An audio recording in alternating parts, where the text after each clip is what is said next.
Disclaimer: the information and education material contained herein is meant to promote the general understanding and dialogue of GANs processing. Such information is not meant or intended to serve as a substitute for a healthcare professional's clinical training, experience, or judgment. For patients and individuals, such information is not to be a substitute for professional medical, therapeutic, or healthcare advice or counseling. For medical issues or concerns, including decisions about medications and other treatments, readers, viewers, listeners should always consult their physician or, in serious cases, seek immediate assistance from emergency personnel. Prescription information, procedures, and use of medical devices information should be undertaken only by properly trained and certified medical personnel. We specifically disclaim any warranties, express or implied, including implied warranties of merchantability or fitness for a particular purpose. Such information is provided, as is, and is believed to be accurate at the time of its publishing, but it is the viewer's job to evaluate the accuracy of any information found in this presentation. Every case presented is of their own experience, applied by themselves for themselves, and it applies to their case only. Every person experiencing health problems should seek professional medical advice and consult their course of treatment with a doctor. The processes of plasma balancing described herein are a natural process which supports the body but does not replace medical advice or therapies one is already subject to.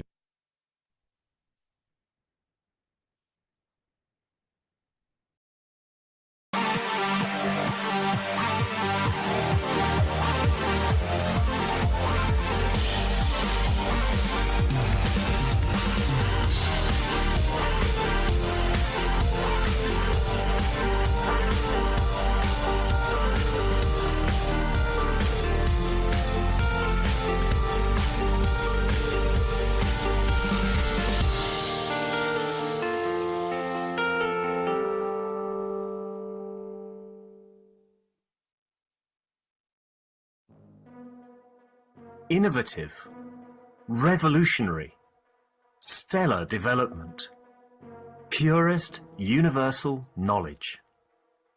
In a transformative, futuristic design. The Universal Body Enhancement Spaceship Unit. The very first new evolutionary spaceship technology has been rolled out for mass production. Our Universal Body Enhancement Spaceship Unit is constructed from high-quality materials carefully selected by our team of experts. Embedding the essence of the new GANs plasma science and technology, it uses collective plasma field technology for changing and enhancing the environment of the body of the man. This new plasma enhancement changes the environment of the body to allow it to return to its natural, balanced energetic condition, as in the womb of the mother, allowing every cell in the body of the man to find its natural, original field strength balance. The shape and field distribution in this new space plasma technology replicates the inner structure of the universe and replicates the balance fields from which the man was created at the point of inception in the womb of the mother, not only receiving balance in the physical, but also in the emotional sense too. For the first time in the history of man, a system has been developed and delivered which not only enhances the physical body of the man, but also enhances the emotional part of the user of the system, hence reducing and eliminating many problems that could not be solved in the world of science, to bring the body of the man into near perfection, as at the time of birth. This new spaceship technology can be within the reach of every man today and can be ordered by medical practitioners, sports specialists, and healthcare centers. The Universal Enhancement Spaceship Unit, the future you have been waiting for, is here. The journey from space to spaceship technology has started. Every order is subject to a contractual agreement and might require additional accessories priced separately for applications according to each case. You can order or contact us at office@at.kfm.global for additional information.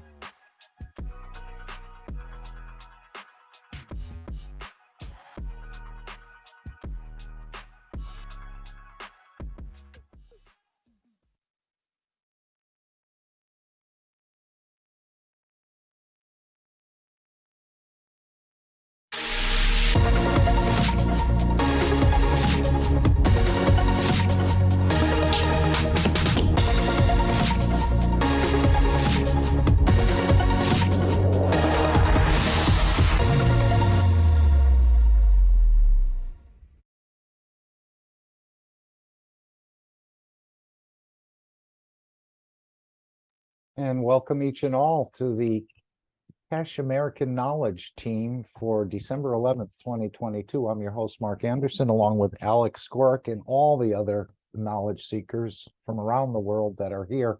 This is a roundtable meeting discussion. Everyone's equal. Everyone has a microphone, and you're all encouraged to interact. Well, it certainly looks like we're going mobile.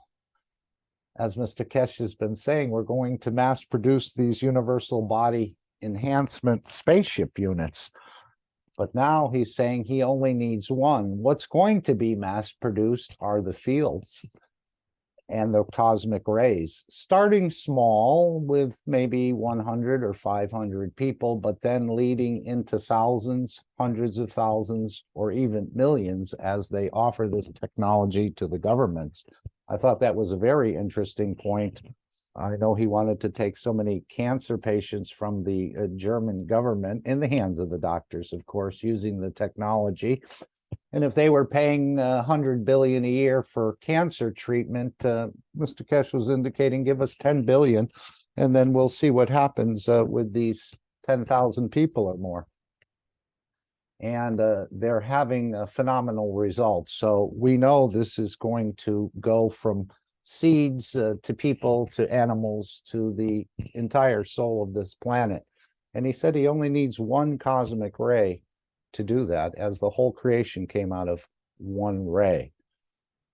So it's a very beautiful time. Again, you don't have to go to Linz to experience this. This is all in the store, which we'll cover shortly.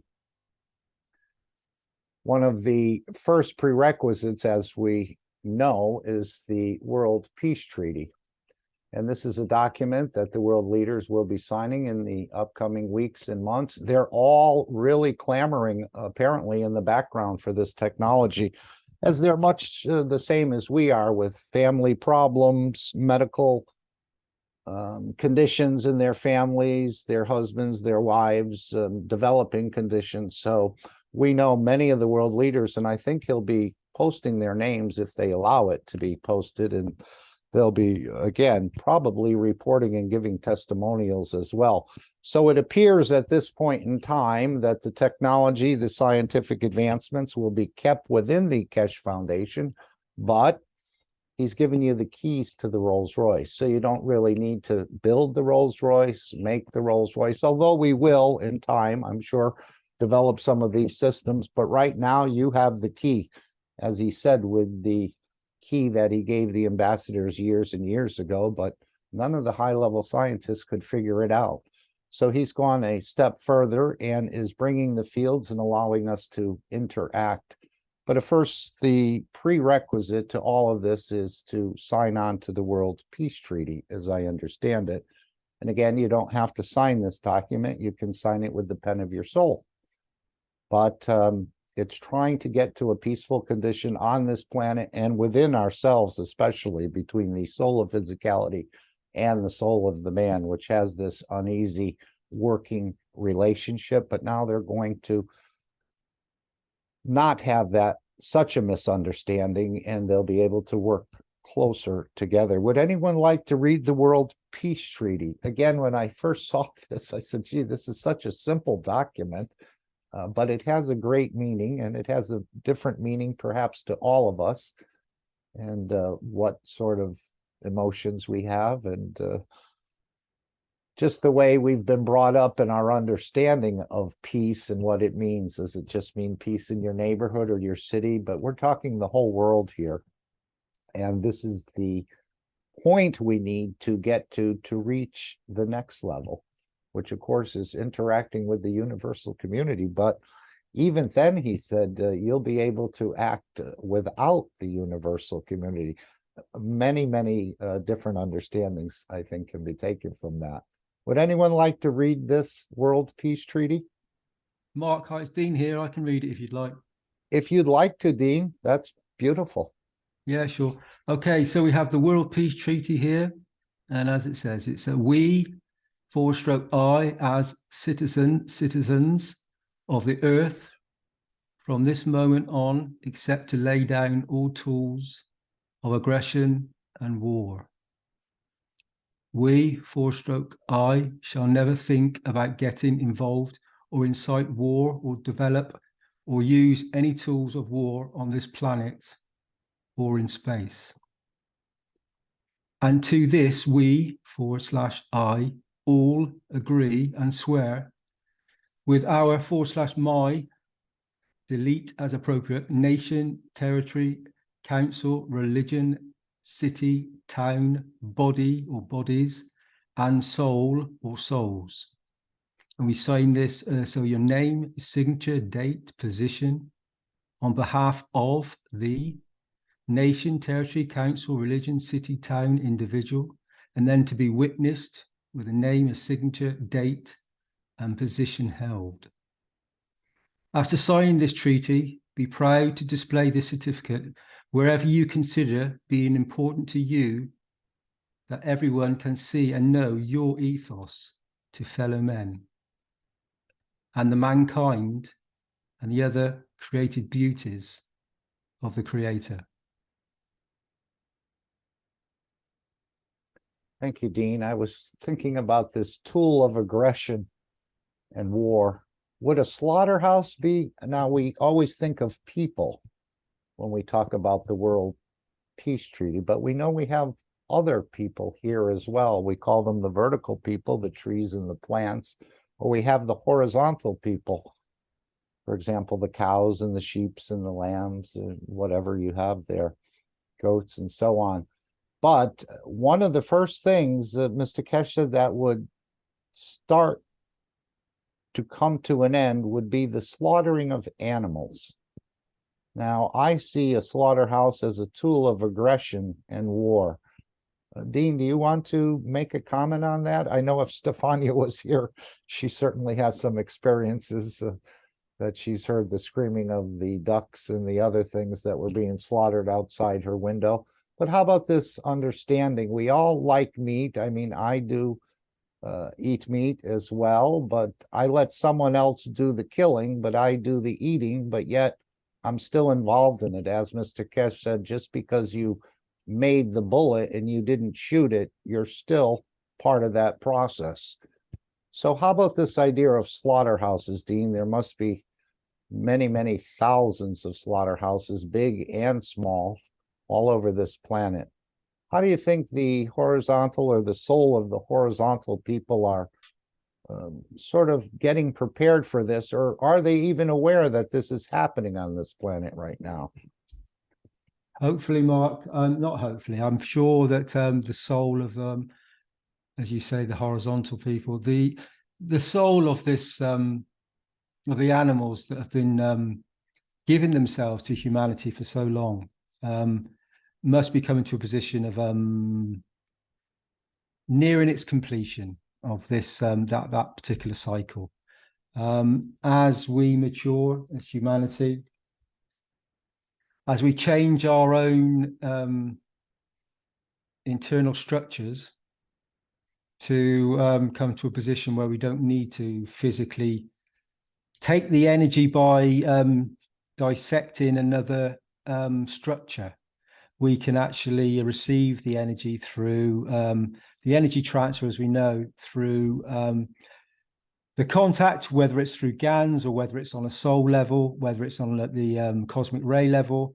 We receive the energy just by requiring it and asking for it in a certain way and receiving it unconditionally.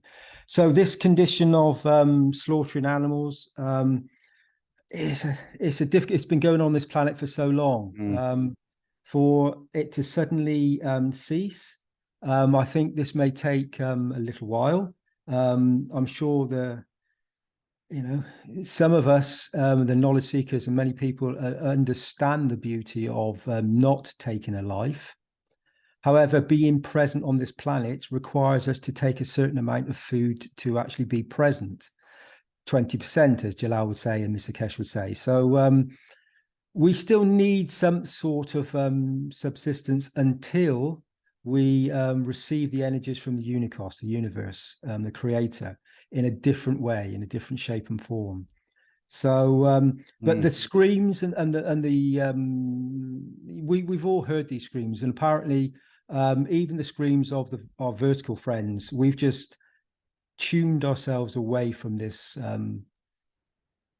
the possibility of hearing it, but it's still present, it's still there. If you go to pick a leaf or a vegetable or anything, they still have feelings, and they're still a soul, so they're still going to interact with their physicality. So it's an ongoing dilemma with mankind, and until all these systems are put in place where we can gradually switch over and receive our energies in a different way, then this position is still going to be apparent. But I feel, and I'm sure many of you feel, that this is changing gradually in the consciousness of mankind, starting to wake up and to realize bit by bit that we really shouldn't be doing it this way anymore.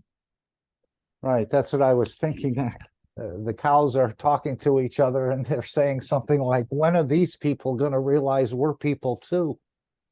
Almost like the slavery in the United States, where the man was only 5/6 of a man. He wasn't a full man, and that had to be rectified. And that's just among human beings. So, and that was only in just the recent period, the last couple hundred years or so, even though we're still being enslaved and killed. And it's the same with the vertical plants, as you said, Dean. We don't hear them scream. Mr. Keshe says you don't hear them scream because they don't have a tongue, and they have green blood instead of red blood, but we sort of ignore that fact. But they are entities. They feel emotions, as Dean said. They can reproduce, and they have a soul, and they have intelligence. So it's a whole new understanding. Again, this new science, this new ethos, and this new language that the Foundation is introducing to this planet. I think the fishes as well in the sea will start to, if they haven't already, getting the word that a huge change is taking place on this planet. And of course, nothing is hidden from the soul. So as our souls are aware of what's coming, I think they're aware of what's coming too, but we want it here yesterday, but this is a process that we're going through. Thank you, Dean. Anyone else want to make a comment?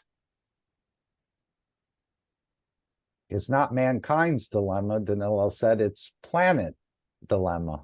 But we were created to, in a way, in the interaction of this fields of this planet, or we manifested due to the fields of this planet. And apparently the planet's soul is lacking as well. So it has to take from its inhabitants, which leaves them short, which in turn, in a way, looking for this fast energy, put us in a position of killing and eating other entities. And I know if you're hearing this for the first time, you may think this is strange talk, or this makes no sense at all. If you're a biblical reader, where God gave man dominion over all the creatures in the universe, or on this planet, let's say. But again, we're showing an ethos where all the entities are equal and all have a right to elevate, let's say, and to reach their full potential. And so this is what's going on this planet. And Mr. Keshe is helping us quite extensively by providing systems that will allow us to absorb more energy. As Dean said, we get 80% right now from the universe, and we're short 20. And this causes us to kill and eat other entities to sustain our own. But I think he said in the last workshop, we can take that 80% and also fill the 20% gap. Again, I could never believe you could eat without physically eating something, but this is the way the Creator feeds. He doesn't go to Burger King or the Pizza Palace. He absorbs fields in the universe, and this is what we're learning to do. And it can be done because this is the exact process that goes on in your body. All you're doing is, when you take an orange or an apple, you're extracting the magnetical gravitational energy fields out of that. All the rest passes through. So to take that little energy, we have to kill another being or another entity. And of course, this is not the ethos of the universe. So if man is going out to the universe, he has to understand this knowledge, or understand more of the totality that the killing and eating of other entities is not permitted in the universe. So this is where the World Peace Treaty comes in, as I see it. And of course, for here as well, in the last 3,000 years, we've had 5,000 wars. So no matter how many conspiracy theories you open up, and this is how they did it, it just continues on and on until we reach the point where the soul of the man becomes elevated or enlightened, to realize it's all from the same creator. So would you eat the creator? I don't think so, but at our point right now, it seems like we have to, because they're almost all the entities that everything is created by these rays or these fields from the creator, which causes the other interactions, which creates life. But we're learning a new way. Again, it's a little foreign to us because all the ancestors which make up your structure have never seen anything like this. Actually, they probably think it would be too far out for them. They don't have the field strength. But now we know through the teachings of the health teachings and the other teachings, as we see energy move from one place to another, we can absorb the energies from the universe as well before they are made into actual structures, without actually killing a life. And again, the plants have the same amino acid as the animals in a way. It's just a different strength, a much weaker strength, but the meat has a more higher strength. I know he talked about that with the salt. You want to replicate something along the plant line, you would use a much lower salt concentration. If you want to go to the higher energy line, you would use a more concentrated salt, and you'd have the higher energies of that. So we can replicate that. And if you can replicate that in your own homes, there's no need, but again, we're still learning. And of course, you'll probably eat for the pleasure of it periodically. But I know Mr. Keshe said, coming out of the flight enhancement unit, you may not even have a desire for food for a month or 2 months or even longer. And that's what's going to happen in these systems that are being offered by the foundation. You may not feel like eating or eating as much, and we know the shopping basket will gradually reduce over time. Okay, anyone else like to bring anything? Since we're all Da Vinci's, I thought I'd play this little part, that what Mr. Keshe said about this Leonardo da Vinci and how he's sort of creating Da Vinci's out of us in the physicality end of it, or through the soul of physicality, in a way, understanding more. I know Da Vinci was an arms builder, but he was also a scientist. And why don't we just hear what Mr. Keshe had to say? But he was trying to find the energy source in the human body, but he was never able to discover it. With all the knowledge and experiments he did, he could not find that energy source, because that energy source is the soul of the man, which is a non-tangible, non-dimensional entity. So Da Vinci could never find it in the matter state. And I know Mr. Keshe said if Tesla and Da Vinci, Tesla was looking for this energy in the larger structure, Da Vinci was looking for it more in the smaller structure. If they were alive at the same time, man would have been much more further advanced than he is now. But anyway, let's hear what Mr. Keshe had to say about Da Vinci and the knowledge seekers. This is about an 8-minute clip. And part of the public teachings in English.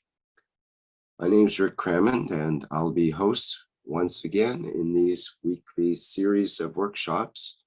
And I think we'll enjoy having the presence of Mr. Mayran Keshe here once again to be able to listen to.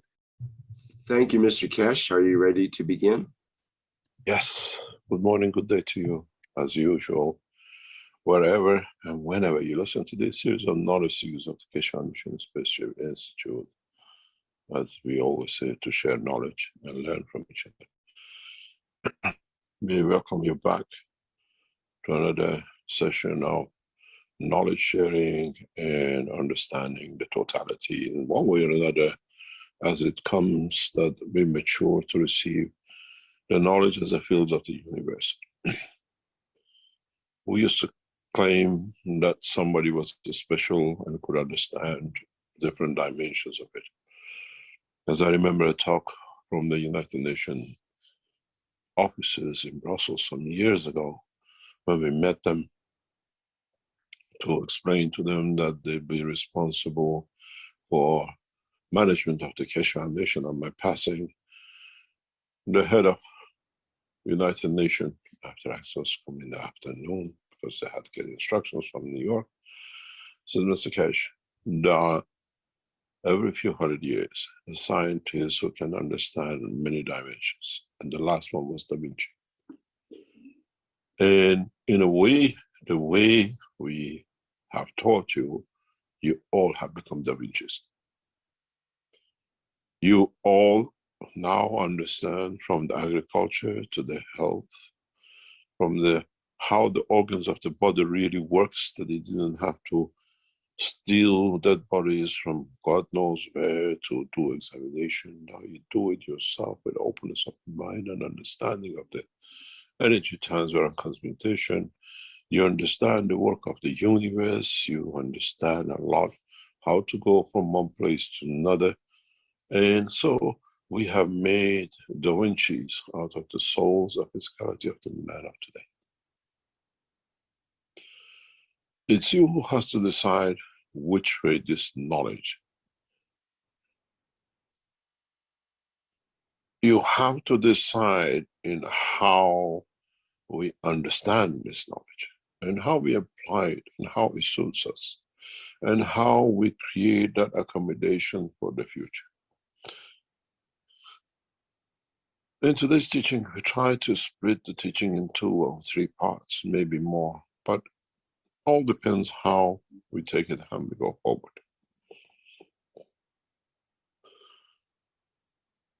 Yesterday, we had the pleasure of having 2 or 3 members of the Universal Council in Linz with us, and it was a pleasure to see the humbleness and the servitude in all of them. And it is pleasure to see how they are connecting, how they understand each other, how, in simple words, you see, you take another box. Yes, they have achieved that level. When you see them, when you talk to them, they don't go to ask for wealth, they don't ask for anything else, but all of them ask for unification of the man, elevation of the soul of the man. And the Universal Council members are reaching that point. They don't ask in the systems, when they're in Linz or outside, anything that I become wealthy or this or that. They connect to each other to bring that elevation of the soul of the man. And that elevation has arrived. Mankind gradually will come to that point to understand more. Mankind gradually understands more and more in how things are done. One of the cornerstones of the knowledge to be understood for man to become passengers of the universe and what I call good citizens of this planet or any position in the universe is to know that everything he needs is free. Cosmic rays will supply. In some cases, we have to set up the structure for it to become a habit, and then the structure we set up becomes obsolete. In due course, as more and more people learn how to use it, but we have to set up these structures. We have to bring these structures that in doing so, you become part of. You become totality of. You become, in a way, members of the universal community without the universal community. What will be interesting is to see how the man moves from this position. Man has been subordinate to governors, rulers, and everything else except himself. Even the richest man is subjected to another president, and the richest president, the most powerful president, is a slave to another group who puts him there. Man should be free of these things. And to that effect, to teach mankind to move on, we have brought in the new conditions. Understanding and work of the cosmic rays sits within the structure of the understanding of the work of the soul of the man. Once mankind understands how cosmic rays are produced, how they're controlled, in which level, and how they are manipulated to create a condition of what is needed, mankind will find out, will tap into the universal community and universal energy in a direct way. But it takes time because he ignored it. He, in a way, over time, never understood what was part of him. To this effect is the job of creating one nation.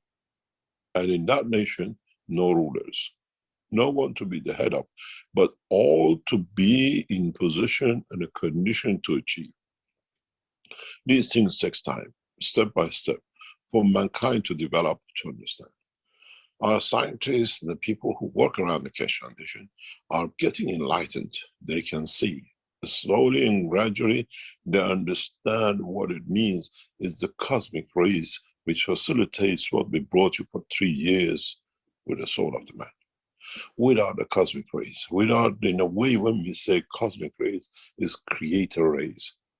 The emission, the enlightenment of the knowledge through the knowledge and the fields of the creator, that's what to us is a cosmic ray, not what you see and you consider in the present world of physics. Once we understand, we have the control. Once we understand the process of the release of different fields in the cosmic rays, even the matter state is part of that cosmic rays, then we become independent. Then we learn how to tap into it. Then we become the creatures of the universe. In a way, we taught you about the nano-coating ganses and the soul, but the creator of all this is the cosmic rays. It's the amalgamation of those who creates the matter states, the amalgamation of interaction of those who creates the ganses, the amalgamation of the fields of the ganses as a sperm or an egg or energy fields of the brain creates the soul. Now you understand why we brought you to this point, to understand the essence of cosmic rays. And in that process, man gradually will be graduated to understand the totality. It took us time to teach you in nanotechnology and the GANS technology and the soul of the man, and now you meet the creator of all. The fields of the universe from the source, from the creator, from subdivision and interaction of the fields of its own, and none of.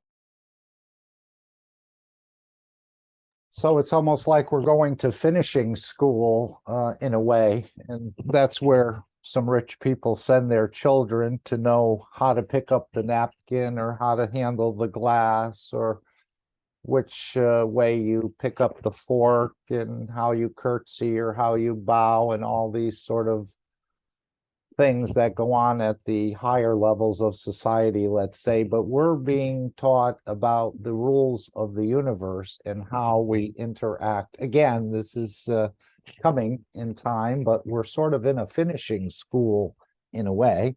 I don't think the school ever finishes, but the understanding of how to behave, what sort of ethos when you're out in the universe, being peaceful and so on. This is all part of this school of the universe or this finishing school. And one of the beauties of this school is we're allowed to talk back to the teacher. For example, Jalal or Alex or Mr.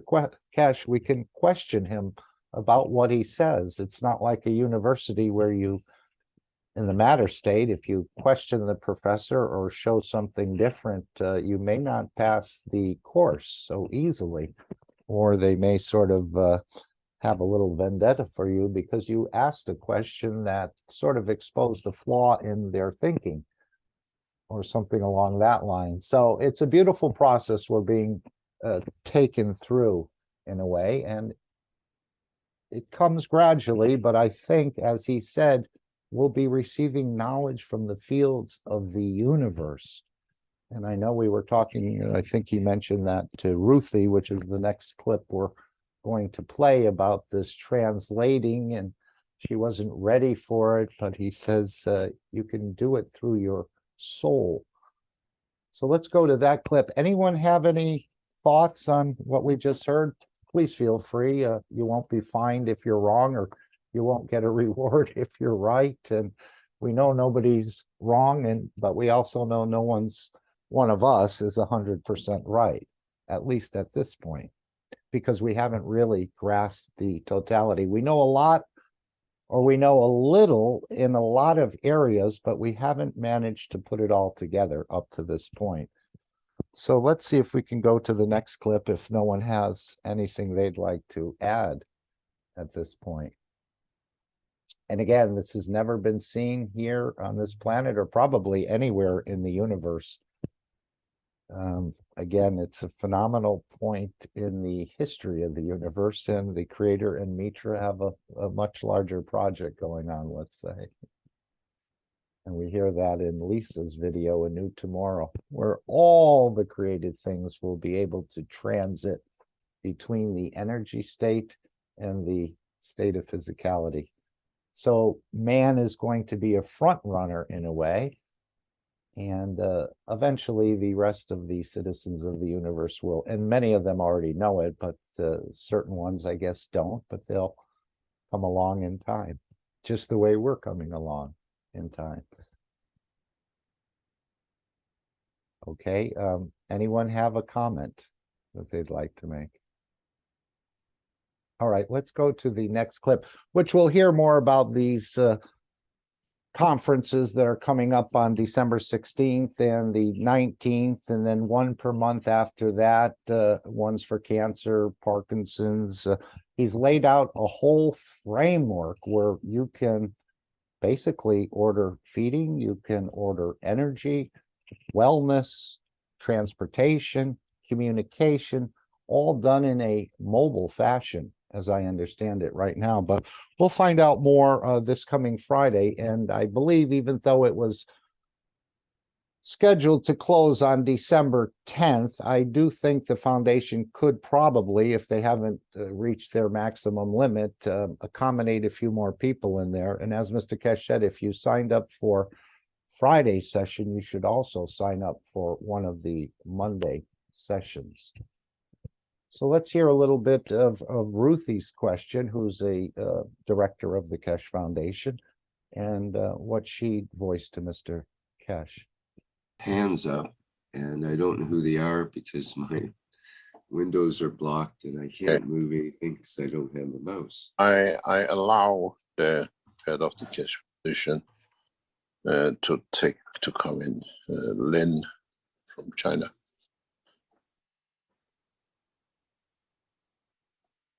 Would you like to talk with us? Hello, good morning or good evening, Mr. Keshe and Rick. Because I see several Chinese had already booked the activity on December 16, but they are worried they need a translation. So I told them I can be available if they need help. So we want to know if like it works this way, I will have to join them as a translator for all the sessions. The position is with number of languages who have come to that point that they need translation. We need a very, very little translation and discussion in the celebration of what we call Christmas on the 16th for knowledge seekers. And for each language, we are allowing one translator to join in, and that can explain the Chinese translation always you've done.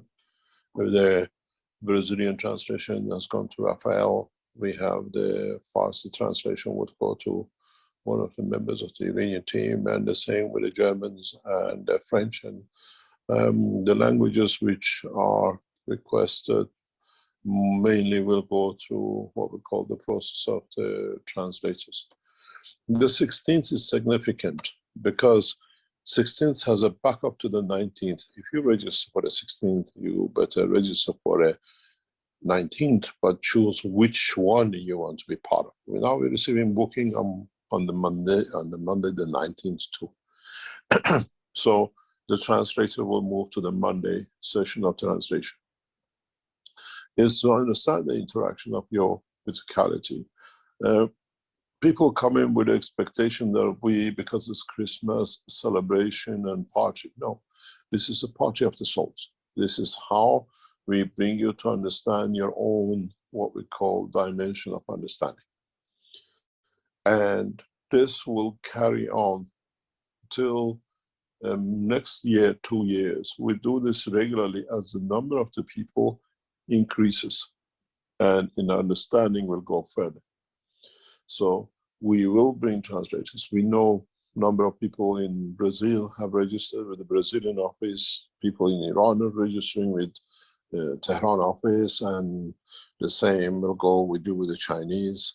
And there's a new structure that will come into operation in the coming months that the Keshe Foundation will see operation in a different way. From January of this year, new conditions will be brought in. So for knowledge seekers like the Chinese or whatever, you do not need the language anymore. We provide facilities, we provide everything else as the structure of the one planet, one nation, one race is set up and has been released yesterday on the internet. This is a preliminary structure, and it brings the work of the Keshe Foundation in a way that we see gradually will bring what we call no position control. Go back, go to the Keshe Foundation website, go to the store. You will see the evolution which we have brought in very softly since yesterday. Look at what has been said. The structure for the health of the man. Will come the structure for feeding the man. Will come structure for everything else for man to govern by man itself. Go to the pages of the Keshe Foundation sales store, because it's the only place we thought fits, because it will show you on the right hand side we have put on comprehensive universal plasma coverage, which means we cover every need of the man without central government. Which means whatever is brought in is put back in for the citizens of this planet to support each other and to put everything back in. And then we set up the structure to govern by man himself without taxation. The last line is the most important part. Comprehensive plasma effort compensation. I serve without expecting to be served, but the system as a whole will serve me to be correct. We have set out from Monday onwards. Hopefully you can start with the beginning. We brought in, if you go back, it's a small table on the left hand side on the top, which gives you a very clear indication what is to come.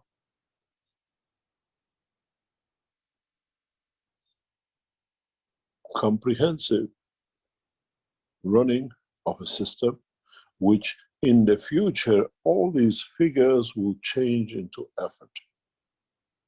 How I serve the humanity? I don't need money anymore, because I have access to the system which feeds me, looks after me, and maintains me.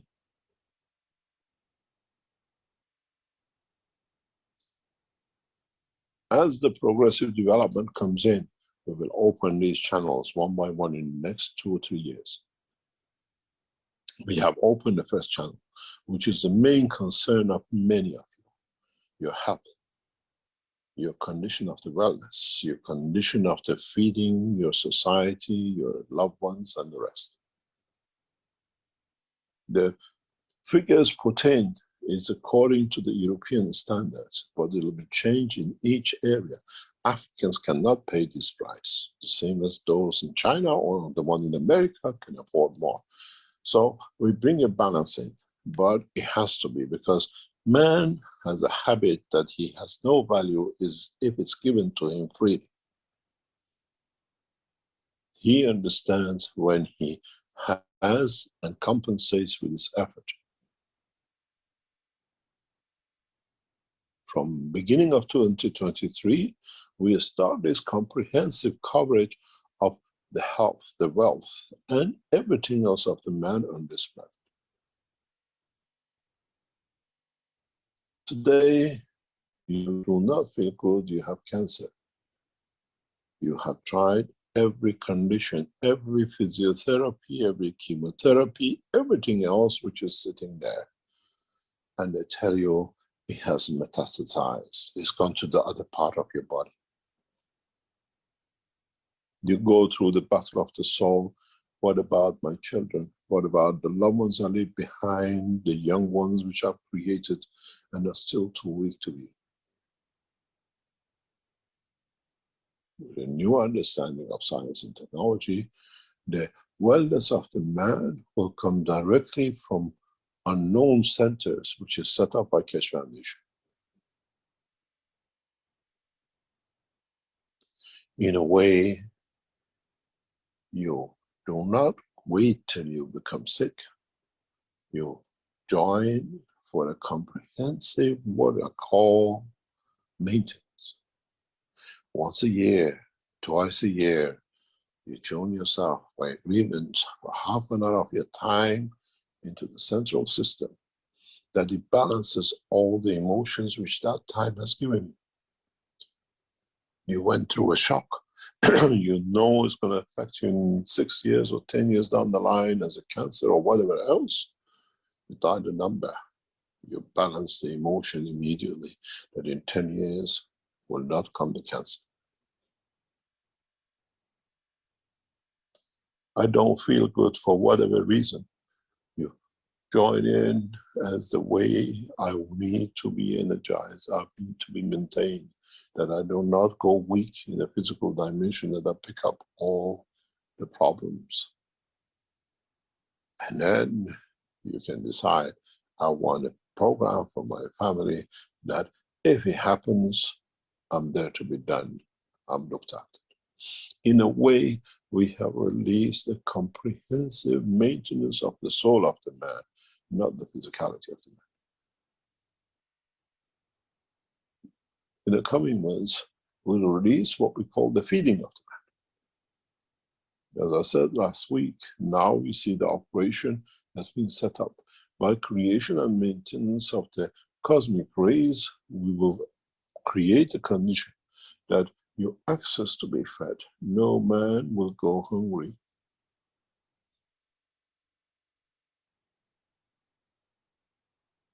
The process will come through the understanding of what is to be set up.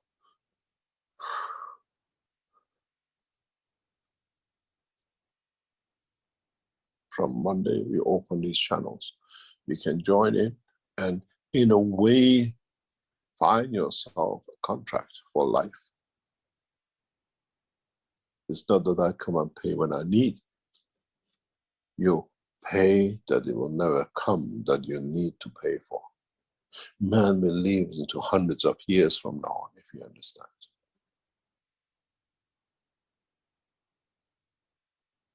We will provide the food, the wellness, the heating, the travel, the communication, everything else will be done from one central point. In a way, you have already seen this structure in a very soft way in LEDs. From one center, we are reaching all of you. It does not matter. You're in Australia, in South America, you live in North Canada, or you live in the jungles of Africa. You all receive the knowledge. You all tune in. And one of the reasons we put the 16th for this purpose is to test our system. This system will be very complicated. the reaching of the knowledge to the soul to every dimension on the 16th is a breakthrough and testing and how correctly we can set up the bigger structure of the international operation of the Keshe Foundation, which is for humanity.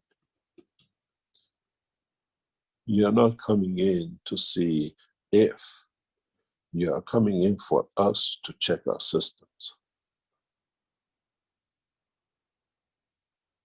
We collect data from all of you during the 16th and the 19th in the operation of our system.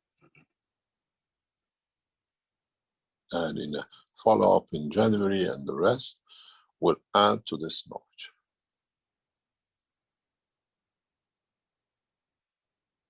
If you understand it in the long run, there will be one system which will feed, which will look after wellness of the man, will provide everything the man needs from one center, one machine, and that will become, in a way, the central position for interaction of the man with his own soul. In time, you will learn how to do things yourself, how to maintain internally your own organs, which means you go inside, you hold your liver, you hold the pancreas if it's got a cancer. You understand, I need to give it the energy to bring the balance. Why did it happen? How did I create this condition? As many of you know, the Keshe Foundation has started the first phase of the transmutation from the United States and from other points of the countries of the world into LITs. This is part of that program. In one of the trials very recently, we brought the knowledge seekers to hold his own liver, his own organs, and he tells us how he feels. He says he's sick. What we tell you is not a fairy tale. It's the reality as we are testing with knowledge seekers when they hold the soul of their own child in their hands and they nourish it to walk it out of sickness.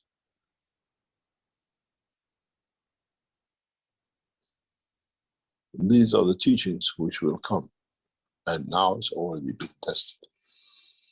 One of your knowledge seekers knows exactly how its liver worked and was, and what other organs were through the transmutation time. One of you knew the taste of the mango and how it went through the organs, the taste, the emotion. The transmutation comes for us to understand how we can move you from one place to another. One, what will be the end when you come out? It takes you 18 hours to go one position to another physically. It takes you less than 18 milliseconds to go one position to another. What do we get in that gap? And would you go in with a condition that they tell you you have few days, or you come out on the other end as a healthy person with no condition? We have to understand this. And Keshe Foundation, for the first time today, has released the one nation governing structure. But you understand it as a sale. We have put it as comprehensive universal plasma coverage. In a way, Keshe Foundation has started the arm of its what we call organization and bringing that one nation into operation.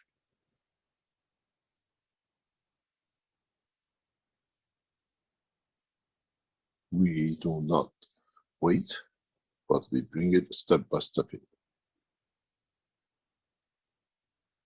From Monday, you can buy a contract for 20 years with Keshe Foundation that you pay €1,000 per year.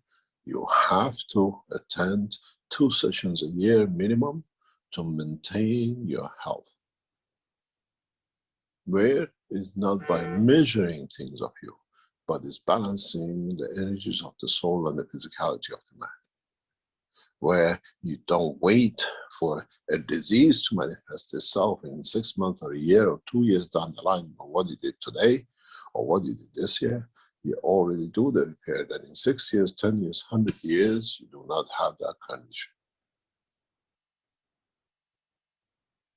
In a way, through Naomi's development of the brain, we showed we controlled everything in a hidden way. It wasn't the answers which were developed. The soul was, in a way, elevated to reach that.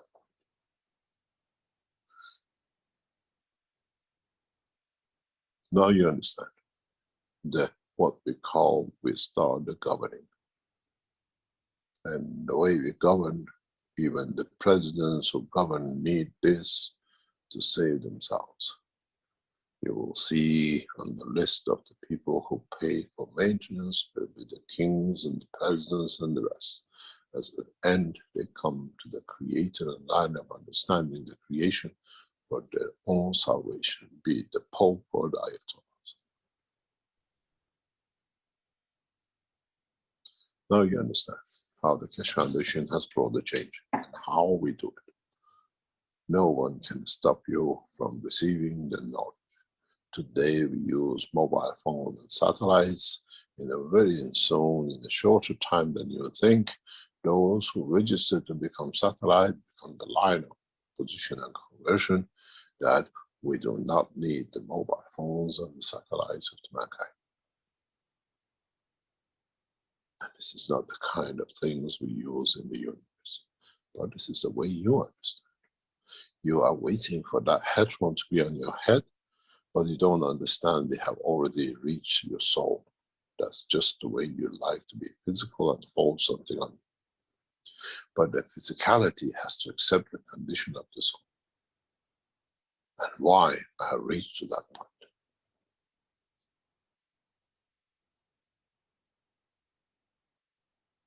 I don't think in a couple of years' time we need translators to translate in any language when it comes to the time of teaching, and when you come to these systems for your coverage and your need.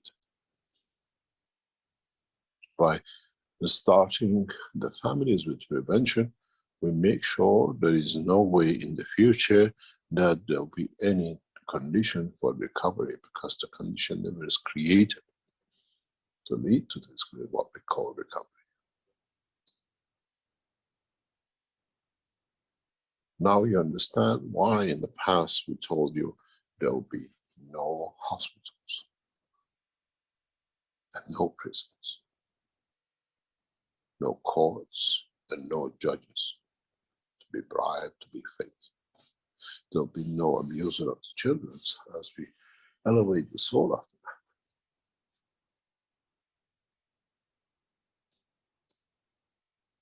We have started the governing, and what we put out this week, and what you see on the screen, is the beginning of a one nation government.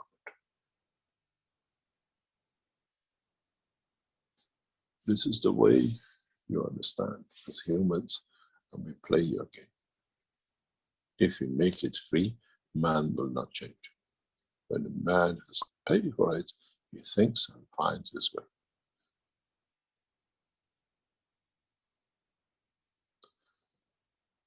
What we call the comprehensive wellness program has already started.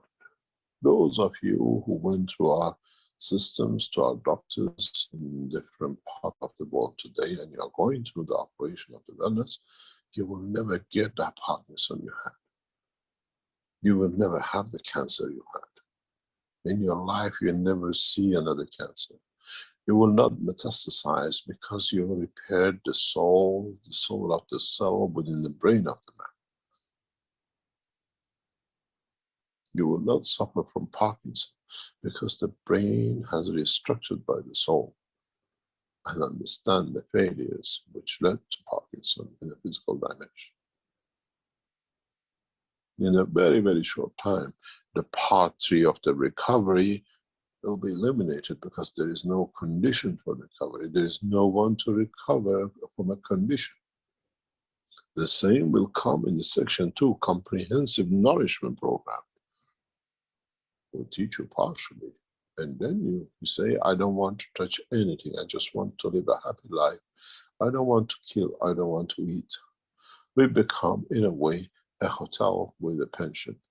The building is the earth, and the pension services for feeding you becomes the Keshe Foundation.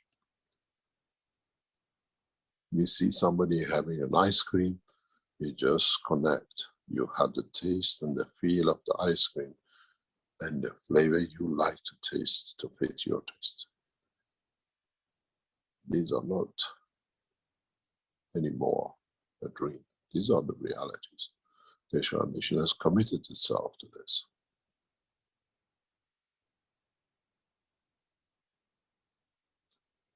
LinkedIn from Monday and sign yourself to the change.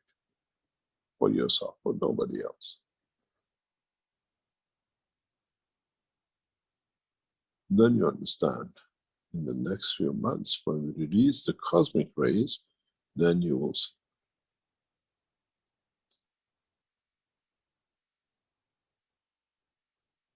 And the reason we opened the 16th and the 19th is for you to have a taste of the reality. It's not a dream anymore. It's you who will feel it, and it's you who will understand it. And don't forget, when I started the process of the wellness in Belgium, some 15, 20 years ago, it was just one person. The first time I gave a talk in Nino, it was one person, 2 people in the room. And in a few weeks, we could not accommodate more. And it was just one little office on top of a dentist, surgery, 1 or 2 people. It came to the point within a year that we had to allocate every 15 minutes to somebody from somewhere around the world with 2 ladies handling the phones. And now you can imagine what will come when you walk away with addictions and then you tell the others. This week, I was reading articles about the biggest drug trafficking gang in the world being captured from Northern Ireland to Dubai and the rest of the world. I witnessed one of them physically in a close quarters this week, with armed officers, masks and submachine guns and everything else to capture a drug trafficker. And I said to myself, very soon from next Mondays, if people understand, these people have nothing to sell to be traffickers. Because you put in the perfection of the soul of the man that does not become an addict. Be it medicine, be it sex, be it drugs, addiction to wanting to be loved and doing everything for it.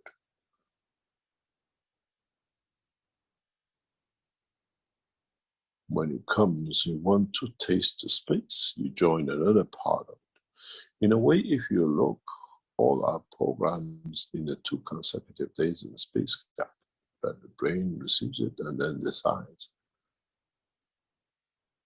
Do not expect, if you're addict to sex or whatever, or alcohol, that by Monday session you'll be done.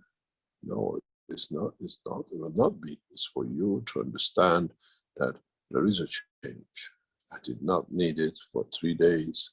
I could live without it for 5 days. So there is a solution. As I said, if it's in one go, man says, oh, I just got rid of it, I smoke it, I become again headaches, and then I know I died with nothing. We have to change every grain of the soul. And then you understand there is no addiction. Because you get changed from internally through the structure of the fields of your own body. Addiction to abuse, we call it fibromyalgia. Addiction to being abused through the work and psychological work, we call it CFS. You are thinking about the drug addiction.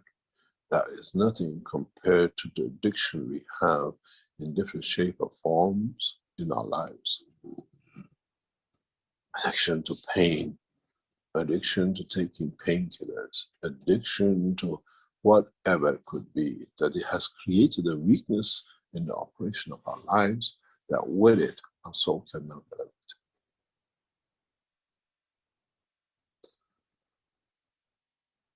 Then you understand why we need the translators, just to translate, to get you on the seat, as I call, like the air hostesses, and the rest will be done by the captain. You have a young family, go on the Keshe Foundation, sign for what I call just to be staying healthy. We cannot stop the accidents. We cannot stop the heart surgeries from your misconduct of physicality for years. But you can be supported that you do not get to those misconducts in the heart surgeries.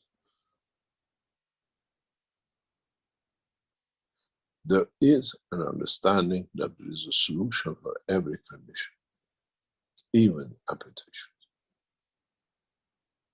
But we have to create the facilities over time to be ready to do. And we had to teach our knowledge seekers to be able to develop these technologies, to understand it, and it just doesn't become a copycat mass production. If they don't understand it, they don't see the essence of what they do, then it becomes a robotic job.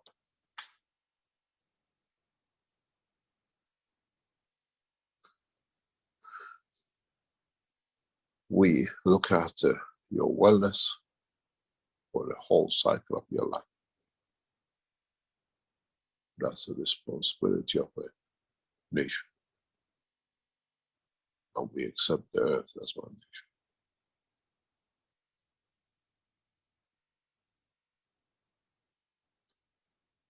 nation. And then, in a short time, we accept to feed you and your family, and you never touch a single entity to kill, to consume. Man has got to understand the evolution in the science and the technology for it to be delivered. And we have reached that point. Our scientists see the creation of cosmic rays, the understanding of their work, and how one ray can encircle the whole of this planet to feed every condition and need, the same as the field and rays of the Creator.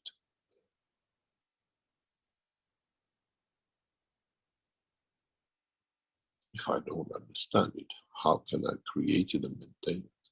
Our knowledge seekers and scientists have to understand it, that they can maintain it and develop technologies for the rest to enjoy.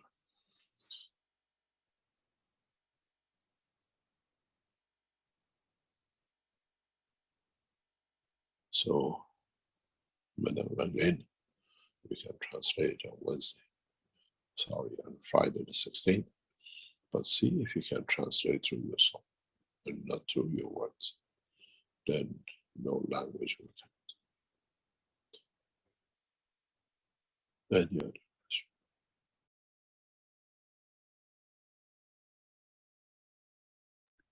Okay, that was our second clip. Again, this is beyond the imagination of the man, that this is, there's going to be no more worrying about, can I afford the food? Can I afford the heat? How do I pay my health insurance? I haven't had a vacation in years. How can I travel when I have no funds to travel? I'd like to call my brother in Africa, but I don't have a cell phone to reach him. All of these things over time, slowly, but I think it may increase rather rapidly in the coming period, how these things start to manifest. And once some of these people are on board, world leaders and others, I think their soul will be touched, and they'll say, we want to sign the World Peace Treaty. We're ready to give up our foolish ways of enslaving and killing the mankind and everything else on this planet. hopefully that's the way it goes, but there's many things going on as Mitra's here, and the fields are spreading across the planet. It's just an amazing time. And again, the man on the street could not handle most of this.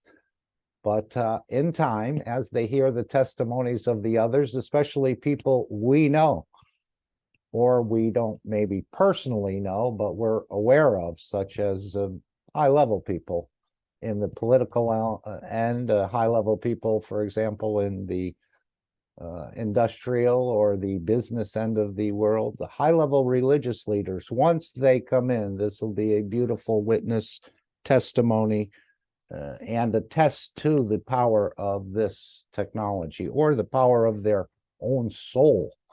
And this is what it's all about.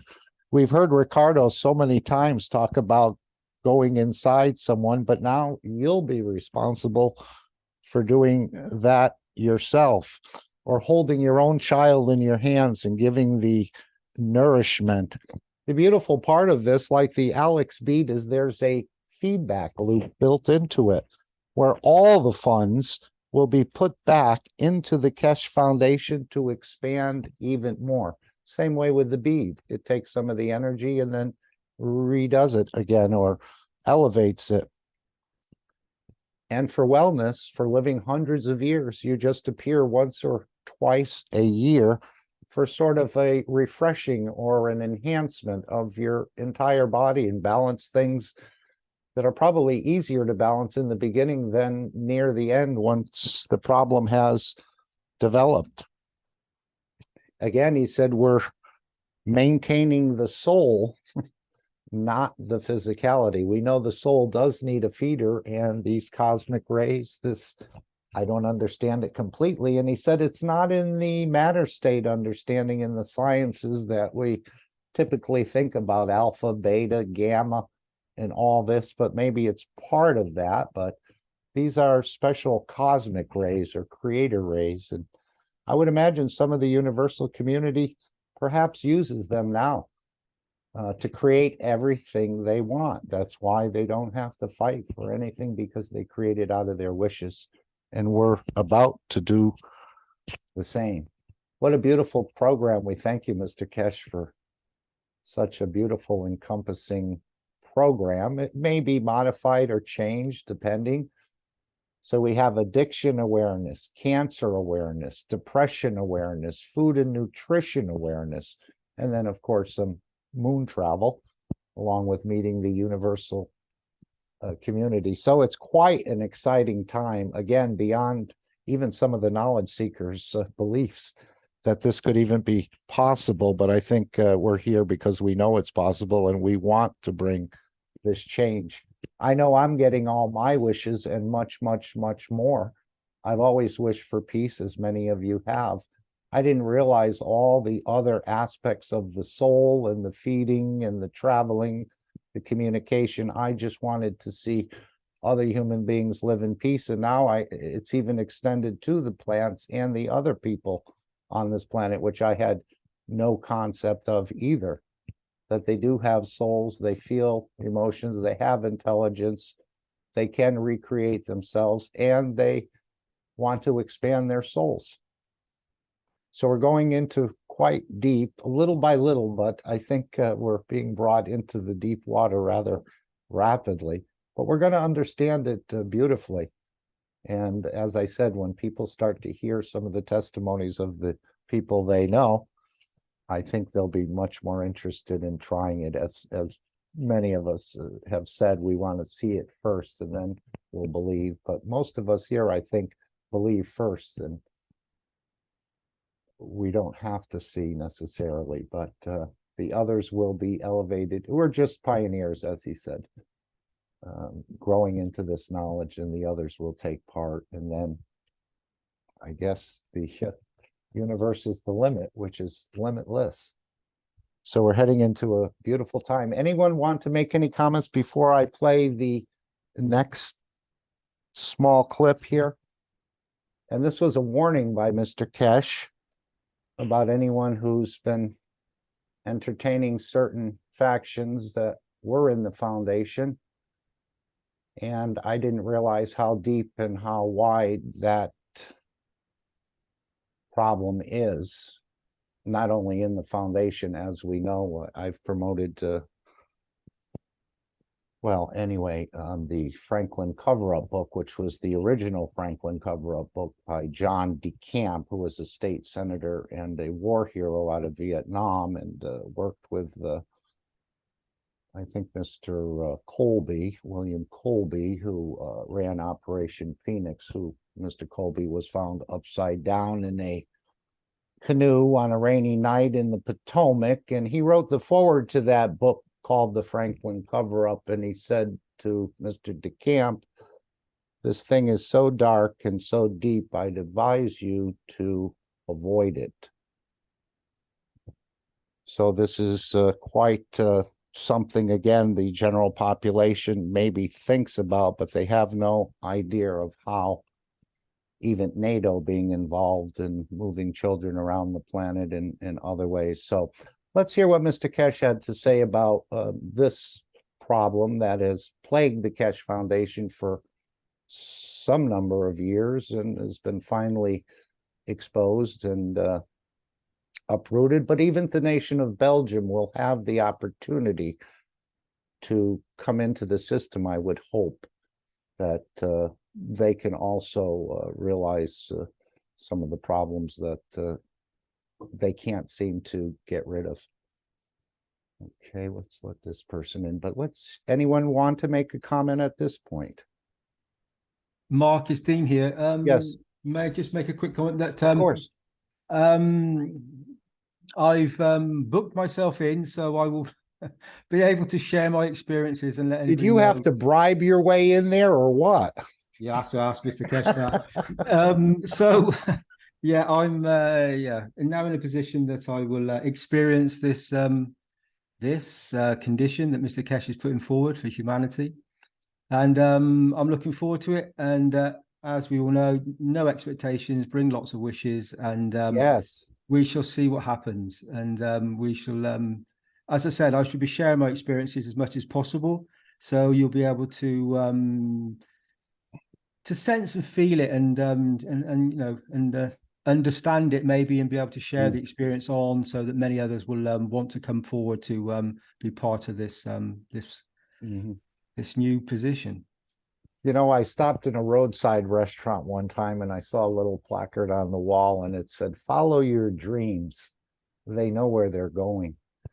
So it's almost like follow your soul. It knows where it's going. And of course, the physicality usually does follow the totality. But anyone else? Thank you, Dean. Okay, let's hear this short clip, just a couple minutes, and then we'll go to a couple other things here. And the loved ones see the change. And it just changes the time. We're doing a lot of work in the background with our different teams around the world. We don't mention, we don't let nowadays one team to know the other team. That's for sure. Because we saw how they abuse it, and they come in as knowledge seekers, but they're actually terrorists. There is something very important, and we can maybe depart with this knowledge. Some of you, and many of you who went around with the person we kicked out of the Keshe Foundation 2 or 3 years ago, we warn you very direct. This person is extremely connected with the pedophile groups of the world, has a conviction for pedophilia, and the whole family has a conviction for one of the oldest pedophile families in Western Europe. Be careful, you allow them, you interview them, you close them to you, but underneath they're telling and sending information out. This is why we found out, and it took us a long time to kick them out of the Keshe Foundation. And it's your responsibility for your own loved ones. We can disclose this because this now has been disclosed to police and the framework of the securities. Someone we kicked out, you know very well, has a long criminal history with biggest pedophile organization since 1970s in Europe. The whole family has had prison sentences for arrest of abuse of children life. And be very careful. You think you have a friend, but you have to see how much of your IPs are sold. And Keshe Foundation came under fire. For years, we couldn't get rid of pedophiles and all their activities around Keshe Foundation because somebody inside was literally selling information, giving information on the courage of not knowing. But be very careful. We see things going around the internet, and as we protect you in every other way, now we can disclose it because it's disclosed to courts and the police. There's a long track. Even today, the brothers and sisters are in the same game as themselves. We've been asked to release the disclosures, but we are holding back due to some cases till it's fully, what they call it, completed, and then you will understand. It's my responsibility to inform you. You know exactly what I'm talking about, most of you. We didn't know how Keshe Foundation was going from one dilemma to another and how we were going through this. This family has a whole family as the biggest pedophile family in Western Europe since 1970s. And Keshe Foundation was infiltrated deep right from the top. You just need to get in touch with the right police station. They give you the full file. The mother, the father, brothers and sisters and uncles, the whole lot. Vatican is a joke to who and how they operate.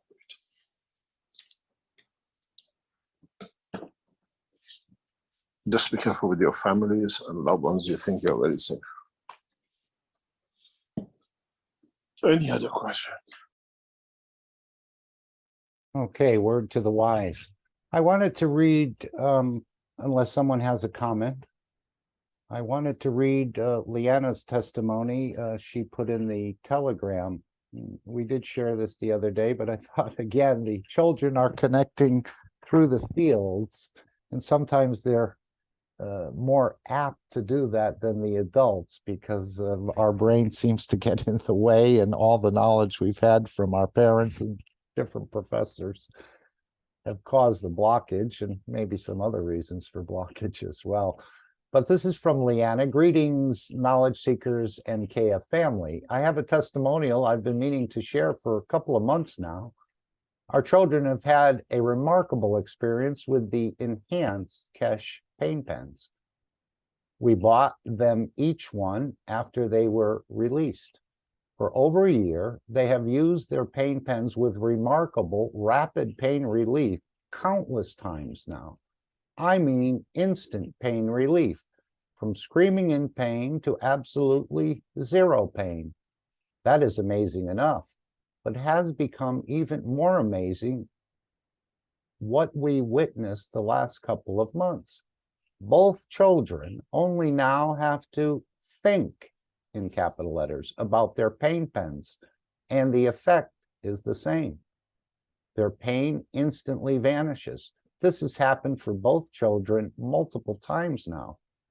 They are able to draw upon the fields of their pain pen for instantaneous pain relief, regardless of physical distance from their pain pens. The kids feel like they have superpowers now, knowing how to manage and reduce their pain. Our daughter even thinks about her pain pen while I'm brushing her hair, and she's able to stay calm the whole time and no pain. Before realizing she could connect with her pain pen to help her, hair brushing was always an ordeal, with lots of complaining and tears and with every tug. It's beyond my wildest dreams how good the KF technology is and how massive the gifts Keshe has given us all. I'm very excited and encouraged by the healing work that is being done and all the new developments to help humanity break free from their shackles. We love you, Mr. Keshe. Your technology is perfect. Thank you for your gifts that continue giving. Gianni has put in this chat here, in a way. Those of you who become satellites become supporters of the soul of the members of the Universal Council. In a way, you will see the new step that is planned for this part of what I call the expansion of knowledge. It is not about sending you or bringing things. It is about using your soul of becoming, in a way, the messengers of the knowledge of the universe in the language and emotions in which people around us can understand and accept them. It is no longer about teaching how magrevs are made and showing how ganses are made. It's about the soul teaches others in order to elevate them to understand the knowledge of the Creator. Thank you. Thank we. Thank you, Gianni. Yes, so Leanna's testimony about connecting to the system, isn't this what Mr. Keshe said we can do with what's going on in Linz? They're connecting to their pain pens. The same idea, but on a much bigger scale. So it's very beautiful to have parents that are knowledge seekers that start to embed this understanding in a way in their children. And I know the same with Gianni as a child there, and the work she does with the others and even adults, I would imagine, and again, training from her mother and father has brought her up beautifully into this knowledge. And again, a child is just an empty slate. It all depends on how you sort of condition or what conditions are created, and then that child sort of takes on that condition. So very beautiful for those two testimonies. I thought I'd show Gianni's one of his latest coils that he's developed. I hadn't seen this one before. This is what he's calling the sun. I think he said there's 24 or 26 parts to it. It's not easily made, but it's just another development. As Mr. Keshe said, he encourages us to play with this technology. You can do what you like with the GANs. You can freeze it, you can burn it, you can put it in a vacuum, you can do all kinds of different things with it. So this is one of the developments of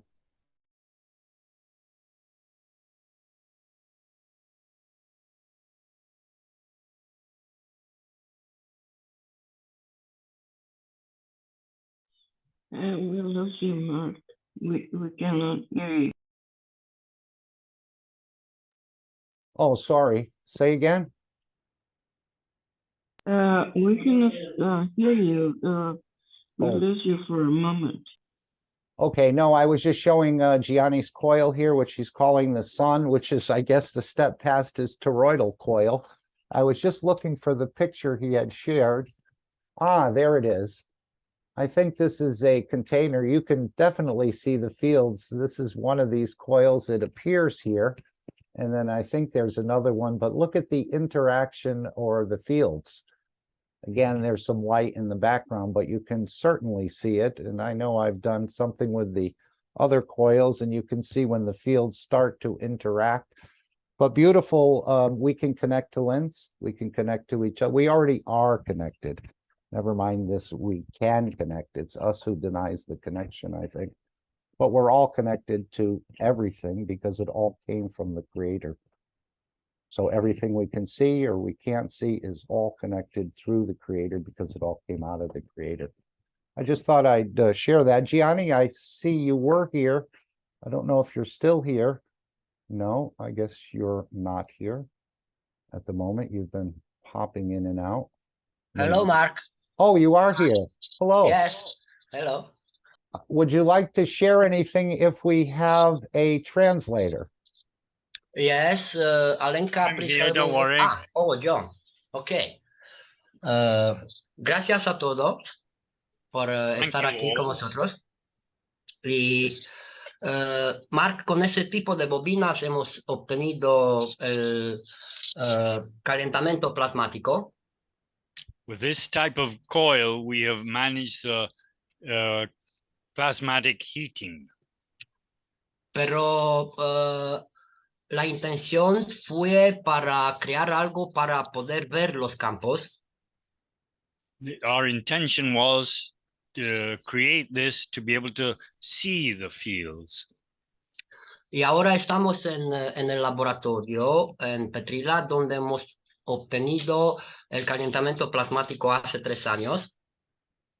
And right now we're in the Petrila lab, and we have managed to control this heating for the last 3 years. Y si queréis, puedo mostrar cómo está ahora en el laboratorio, porque es un sitio para juego para niños también. And if you would like, I could show you right now this in the lab, where it's just like a child's play. Oh, certainly. I think heat is a big consideration these days, where you are, as well as in the United States. I think we're going to give our resources to Europe, and we'll be both in the same situation. So thank you, Gianni. Yes, whatever you'd like to share. Okay, a ver. And of course, Gianni usually joins us in the reactor group. And so that's on Wednesday at 7 a.m. And you're all welcome to join that in the public Zoom room number, the 939 number. But please proceed, Gianni.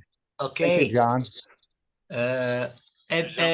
Alguien me ha regalado una cámara web y ahora sí que se ve maravilloso. ¿Me podéis ver? Somebody has given me a web camera, and now we can see all this marvelously. Do you want me to stop sharing? Okay, Mark.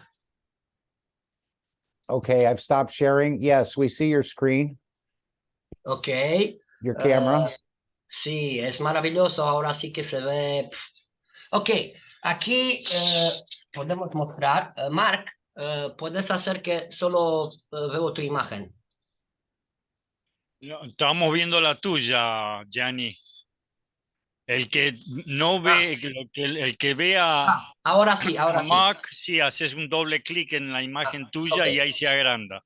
Ok, aquí está el primer sol que hemos hecho hace 4 años. This is the first sun we made for controlling temperature in our home, and this is 4 years old. Lo que se ve en la imagen es una folia radiante. ¿Una qué? ¿Radiante? Es un sistema de calentamiento por radiaciones. Losa radiante, sí, sí. We have a hot radiant roof here. Well, that's what you can see up above. And you can see the sun with its two 90-degree coil tubes. Sí. Yeah, loops made out of sort of transparent pipes. Y voy a mostrar el termostato para que se vea la temperatura que tenemos aquí. Here you can see the thermostat, 19.1 degrees as far as I can see. 19.6. 19.6, yes. Sí. 19.6. Sí, y aquí ya no se utiliza el sistema radiante porque no es necesario. We're not using the radiant roof anymore because it's not necessary. Y tenemos un poquito de jardín que está hecho por Nico porque es su laboratorio de técnica dentaria. And here you can see a bit of our gardening. It's Nico's gardening. This is her dental lab where she works in, and she loves the flowers and plants around her. Aquí es la bobina que ha mostrado Mark en las imágenes. Here you can see the coil that was shown by Mark previously. Y aquí en este sitio donde está Greti, nuestra niña, es el sitio de juego para Dora. this you could see Gretty, our young dog here. She plays with Dora continually there. Porque también, como he dicho, es un juego para niños, un sitio para juego para niños. As I've said, this is a playground for kids. También tenemos las copas. The cups and the jars, and En el fondo se ven las copas segunda, las otras aquí. you can see the cup of one and cup two life and the rest. Y también el sistema de 5 copas que están hechos solo por los campos, no con agua salada. And here you can see the 5 cup system, only done with ordinary water, not salt water. En los enchufes tenemos varios dispositivos para equilibrar las radiaciones electromagnéticas. And where the electrical plugs are, we have several gadgets made out of the coils to get an equilibrium in our electromagnetic radiation. Yes, y lo que se ve con negro debajo del enchufe es una placa de cobre nano cubierta en el medio cáustico. And below the plug, you can see there's a copper nano-coated plate right below the plugs. Y como sabéis, ya hemos pulverizado con nanomateriales y plasma. En las pinturas hemos hecho pulverizaciones con GANs. We have pulverized GANS water all over this place. Every single thing has had a dose of GANS water. En las esquinas tenemos algunos dispositivos que hemos añadido poco a poco para compensar lo que necesitamos. And in the corners of the room, you can see there's different gadgets we're experimenting with to reach some special effects. Y así hemos obtenido el calentamiento plasmático que funciona de 3 años. And this is the way we have reached the plasmatic heating for the last 3 years. A ver, aquí hay una temperatura más alta en este sitio. In this place, we have a higher temperature, Bueno, como 1 grado más. about 1 degree centigrade more than the other place. Porque lo que quiero mostrar es que la puerta está abierta. And then what I want to show you is that the door is open in a slat. No de todo, un poquito, porque siempre dejamos o la puerta abierta o la ventana. Yeah, Johnny always leaves a door or a window open because he smokes and he doesn't want to stink the whole place out. Y no baja la temperatura. And the temperature doesn't go down at all. Si no va a bajar, si nosotros queremos que bajan utilizando la atención y emoción. And the temperature will only go down if our intention and intention is so that it should go down. Ok, eso quería mostrar, compartir y también comprobar nueva cámara web. And I wanted to show you the effects of the new web camera, which I was given a few days ago. Y os agradezco a todos. And I thank you all. Y aquí en el laboratorio hemos trabajado más con los campos de como dispositivos para conectarlos a la electricidad. And here in the lab, we have worked very much more with the fields than the different gadgets to reach the correct temperature in our lab. Hemos obtenido también el calentamiento plasmático en otros sitios, apartamentos, pisos, casas. We have managed to do this same experiment in different homes, houses, and apartments, different people. hemos utilizado el mismo principio, pero tuvimos que añadir en la función del McGrath del sitio. In these other places, we had to add a MAGRAV to be able to reach the same effects. Y otra vez, gracias a todos. Thank you. Thank you all. I'd like to ask Gianni a question. Is the temperature of the room warming? Are the people warming or are both warming? ¿Entendiste, Gianni? Sí, John, pero por favor al español, porque también tenemos algunos por ahí. Fenómeno. Mark quisiera saber si el efecto de temperatura se logra en el ambiente, en las personas o en ambas. En ambas, pero está dependiendo de lo que quiere nuestra alma. You reach the temperature on both the effect in the room, in the different people, and it's all controlled by the soul of each one of us. Aquí, con la misma temperatura que está mostrada por el termostato, cada alma percibe la temperatura en la función de que necesitan. And I've shown you the thermostat, which you got a fixed temperature, but each person has a different sensation according to his wanting.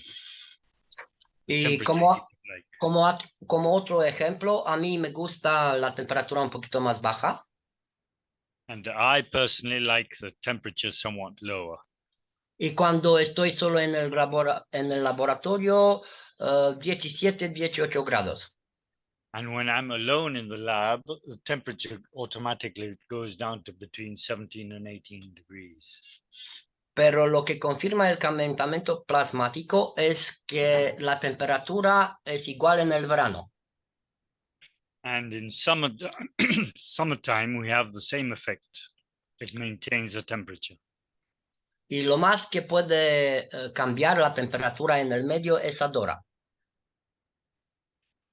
And the one that normally can change the temperature is Adora. Y eso es porque ella ha participado del principio con nosotros para crear este medio. She has participated in right from the beginning with all these experiments. Y hace casi un año de cuando nos fuimos del laboratorio para hacer los talleres que has visto. And about a year ago, when we left the lab to go and do the different experiments for agriculture. No solo agricultura y todo lo que hemos hecho. And the domes, yeah, the domes and the agriculture, all the different experiments they've done elsewhere.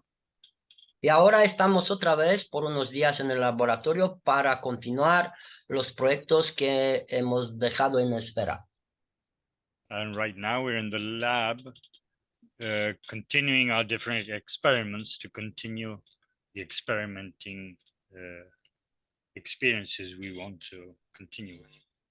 También estoy haciendo una presentación para los testimoniales del lunes. And I'm also preparing a testimonials for next Monday. Donde hemos invitado también a los que han participado ese año en los talleres. In which we have invited all the people that have intervened in the different experiences in the last year with us. Para compartir con todo el mundo lo que han vivido, experimentado con respecto a la dimensión del plasma. To share with the different people all around the world our different experiences about these plasma experiments. Porque como también ha hablado Mark anteriormente, es muy importante compartir para que todo el mundo vea qué tan sencillo es utilizar la tecnología del plasma. And as Mark has mentioned, this is very important so the people elsewhere can realize how this plasma technology can work in such an easy way. Thank you, thank you. Gianni, ¿No tenés ahí las pilas que les enseñaste a las criaturas ahí del colegio técnico? Pues las pilas al inglés, John. Yeah. I've asked Gianni if he's got at hand the experiment he taught the kids that had an experiment shown in the technical school about the batteries, which we've been looking out for with Mark these last few days. Pues la batería con que el niño de quinta clase ha ganado el concurso está en el sitio donde ha ganado. Se han quedado los inspectores con ella. The experiment that this kid has done at school, and as he won the prize, that experiment was kept at school because, in fact, the professors couldn't believe what they were seeing. Le hemos dejado ahí para que puedan comprobarlo, cómo funciona y que se puede ver que nunca se va a terminar. And they can experiment that the energy that comes out of those coils will never end. Las otras están en la empresa donde hemos hecho la presentación. The other experiments are in the firm where we made these experiments. Y claro, cada niño se ha quedado también con su batería en su casa. Que eso And está... each kid has stayed with the experiments they produced for the teaching at the school. Así que vamos a hacer otras. Gracias. We will be in the future making some more experiments on these batteries. Thank you. Yes, I thought it was interesting when Gianni said we showed the professors this and they couldn't believe it. And so we made a system with just tap water. And of course, they got nothing out of it. Yes. Go ahead, John. Yeah, Gianni had told us the other day that they had to do another experiment, a double experiment with just plain water, not GANS water, because the professors wouldn't believe it and they hadn't got no result out of the plain water. Sí, porque decían que el GANS está hecho con agua salada y claro, hay algunas interacciones. Y cuando lo hemos hecho con aquaplasma, de una copa una vida y de otras aquaplasma, han dicho eso sí, que parecía imposible, pero ya está hecho. They had tried to justify it through the salt that was in the waters. So we did a couple of other experiments with a cup of life and other cups with no salt whatsoever, and we got to the same results. Y claro, todo está dependiendo de la intensidad de los gases del plasma que hacemos. And it all depends on the intensity of the plasma fields that we managed to collect there. Y gracias, Mark, porque has replicado ese experimento que confirma la funcionalidad de la tecnología del plasma. Thank you. Thank you, Mark, for repeating the experiments there. Yes. In your place. Yes, we thank you too, Gianni, for inspiring us. And we know, as you said, all your inspiration comes from Mr. Keshe and the knowledge of the foundation as you understand it. So we thank Mr. Keshe as well. Ricardo del grupo hispano ha replicado el sistema con los soles y con el rociado y también ha obtenido el calentamiento plasmático. Ricardo has repeated these experiments and he has come to the same conclusion that all this works perfectly. Pues John, lo que ha hecho Ricardo ha utilizado el sol y también su conocimiento y ha logrado lo mismo. And Ricardo has used the sun and his knowledge, and he's come to the same conclusions that all this works perfectly, beautifully. También hay otros que han logrado eso, pero por momento no han salido para compartirlo con todos. Others have repeated these experiments, but they haven't come forward to show us their results. Ese año hemos hecho más de 100 soles. This year we have constructed over 100 suns. Algunos para crear el medio en laboratorios, habitaciones, casas y otros para utilizarlo en el campo. Many were built for homes and dwellings to keep the normal temperature in the places, and others for the domes and the different agricultural experiments. Yes, y por eso ya tenemos ahora confirmaciones. Thank you. And now we've got all these experiments confirmed by the people that have received them. Muchas gracias. Good, Mark, you're learning. Thanks. Any other questions for Gianni before we move on? I see a guest has appeared.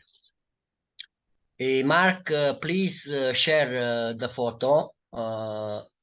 It's very, very beautiful. Las interacciones de los campos. The interaction of the field of plasma. Thank you.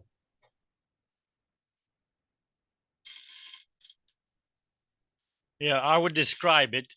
His glass jar is as big, what is about 3 kilogram jar,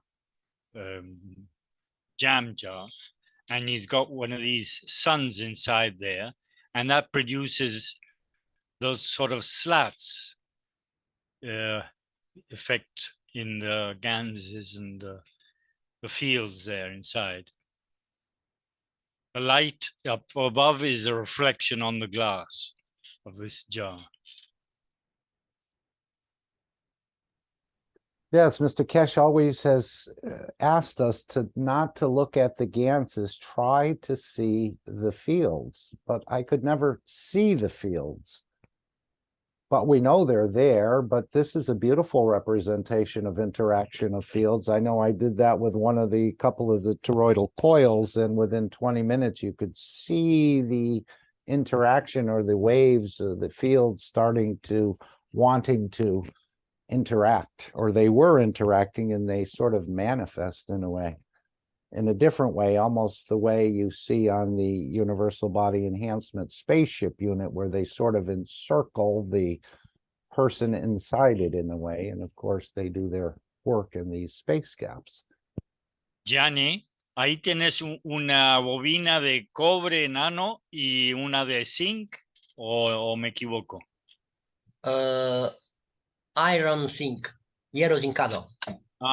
This nearer one, the nearest sun here, which you have a glare on it, that's a galvanized iron, a wire, galvanized wire. En ese reactor hemos obtenido por la primera vez el tritio sin otros procesos. And here we've managed to collect the tritium with no other process. En la imagen se puede ver el CO2 y también cómo empieza a hacerse el CH3 por la interacción entre el cobre nano y el hierro. And here you can perceive the effect of the fields on the CO2, the whitish, dirty white, and down below the CH4 and the CH3 sort of coming through. Con esos ganses hemos hecho los experimentos hace 3 años, poniéndolo en las ruedas de la bici, lo primero, y luego en las ruedas del coche. And with these ganses, we've done several experiments on our bicycle wheels and the wheels of our cars. Es maravilloso. It's marvelous. Ahora también lo estamos utilizando en soles. And now we're using it in the suns. I personally have used it on a motorbike, and you can feel the effect when you're turning around a corner. It's completely different, the effect you receive or the backlash from your bike. Yo lo he puesto en la goma de la moto, la motocicleta, y el efecto que uno recibe cuando dobla una esquina es totalmente distinto. El efecto de cómo trabaja la moto contra los brazos de uno. Sí, John, así es, hemos visto eso. Y también después de unos años, unos 3 años, hemos aprendido un poquito más porque somos principiantes. And after 3 years, we're all learning a bit more every day. We're all first day studies learners, let's put it this way. But we're Y he, learning every day a bit more. y he visto que compartiendo los experimentos que hemos hecho, hemos percibido la información a un nivel más alto, haciendo otros dispositivos más performantes. And by sharing between us the different experiments, each one of us has managed to reach higher levels of knowledge. Pero para una parte del equipo plasmático, de la comunidad plasmática que tenemos aquí, ya trabajamos solo con los campos. And with the people we have here present, the learners or teachers, we are learning through our fields, not just by the Ganses and whatever. The fields are the most important thing. Y gracias por poder compartir eso. Thank you. Hi, Gianni. I have a question for you. When you are not there, the temperature is constant, or only when people are there and when they interact, the temperature variate in function of their wish or of their need. Acum traduc. La temperatura está controlada por el alma. John, nu, please. Haideți să-ți traducă, poate n-ai înțeles. Deci tu când nu e nimeni acolo, ce se întâmplă cu temperatura? Dacă ai un termometru, ceva să vezi, sau termostat. Pues Salomea, tú estás preguntando algo que no comprendo. Si no hay nadie en la habitación, ni no importa qué temperatura tienes, pero las plantas muestran cómo son y que se siente de maravilla. Es un hecho. I don't understand your question rightly, but when nobody is there present, the plants receive the normal 20-degree temperature, and you can see the way they live that situation.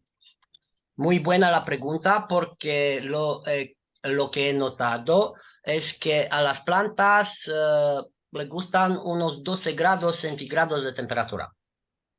What I have noticed is the plants, the different vertical people, prefer about 12 degrees centigrade in the ambient of the... En estos 3 años nunca ha bajado menos de 12 grados. The temperature in the last 3 years has never gone below 12 degrees. Y además de eso, como he dicho, la temperatura crece o baja en la función de las almas que entran en ese laboratorio. And the temperature goes up or down according to the souls that are in that location. And I would add, all this having up to 20 degrees below zero outside of his lab. Sí, John, tengo también el sensor para la temperatura afuera, pero tengo que arreglarlo porque se ha trabajado aquí y tengo que ponerlo en la función otra vez. Yes, I've got to fix my temperature control out from outside. It has malfunctioned and I've got to correct it. But yes, we do have normally about 20 degrees below zero in wintertime. Y he invitado a muchos para comprobar el calentamiento plasmático, pero en el invierno cuando afuera hay menos 20 grados centígrados, bajo cero. I have invited many people to come and experiment this when we have the 20 degrees below zero outside and the normal 20 degree above zero inside the lab. Y también en el mes de agosto, cuando aquí hace más calor, y se vea que la temperatura es el mismo en el invierno como en el verano. And in August, when we have got higher temperatures, they have experimented the same change. It's 20 degrees inside the lab continually. Y gracias por tu pregunta, Salomea. Thank you. Gracias por por la respuesta. Thank you for your answer. So it's lovely, even when we are not there. Plants use these fields and they are beneficial for their needs and to grow.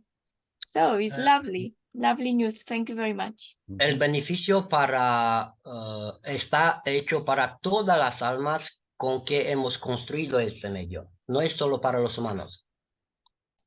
This effect of the plasma is being built for the effect of the plasma or radiation for all the souls that intervene here, be it vertical or horizontal. Sí, y como sabéis, todos estamos en un centro de salud y aquí para nosotros está permitido estar con los animales en el centro de salud, en el laboratorio. No molesta a nadie. And as you know, here our lab is in a sort of a clinic, and we're allowed to keep our home animals with us, and they don't bother anybody. Y al contrario, cuando llegamos ahí sin los animalitos, todos me preguntan, ¿pero dónde están? ¿Por qué no están con vosotros? And if I do arrive with none of the little creatures with me, they all ask, where are your beloved animals? They haven't come along today. Y eso está así porque ya hemos cambiado la percepción aquí, no solo para nosotros, también para los con que trabajamos, médicos y otros técnicos dentarios.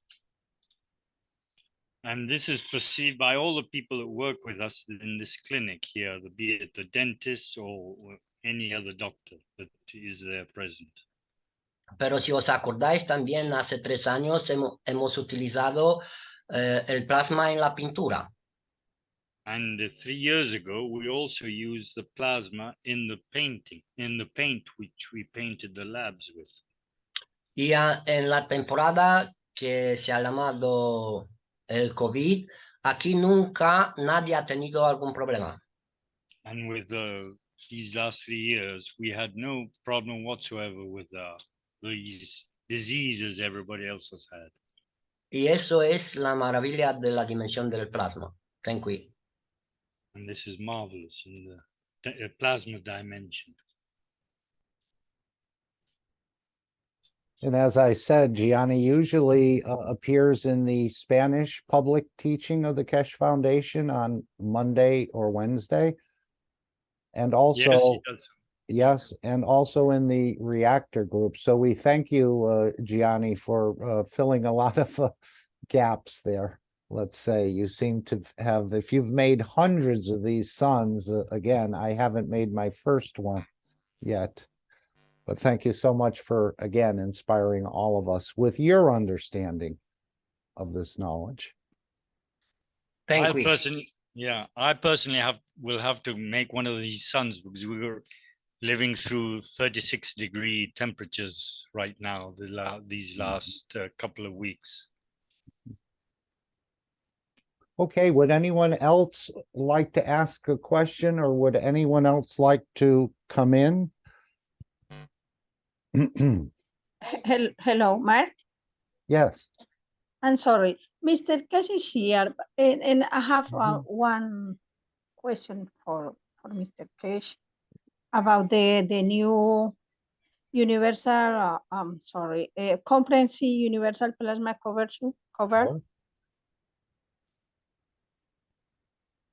Mr. Keshe, would you like to take any questions? He may just be here as a knowledge seeker, or he may have something he'd like to share with us.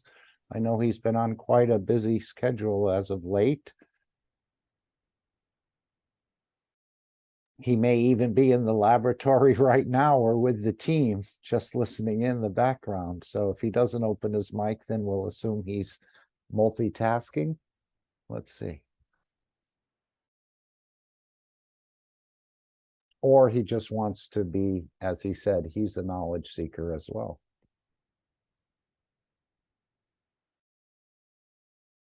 Okay, maybe later. Okay, thank you.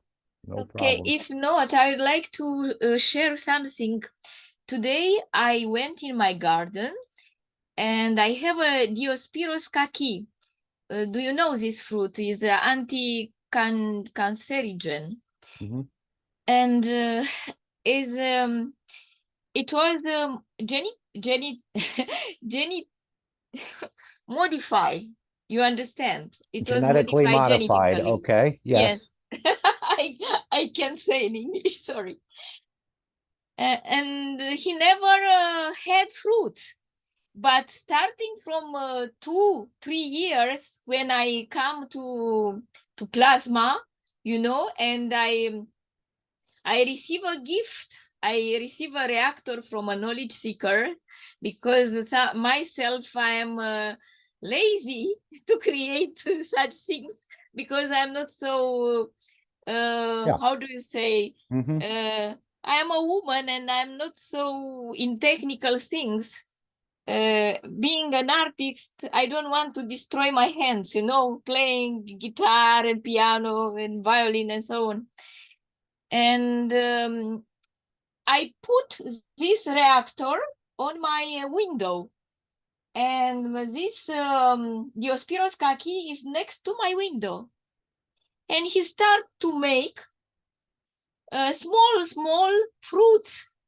Not genetically modified fruits, but natural, how it was in the beginning. And this is very strange. And today I eat, and they are just lovely. They are small, and the taste is like what we find in the supermarket, but even sweeter. And the color is violet. It's not orange. We find orange, but in my Diospyros kaki, I got this. And today I realize why my my Diospyros kaki start to make these fruits because of my reactor. In Romania, we do not have the climate for Diospyros kaki, but because of this reactor, he adapted and he started to make, or maybe because of the climate change. The soul has been elevated in the plant, and when you elevate the soul of the plant, it starts to show its beauty, doesn't it? Yeah. It's same as us. We're no different. This is what Mr. Keshe said. It's the universal body should be called a soul elevating system, because that's what all his systems are. Elevate the soul, the conditions, the bad conditions, let's say, just sort of disappear in time. Some people it takes longer. Or maybe he's energized the system to reverse the genetically modified seeds in China, and it's having some sort of a splashback, perhaps, to Linz area, and you're in that area, aren't you? Yeah, I bought 20 years ago this Diospyros kaki. I planted, I put it on my garden, and I never got fruits. And I said, okay, it's just lovely.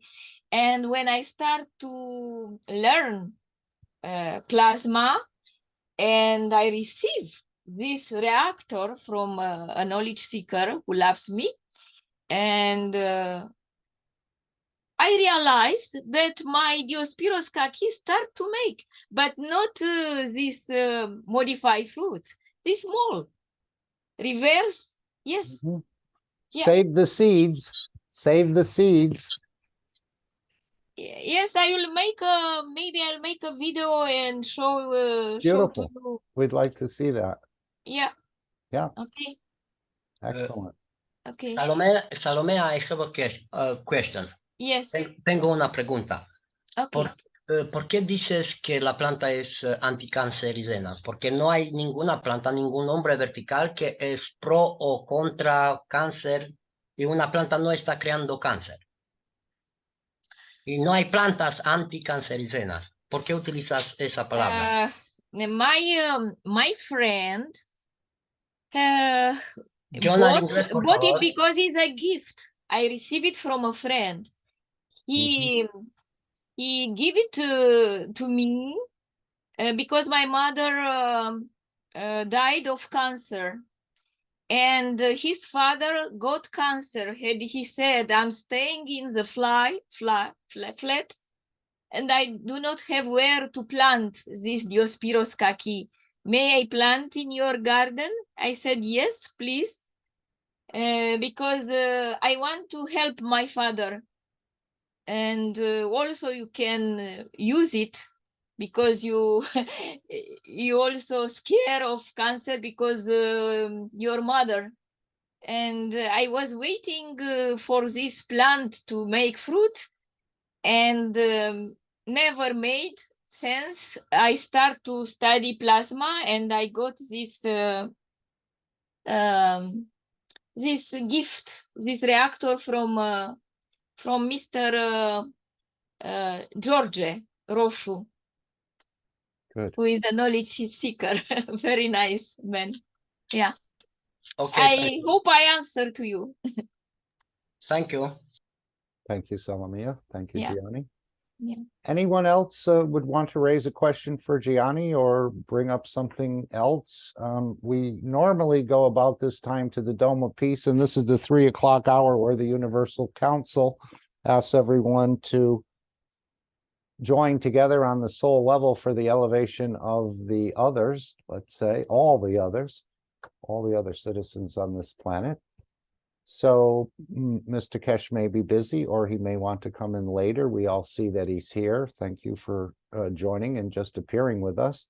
So let's go to the Dome of Peace. Alex, are you okay? Anything you'd like to add at this point? I'm ready when you are. Thank you. Thank you. All right, let's, and hopefully today you've had a chance to spray or release the plasma water, something done with the physicality. And again, Mr. Keshe said he thanks you for creating these connections in a way, or conditions for the system to be able to reach more people more rapidly. So we are laying down in a way, spraying and releasing the GANS water, some sort of plasmatic connection worldwide. So this will help the system to effectively reach or transmit its fields. Again, I don't understand the full understanding of it, but this is the way we elevate the planet and actually connect the various systems in the matter state. So let's go to this creation of the Peace Dome. And again, in the beginning, it was a little bit hard to understand how releasing water could create a dome of peace. But as we see with Gianni's experiment with the plain water, didn't do much. With the plasma water, it knows where to go and it knows what to do to balance or create conditions that are needed. It has an intelligence. Wasn't always that way. I think it was somehow designed that way or redesigned in a way. I don't have the full understanding, but this is part of the peace process. One is using our physicality and the other is spreading the fields of our soul. And we're going to continue this process until we reach this peaceful condition. And of course, you don't have to wait till Sunday where collectively we release GANS waters, but you can do it anytime, day, night, or afternoon. And again, whether it's down the drain, in the yard, around where you live, the streets, your city, whatever, it's having an effect, or it's laying down a grid work in a way, as I see it at this point. I don't know if anyone want to read this Dome of Peace. Anyone want to offer? I With a will nice read it voice. for you. Okay. This is what came in and what is now become a pattern. This from a guy, I don't know him, but he says, please remember this Sunday and every Sunday from now on, till we raise the soul of this planet to a peaceful planet. Keshe Foundation knowledge seekers worldwide will spread the gas waters around the world at 12 p.m. Central European Time and or 18 p.m. Central European Time every Sunday at the same time as they choose which time to suit them. Thank you for participating in this greatest movement by the soul of the man to bring about the peace on this planet as the permanent feature of the life of this planet. Okay, and now we will go to the second part, but the soul is being fed. It must feel it on its outer exterior in a way as well, because this is what we're doing. We're raising the soul of this planet to a peaceful planet. And now if we go to the second part, and Shweta will read this for us. Thank you, Shweta. This is where we expand the fields collectively of our souls together. And this is the way the Universal Council is learning to work. Again, it's foreign to our ancestors. It's a little foreign to us, but we're coming to understand it more and more, that this interaction of fields is the way to move things, to change things. Again, all souls in agreement and so on and so forth. But this is the way to work to touch many of the world leaders, to touch your neighbor. You know, I had a class I was supposed to take before the end of the year for some sort of thing on a license I have. And I called up the fella, and he had a recording on his machine, and it said he will not be holding any classes until April of 2023. And I just made a wish that I know he's suffering from some sort of lead issues. I just made a wish that he would call me. And I called another friend and I said, gee, did you talk to Angelo? And he said he left a message, but he never called him back for some reason. Well, in searching for other classes to take, and the price was about 3 times as much, I said, you know what, I really don't need that designation on my license this year. I'll redo it next year that way. And all of a sudden the guy calls me and he says, come on in on Saturday at 11 o'clock. And I said, wow, that's really the way it worked. I don't know why. My friend said he never called him back. I don't know what happened. But anyway, it all worked out very well, but just out of a simple wish. And I didn't even really emphasize it that strongly. I just elevated his soul because I know he's dealing with a lead issue in his body. I guess he has worked around lead for so many years and so on that's it affected his memory, perhaps. I know we got a new phone, but that just happened and I went right away and everything worked out perfectly. So just by that little wish, somehow it connected through the fields. So let's go to the second part of creation of the Dome of Peace.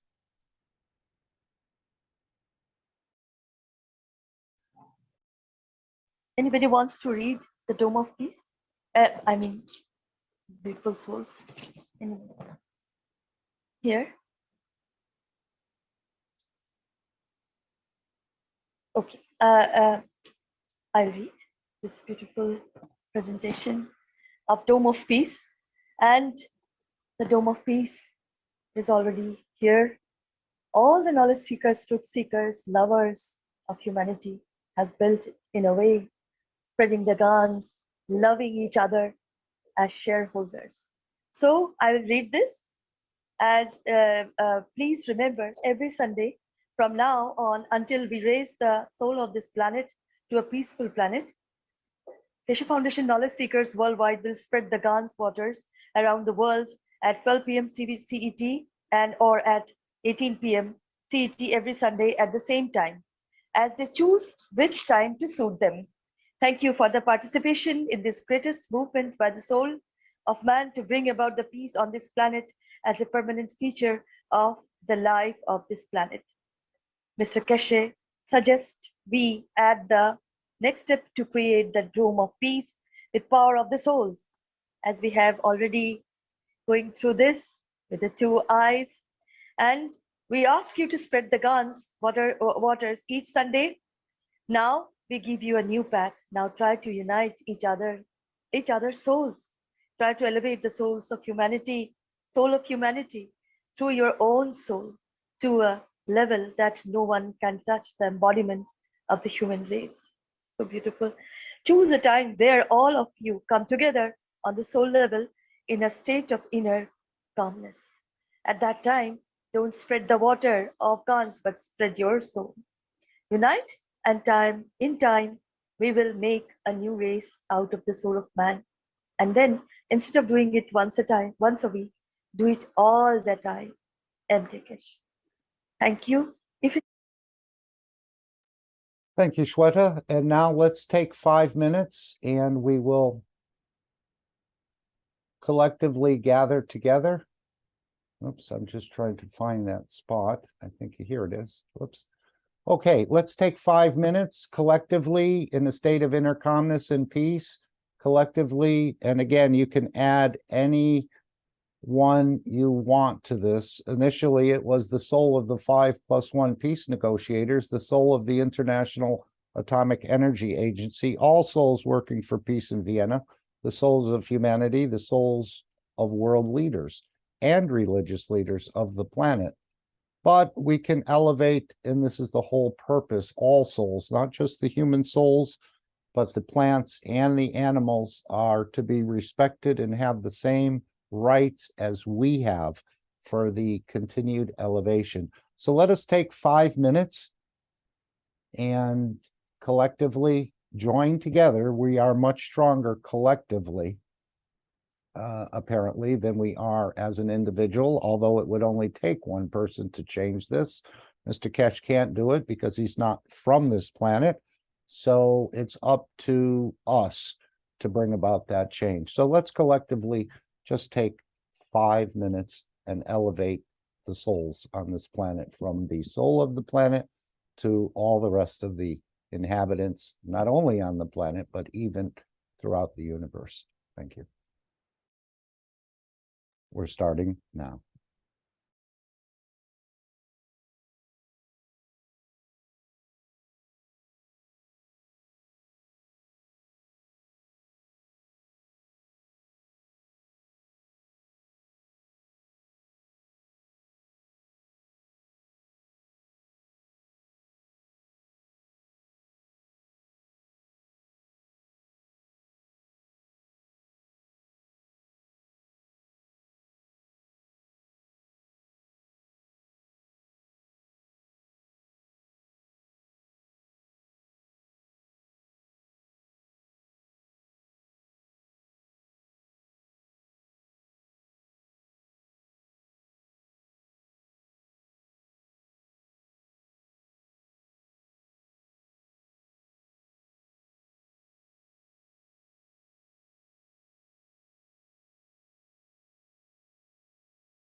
Thank you all again for this participation in the elevation of the others. And again, we're trying to get to the place where we just exist and we serve. We don't need the face, we don't need the body, we don't need the wealth, we don't need the food, we don't need any of that. Of course, you can have it all if you'd like, but it comes with a lot of attachments and a few hardships that seem to go along with it. But we're learning. And it's so easy to work through the plasma. There's no physical effort exerted, but yet we touched whoever we were meant to touch with the fields, as we see on the box of the fan. Start to believe in something you can't see, plasma wind. And that's what's moving around this planet right now. So we're about to see some beautiful changes, all of us. And we may run out of people to serve, but that would probably be in a little longer time. But there are recreational activities as one of the plates or the conferences that we will have being set up in the future for leisure time activities. I know we've talked about that, but we don't want to be bored either. I don't think we will. I think we're going to start playing in a much bigger way and in a much bigger arena, let's say. So thank you all for that. And now I think it's time for Alex to come in if he's still there. Alex? I'll go check. Okay, you don't know this guy, but you'll see if he's there. Yep. Okay, I'll play the disclaimer as I usually do for you, which is no problem at all. Okay, And then I'll let you commence with your whatever you'd like to bring us today. Thank you. Thank you. Disclaimer. The information and education material contained herein is meant to promote the general understanding and dialogue of GAN's processing. Such information is not meant or intended to serve as a substitute for a healthcare professional's clinical training, experience, or judgment. For patients and individuals, such information is not to be a substitute for professional medical, therapeutic, or healthcare advice or counseling. For medical issues or concerns, including decisions about medications and other treatments, readers, viewers, listeners should always consult their physician or, in serious cases, seek immediate assistance from emergency personnel. Prescription information, procedures, and use of medical devices information should be undertaken only by properly trained and certified medical personnel. We specifically disclaim any warranties, express or implied, including implied warranties of merchantability or fitness for a particular purpose. Such information is provided, as is, and is believed to be accurate at the time of its publishing, but it is the viewer's job to evaluate the accuracy of any information found in this presentation. Every case presented is of their own experience, applied by themselves for themselves, and it applies to their case only. Every person experiencing health problems should seek professional medical advice and consult their course of treatment with a doctor. The processes of plasma balancing described herein are a natural process which supports the body but does not replace medical advice or therapies one is already subject to.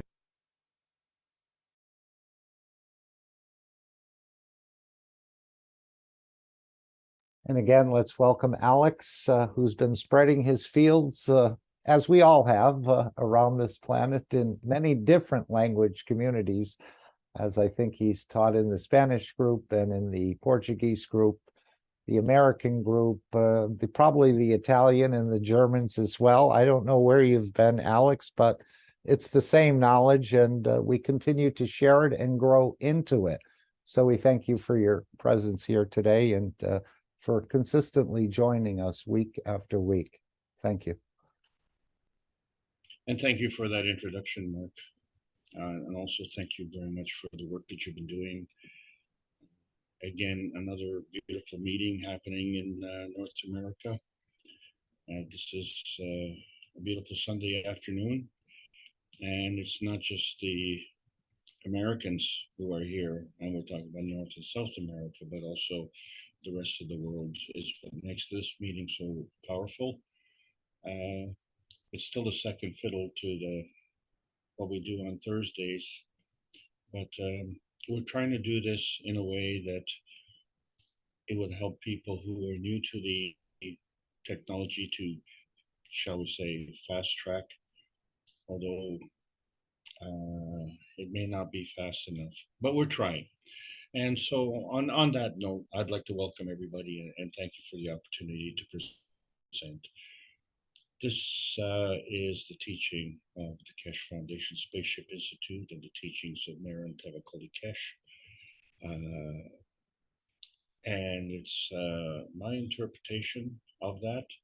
And on behalf of the Keshe Foundation Spaceship Institute, the teachings of plasma science, we are endeavoring to discuss some advanced Earth space.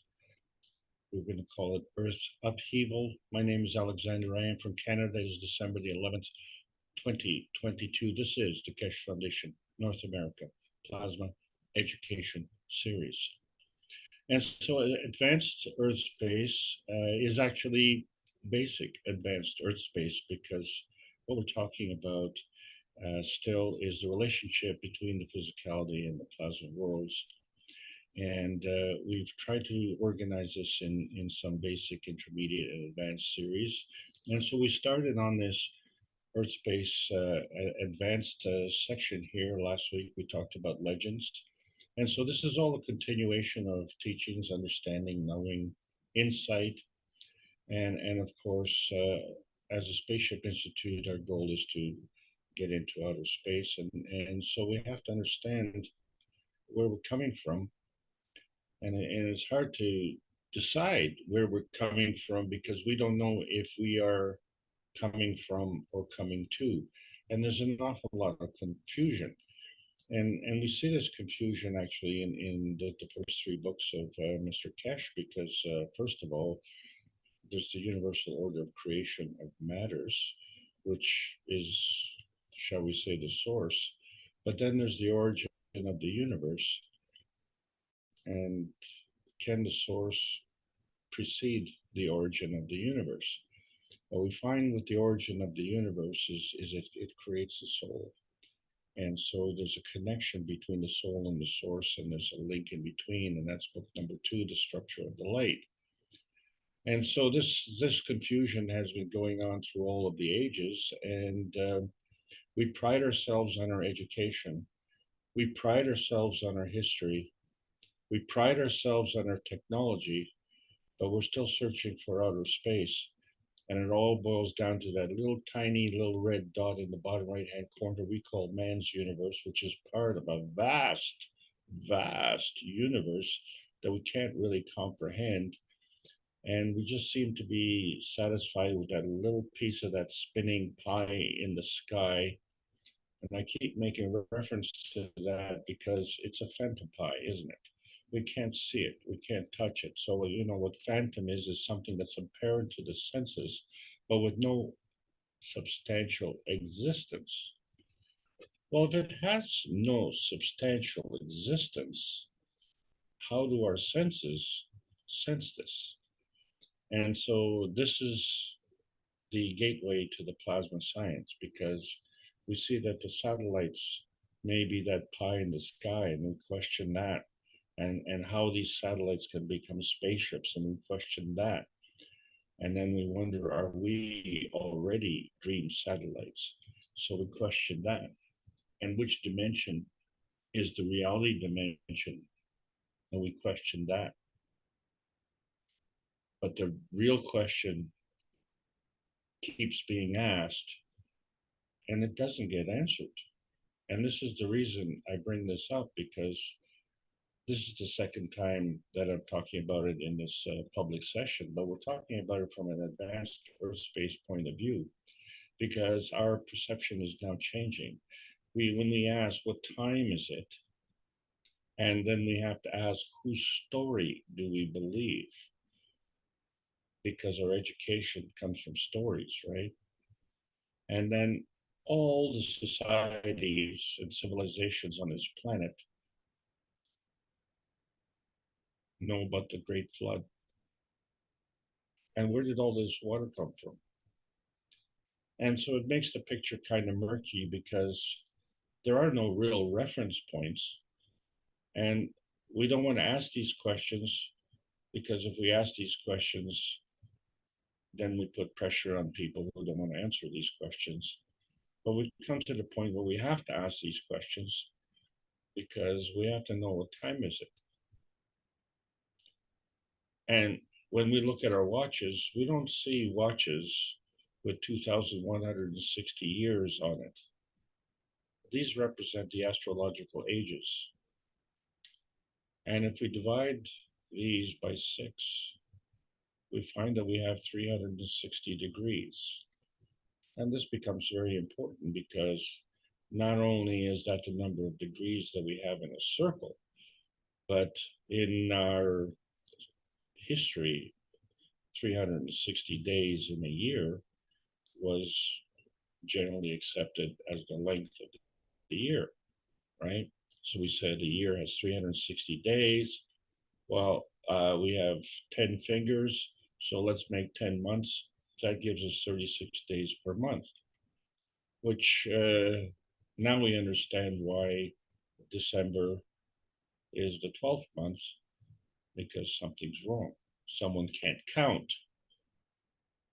And then we find that, wait a second, we had to make a little adjustment. The current year has 365 days, and we're getting more and more precise.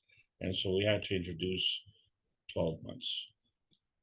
But we find that these months have various number of days per month. And then on top of that, more confusion. Now we have a leap year.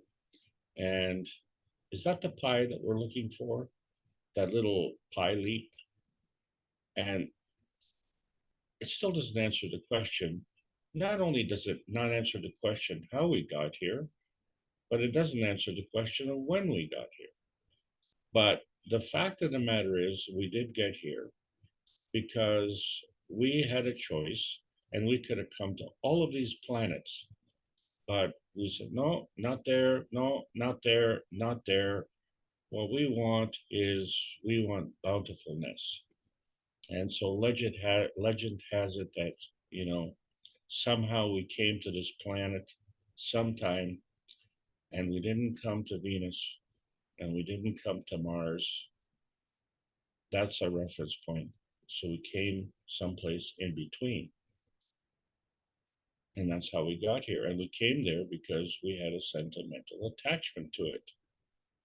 Well, a sentimental attachment transformed into a physical attachment. And that physical attachment is what we call the reality dimension. But actually, how can that be the reality dimension? Because that's all we're talking about is how we got here in context of having arrived. But what about the trip? And what about the launching? And so we find that we really don't know enough about that. So we have to kind of check our history to figure that out. And we've arrived at the conclusion that, that place out in outer space, well, actually, it's not a place. Because when we're dealing with the plasma science, we find that outer space is a method of energy transfer. And so we discuss that energy has to be in motion. It is always in motion. So that favorite question that we have, which came first, the chicken or the egg? And it's fine, to kind of play kids' games on that. But really, the answer is, in all seriousness, is that neither came first. Because in order to come someplace, there has to be a place to come to. And that place is Earth space. And so there has to be a planet to come to. And we've decided that. But you see, we're only looking at it from our point of view. But if we're looking at it from our point of view, which we call man space, there has to be a reference to it. And so that reference comes in between man space and, of course, Earth space. And in both spaces, we find that there are different energy levels and that we can transcend these different energy levels. So we've come to a certain energy level within the solar system, which was our target, Earth. And we manifested here in physicality our man space. So we're attached to the Earth, but we are complex. And not only are we complex, but the Earth is complex. And so we find that our history is not fulfilling in that regard. So if someone is asking you that really puts you on the spot, because you only know what they know, which is what we're taught in school and historically and in our libraries. But in the plasma science, we see that plasma is a kind of energy state. And we didn't say which kind of energy state, because there are different kinds of energy state and they have relationships. And so this is the formula for creating our point of view.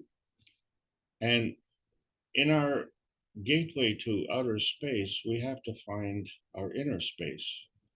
And our inner space is based on an understanding of the earth space, because that's the only reference that we have. And seeing as we came here and seeing as the consequences of us leaving here, these are pretty important things to learn about. And if that is not important, then nothing is important, is it? Really? Because if you don't understand the rules, and there are rules, there are plasma rules, but not that if you break these rules that you would go to jail, because that's a man-made concept. The plasma rules are a universe-made concept, and what they basically do is allow plasma to be absorbed, or it doesn't allow plasma to be absorbed, so therefore plasma becomes a barrier. And how can the same plasma absorb, and how can the same plasma be a barrier? And what are these rules? So we say, okay, there are different energy states and they can increase or decrease. But what is significant is that this increase or decrease can be done by at least an order of magnitude. So that would be at least 10 times, and however many 10 times 10 times 10 that you want to go. But the other rule is that the higher energy state feeds the lower energy state. So we have to keep that in mind, because it's kind of upsetting with respect to our history. That's not the way history worked. And then we see that energy state changes can manifest through natural creation or natural decay. And it is these changes that we need to focus on today, because we find that we have to change in order to keep up with the catalytic reaction of our sun, because we find that the sun is transferring energy to us, but is not consuming itself. What is it that's consuming? Our earth space is being consumed. Man space is being consumed. Our time, energy is also being consumed. And so we find that we are constantly working on a very low transfer rate. But if we can elevate to a higher transfer rate, then we can find that the rates of change are higher in the plasma state, and not just increased, but increased by many orders of magnitude. And the significant factor is that it introduces a new rule that science is still having trouble understanding. And we didn't say which science either, but that is that plasma is bound to the ethos of the universe. And so we talk about that every week, because we only have a small percentage of the population that is aware of this.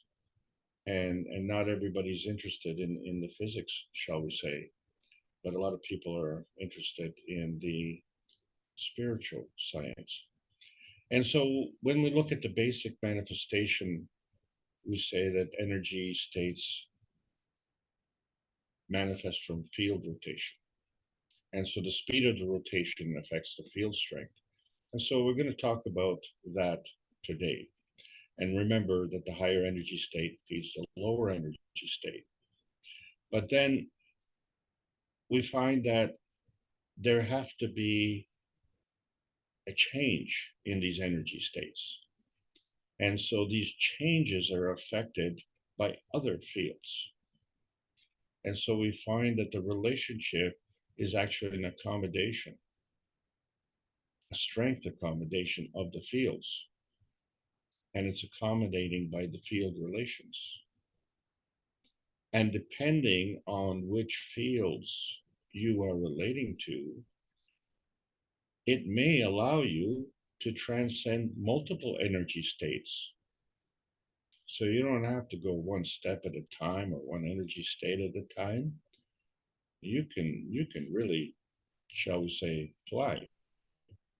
And so we look at the creation of the universe and we see, okay, well, there's a lot of unanswered questions, but we see the similarity is that energy is bountiful in the universe. In fact, energy is what causes the universe to exist. And it's always in motion. And as such, it has to have a combination with another energy. Because if you're going somewhere, you have to have somewhere to go. And therefore, if you're going, you could be coming. And if you're going or coming, and to know the difference, really, the most important thing is the charge in the motion. So we got to know if we're coming or going. But if we have different energy states, so we not only can decide to come and go in the physical state, but we can come and go in the plasmatic state. And we see this on the cover of book number 1, because we see 3 different energy states, and we say we see them. They're just phantom energy states, but we can sense them. And then, if we can't believe that, then we have to come up with some way to prove the concept. So, as difficult as it is to prove the concept, maybe what would be more instructive at this point is to disprove the concept that we have. You see, because one of the things that we need to understand is the sequencing of these various energies. And so we can turn on these energies, we can increase them, and we can enhance them.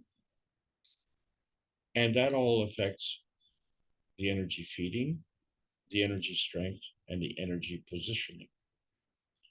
And we have a choice in that regard. And so most of us have chosen to steal the energy from others. And it doesn't seem to be a penalty unless we violate some kind of man-made law, and then there's always the possibility of jail. But there is a universal jail, if you will, and that has to do with the depletion of your energy. So in the pursuit of someone else's energy, you actually deplete your own energy. And so this becomes counterproductive. When the universal harvesting is bountiful energy, and it involves not only the self-enhancement, but the enhancement of your neighbor, or shall we say, the reference field that you wish to reference to. And we say, well, when 2 forces come together, they create these axes of involvement. So we have the x-axis and the y-axis, and those being the 2 fields coming together, and then they manifest themselves into some kind of field. And so 1 + 1 is actually more than 2, because we have 3 reference points here. And it is from these 3 reference points, we don't lose either one, because there has to be a maintenance. And it is that maintenance that is causing us a problem. And so to maintain our energy fields, we need to bind this energy. But we've interpreted this energy as the binding through deception and double cross, and doing this manifestation of energy at the expense of others. And there's a huge penalty. And so we have to understand, how far back does this go? And is this a recent phenomenon, or is this a historical phenomenon?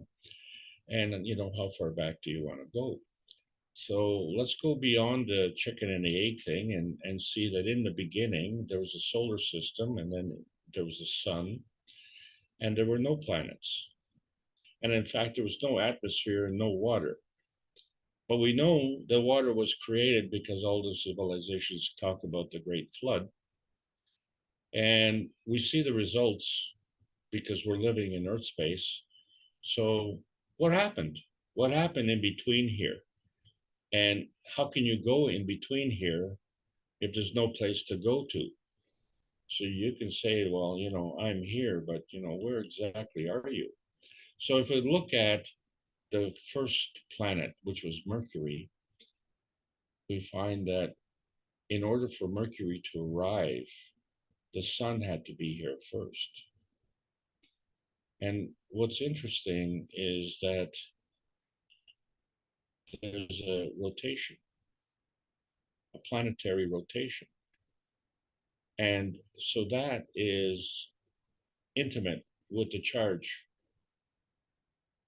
of the planet and its alignment. And so we talk about the polar energies, and so they're affected by the rotation, by the speed of rotation, and the strength of the field.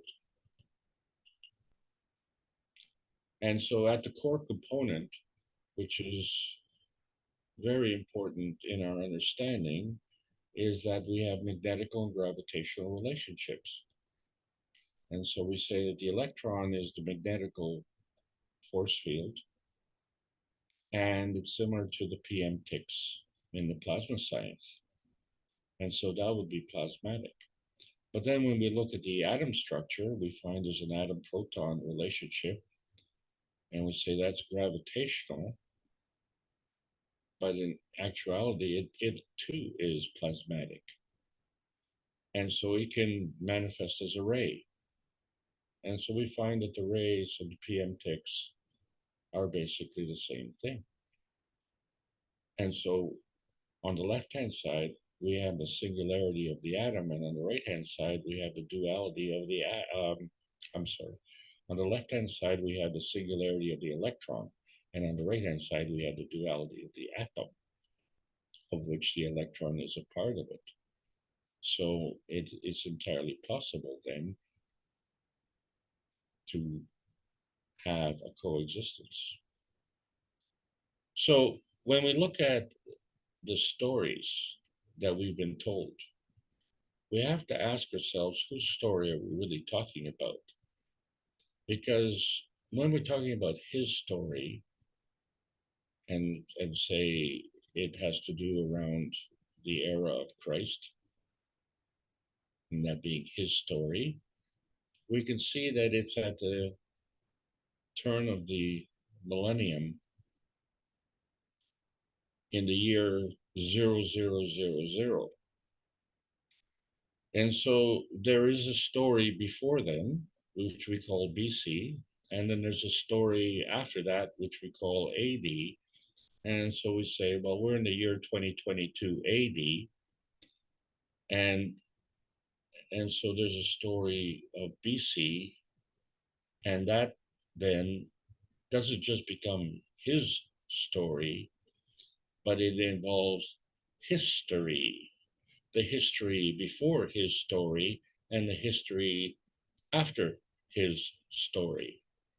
And then, of course, that's been changed today to be the conflict between AC and DC. And that's another story.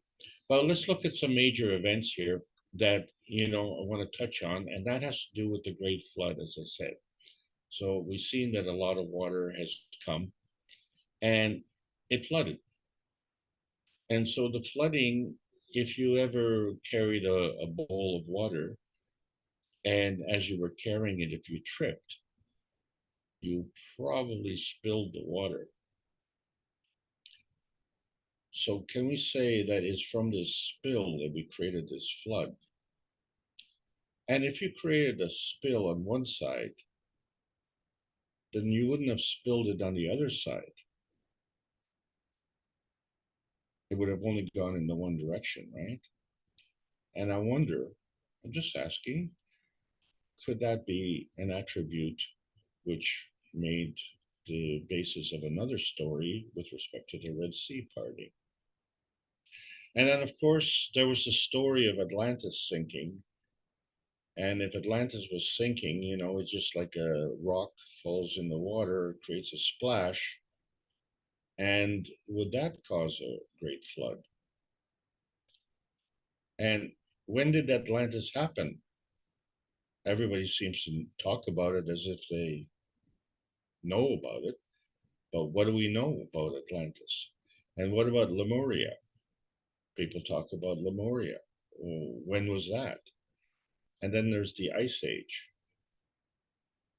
And the thing about the Ice Age, it was instantaneous because we see the vegetation in the mouths of the skeletons of the animals that froze. So they didn't even get a chance to swallow their food. It was a shock. It was instantaneous. You know, if you have an emergency and the fire bell rings and you're in the middle of dinner, by the time you get to the door to escape the building, you'd have probably swallowed the food or spit it out. These animals didn't even have a chance. But what's interesting is that we see their bones, but we don't see man's bones. So whatever reference we're making to the Ice Age, it predates history. How can you predate history?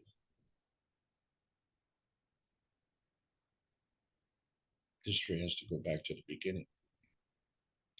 But one key component in our history, another one is, well, actually another three. And that is Babylon, Alamogordo, New Mexico, and of course, Hiroshima, Japan. These are just major events, and they caused major earth upheavals. And so we have these legends, and we know about our basic 7 continents because we see them physically. But we continue to carry these legends of Lemuria and Atlantis. But we don't know when they were, and we don't know what the ramifications are, and we don't know who to believe, and someone's telling us a story, and it's a nice story, it's a lot of fun. But, you know, sometimes if you want to dig deep, you have to go into libraries. And what exactly are libraries? So we find that libraries, of course, simple question, simple answer, they're houses of knowledge. And the knowledge is written. And that knowledge is written as a form of history. But, you know, the things that are questionable is we've had a major fire in Alexandria and another problem with Basra, Iraq. And I don't understand why these would be places of conflict. And so books do burn, buildings do burn, but when you apply heat to clay tablets, they harden. And so we're going to look at what happens with these clay tablets. And we wonder if these clay tablets have a relationship to the Tao Te Ching. And in a timeline, they seem to be comparable. And then we have other very important books, such as the Bible and the Encyclopedia. And then, of course, today's favorite, Wikipedia. But people talk about the Akashic records. And what is that? And then, of course, fading into history was the teletype machine. And if you've ever been into an old TV station or a newspaper, oh, that's another old technology, newspaper, yes. They have these teletype machines, and the news is broadcast from all over the world. And these machines are just going like a machine gun, and they go so quickly, and they consume so much paper. They actually print out the news from all around the world that the people in the office don't even have time to read the news. So even though the news is broadcast, oddly enough, what they do, they don't have a paper catcher at the end of the printer. It literally goes straight into the garbage because they can't deal with it. But it's not garbage. They need things. So you're a reporter and you need some copy. for your news broadcast. So you quickly go through the garbage there to find a news report that might fit the time slot that you're given. And if that time slot is 30 seconds, then you got to get a small report. And if that time slot is 3 minutes, so you got to make a longer report. And, you know, maybe you can do more. But later on, maybe you can do a documentary that might be 20 minutes or 30 minutes. So you can actually pick up more of the report and save it for later. But if you're in a newspaper, you have deadlines. And on the newspaper, of course, you have space, print space. And why am I belaboring this thing? You see, because the whole purpose of broadcasting TV stations and newspapers was really to sell advertising space, right? There are a lot of space agencies. So if you have blank space on a page, well, it needs to be filled. And in a newspaper, these spaces were columns.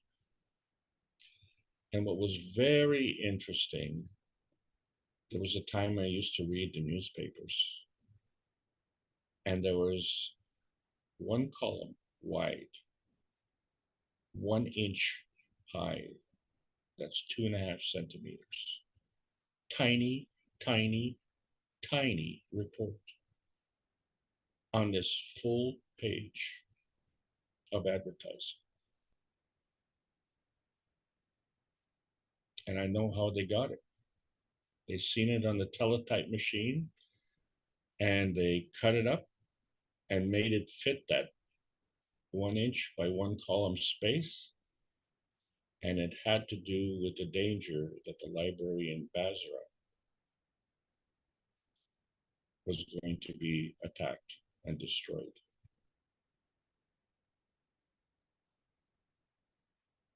And so you can read about that with this librarian who saved an estimated 30,000 books from destruction. And they included, she says, 70% of the library's collection with some English and Arabic books, and including a Spanish language Quran. And after the library was destroyed, I mean, that's what you want to do, isn't it? When you're at war, you want to, that would be the first thing you'd target. Anyway, the library was rebuilt in 2004, and she was the librarian there until last year. And you can read her history on, Wikipedia. And so history needs to be written, you see. And so we have these machines, these teletype machines that write this history, but all they do is actually transpose what someone else wrote. And in order to write this, you have to have an alphabet. And so the beginning of the machine age with respect to language was the Remington typewriter. And so often you would see on your brand new typewriter a page in there, and someone would have typed, "The quick brown fox jumped over the lazy sleeping dog." And that sentence had every single letter of the alphabet in it. And so that was a way for the salesman or the serviceman to show that all the keys on the typewriter were working. And these keys, we call them the QWERTY typewriter keys. And we see that today on our computers. It's the same keyboard. But this keyboard is totally different from another keyboard, the Rosetta Stone. And the Rosetta Stone, according to Wikipedia, was, here we are in 2005 BC. So that was before his story. Now we're talking about history. And so what it had to do was it inscribed in these clay tablets 2 languages, Egyptian and Greek, and used 3 writing systems: hieroglyphics, Demotic script, and the Greek alphabet. as opposed to the, shall we say, North American alphabet. And so this was the key to the translation. And so we need this. Language is really, really important, isn't it? It's how we communicate. And isn't it interesting? The Rosetta Stone is a clay tablet that was found in ancient Egypt, only a short distance from Alexandria, where that library burnt down. So anyway, what's very interesting is it's, kind of beat up, and knowledge seekers are knowledge seekers because not only do they want to know the future, but they want to know the past, because the past leads to the future. So we have ancient knowledge seekers. And then today we have modern knowledge seekers we call web surfers. But in between, we've had two knowledge seekers of note. Immanuel Velikovsky, who wrote the book Earth Upheaval, which is what we're talking about today, and Zecharia Sitchin, who wrote the book The Lost Book of Enki. And the thing is that if you go to that wonderful Wikipedia, both of them are known for their fringe theories.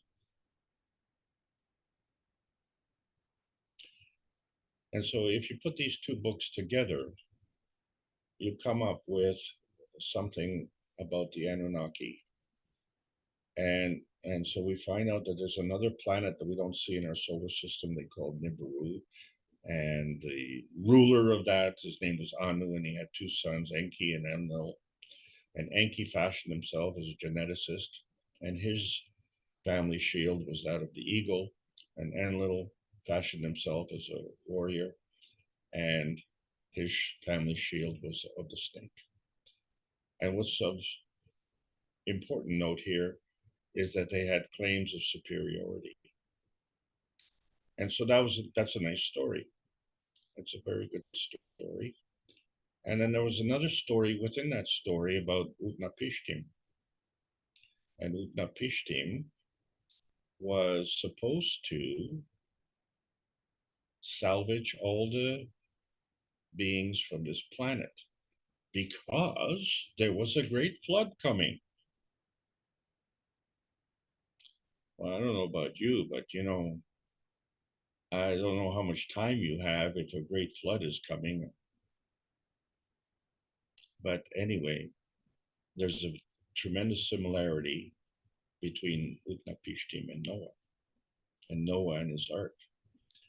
And when I first heard this story, what was significant to me was, well, it would need a really big boat to float. And if you brought in all the animals 2 by 2, what a mess. What a mess. And how would you do this? And so as a child, I've seen the pictures and everything. And so, that's kind of ingrained in your education. But somehow, someone knew about this flood, and it was top secret. And Utnapishtim wasn't allowed to be told about this. So what had happened, as per the book, if you will, is that Enki told himself, he was talking to himself, muttering, if you will. Maybe he was having early Alzheimer's or something. Anyways, muttering to himself. And of course, Utnapishtim was hiding behind the curtain and heard all the mutterings. And so Enki indirectly instructed Utnapishtim to build the ark and save all the creatures on this planet, and to save them from this really top secret thing that was going to happen with respect to the flooding on this earth. And so we were able to understand this story because both Velikovsky and Sitchin were able to translate the Rosetta Stone, and they were fluent in all 3 languages. And so they were able to decipher the tablets that disclosed this. And Velikovsky in particular was very well skilled because he would fix the timelines. And to do the fixing of the timelines, he had to look at the neighbors. So when we look at the neighbors, there's something funny going on here. First of all, there's the Middle East and there's the Middle America. And when we look at the Persian carpets and we look at the designs, we find that the designs are very similar on both sides of the Atlantic. And we see the representation of the DNA, which is the representation of actually two snakes intermingling.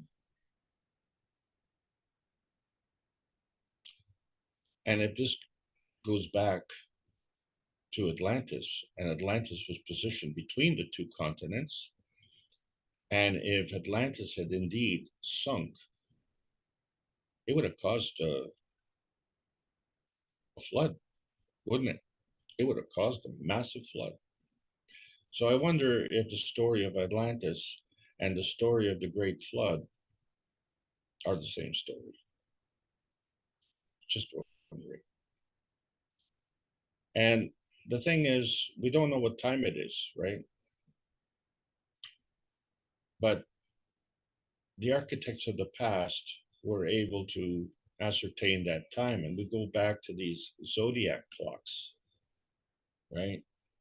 So when we look at the pyramids, one has to question, would you build the pyramids in the middle of a flood? And if you look at the erosion around the base of the Sphinx, that's water erosion. And look how high it is.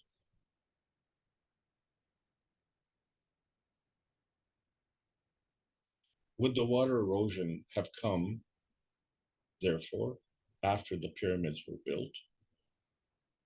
Which means that the water erosion, the flood, came after the pyramids were built. Which accounts for this huge gap in our history. And where is this gap? Well, this gap is between when the pyramids were built and when our history is there. And we have two gaps in what we call Mesopotamia. We have the Sumerian history, which we don't know if that was an advanced race or an inferior race, but history intimates that it was a very superior race, but they're gone. And then we look at Mesoamerica, say around the Mexican area, and there were these Aztecs, and they seem to be a superior race, and they're gone. Isn't that interesting? And do you think that had anything to do with the Great Flood? Just asking. Just asking. And then when we look at, oh yeah, those Babylonians, they looked at the zodiac and they divided into 12 equal signs. And this was done, 1,500 years before Christ. Oh. And then they had already known about the 12 signs of the zodiac, one of which was Leo. And Leo was around 10,350 BC as the way the Earth rotates around the sun. And this was confirmed by Edgar Cayce in his readings of the Akashic Records. And what's interesting about Edgar Cayce, if you don't know who he was a medium, just a regular medium, not a medium large. But anyway, he read over 5,000 readings. And as I mentioned in the past, if you're talking about some kind of proof, you have to look at the consistency. And there was never a conflict of references, not in history, not in relationships, nothing.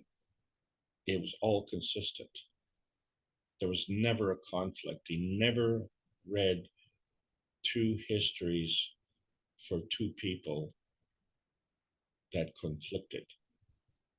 There were many cases of two histories at the same time with respect to the neighborhood, one being the neighbor of the other. But the Babylon has another factor that we're going to look at, you see, because now with the plasma science, we understand how the other planets followed one by one. So each one came the way Mercury came. And so, we looks like we came in third place here. And that's pretty good. But what's interesting is, of course, they don't all rotate on the same plane. So, and in fact, they don't all rotate on the same direction. Some, in fact, rotate faster or slower, and some rotate in the opposite direction. But they all orbit the sun on the same plane. They all orbit the sun on the same plane. And so to explain this, we have to look at the relationship between the neutrons and the atoms. And we find that the neutron is an independent initial fundamental plasma, and the atom is a proton-electron marriage.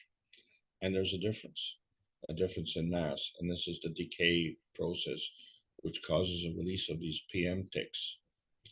And the release of these PM ticks is the launch of the rays. And we haven't specified which dimension, because there are many dimensions, and all of these dimensions are representative of field strength. And so we see that the field strength is determined by the amount of the magnetic fields which are transferred from the large twin plasma of the proton to the smaller twin plasma of the electron. And not only, because there are emissions and there are absorptions. So the emissions being the launch field and the absorption being the landing field, we didn't say where they are. And we didn't even say if it's plasmatic or physical. But these emissions and absorptions travel at light speed. And we didn't say which speed. We didn't say which light, because we can't see it. What we can see is the physical spectrum. What we can't see is the plasmatic spectrum. And what we certainly can't see is the bond dimension, which in science we call the covalent bond, which bonds atoms together. But since we can't see the atoms either, this becomes a real problem. And that bond is the reality dimension. And so if we can't see it, we can't understand it. And this is the problem with PM ticks. They're feeding packs. They feed us energy, and they travel throughout the universe. And so they carry this aminogen characteristic, which manifests itself on Earth space. So we've already agreed that Earth space has to be here before man space, and then sun space has to be here before Earth space, and solar system space has to be here before sun space. And so what are we talking about with respect to this great flood? How did that happen? And so we see that an energy had to be applied.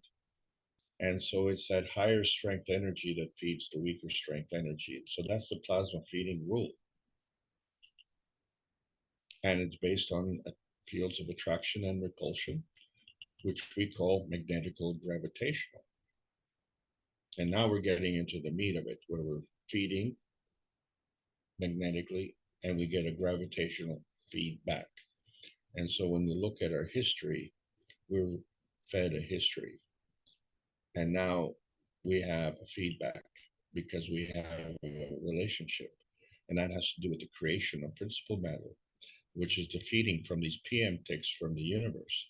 And they converge into this plasmagen, which is a combination of the principal matter, the convergence matter, and the transition matter. And these are all matters at different field strengths.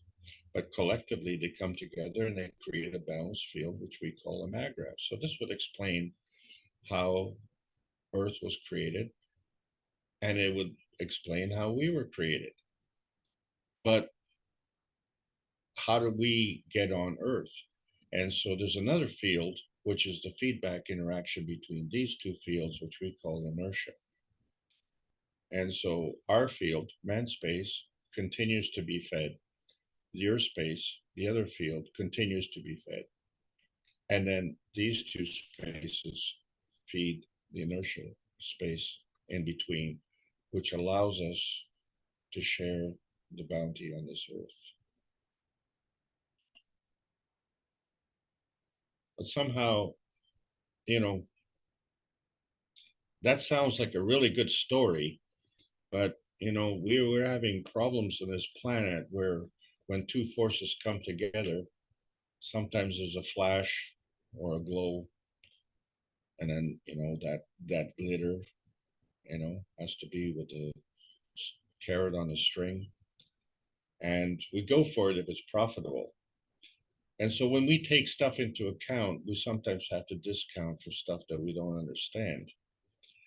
And then if we get too simple, then sometimes we have little blasts.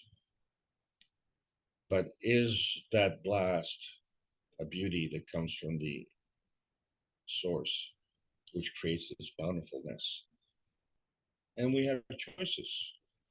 And so we, as plasma knowledge seekers, we've made a choice where we've created the GANS, and we see that that GANS is plasmatic, but it's inside a glass jar, a glass bottle. And we can see through that glass bottle. And the thing is, in the middle of the GANS, there's a hole.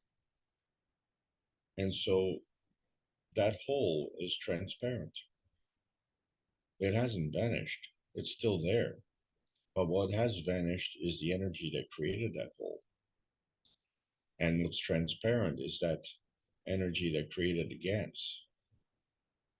And the bottle itself, which we don't know how it was created, is also transparent.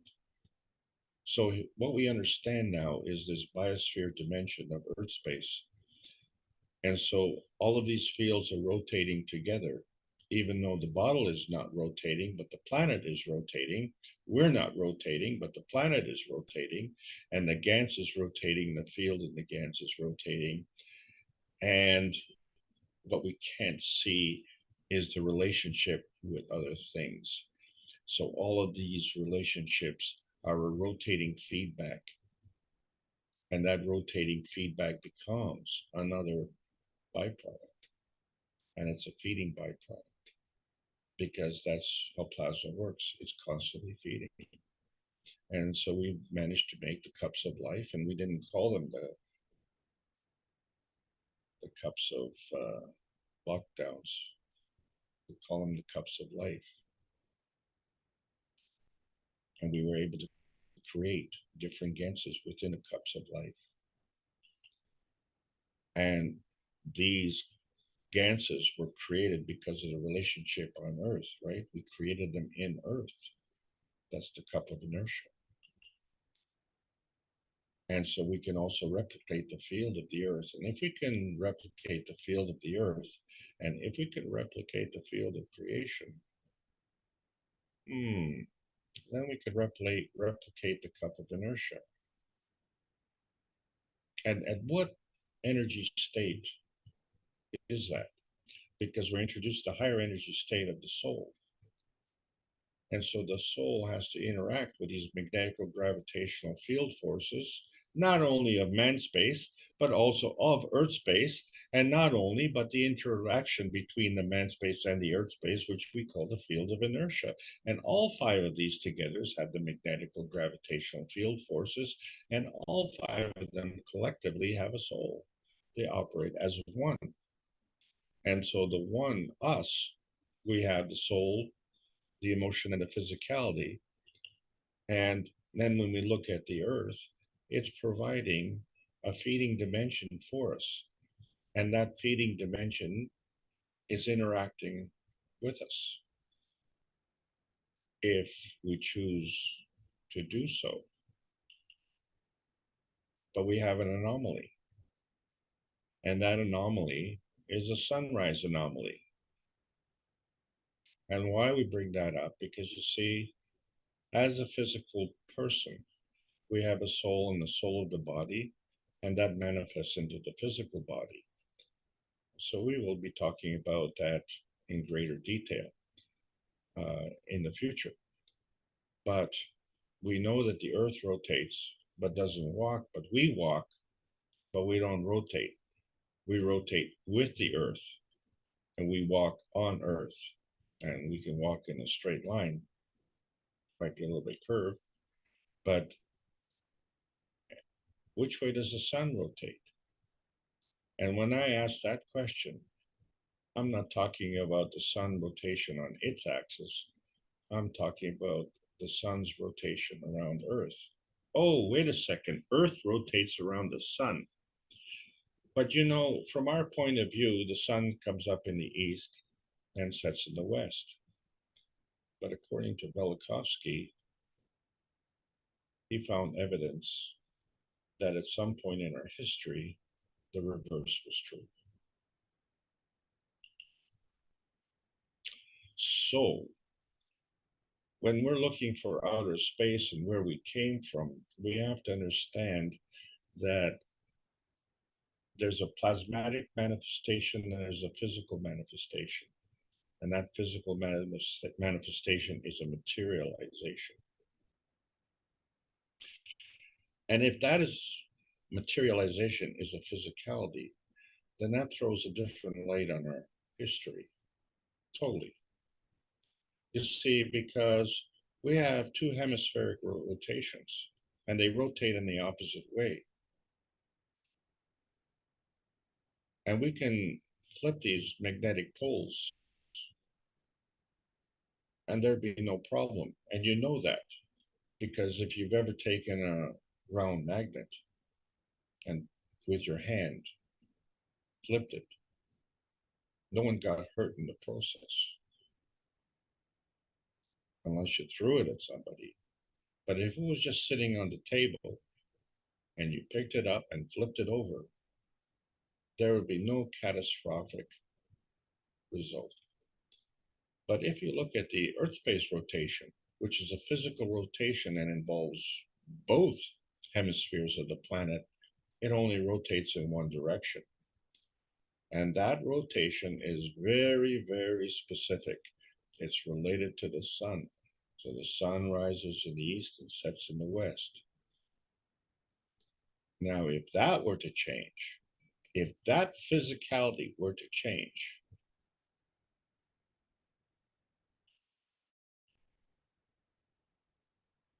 wouldn't that create an earth upheaval? You carry a bowl of water and you trip over the carpet. Wouldn't that create an upheaval? Wouldn't you spill the water on the floor? And this is what Velikovsky found. And in order to get to that point, he looked at the calendars that we have. And we found that the way to do that is you have to look at your neighbors. And there was a 700-year difference. How can two neighbors have the same history and be 700 years apart? So somebody is fudging something, isn't it? And so the question is, do you move your history forward 700 years to catch up to your neighbor? Or does the neighbor move their history back 700 years to be in alignment with you? Or, somewhere in between. Maybe it's, 350 years forward and 350 years backwards or something like that. And so this is all done by comparing neighbors' histories and comparing the stories. And then you ask yourselves, all the neighbors had a great flood. And if the magnetic poles flip, which we know they flip because we can see the alignment of the charges, but that didn't cause a catastrophe. If the axis poles flipped, that would really cause a problem, wouldn't it? And is that possible? Well, we see that these planets in the solar system are positioning themselves, and their location is specific, and they rotate around on an orbit around the sun on a specific unseen orbit. And yet they all rotate on a different axis, although the orbiting rotation around the sun is on the same plane. So therefore, it is possible. It is possible to change the physical rotation. And so we can see that. So what's our problem in understanding? And what's our problem in understanding this wobble interaction? That is the difference between the magnetic pole and the rotating axis pole. And then we find that there are two hemispheres, which means that the energy in motion is a two-way street. And so what we're seeing with respect to a manifestation of physicality is the wobble interaction of these two hemispheres, and then it manifests itself into physicality, which we call materialization. This becomes very important. And this wobble has a range. But what happens if that wobble goes a full 90 degrees, and so the vertical becomes horizontal? What would cause it to do that? So we see, plasmatically speaking, that energy is coming in all the time, and it's absorbed because the Earth is attracting this energy gravitationally. But in order to keep that energy, it also has to emit energy. So the energy is going out. And so the balance between the energy being emitted and the balance with the energy being absorbed keeps stability, a lot of stability. And so when the Earth rotates, you don't feel the rotation of the Earth. We rotate right along with it. And in that process, this becomes a balanced maggrav. And a balanced maggrav means it's balanced. There's no upheaval. And this is our feeding dimension. And so if we go through an upheaval, then that's going to affect a lot of things. If that's the way the Earth is working, then what we're seeing is the feeding radiance coming from the Earth and a feedback radiance coming to the Earth. And this is done in a dynamic plasma field. And so somehow it transcends that boundary. So I just want to draw your attention to some toys. And some of you may have had the opportunity to play with these toys. And I want to talk about them for this week and next week. And so the ones to the left are their tops, and there's a string that comes with them, and you can play with the top. And then what you do is you wrap the string around and you throw it on the floor, and the top spins. And it just keeps spinning. And it's a lot of fun. And I used to do that in the kitchen. And of course, it's a nice flat floor in the kitchen, right? And the top would hit the legs on the kitchen table or hit the stove and make a big noise. And of course, it would rebound and squirt all over. And yeah, it would do a lot of funny things. It would wobble and you got to be really good at it. And the whole idea of the game, of course, was to get it to spin as fast as possible and see how vertical you could get it. And then there was that other toy, the Slinky, which was a lot of fun. And we couldn't explain it. Nobody could explain it. But it was a lot of fun. And it was a lot of fun because it did some crazy things. And it's the 75th anniversary year of the Slinky toy. How appropriate. Getting back to the tops. So the thing is, you wrap the string around it and you pitch it in such a way that it spins and the string comes off the top. And if you weren't very good, the top would spin horizontally. And if you were really good, the top would land with hardly a sound and spin absolutely beautifully. And that was a lot of fun. But it was a lot of fun to watch it spin horizontally, because what it would do is it would stand up. It would stand up vertically.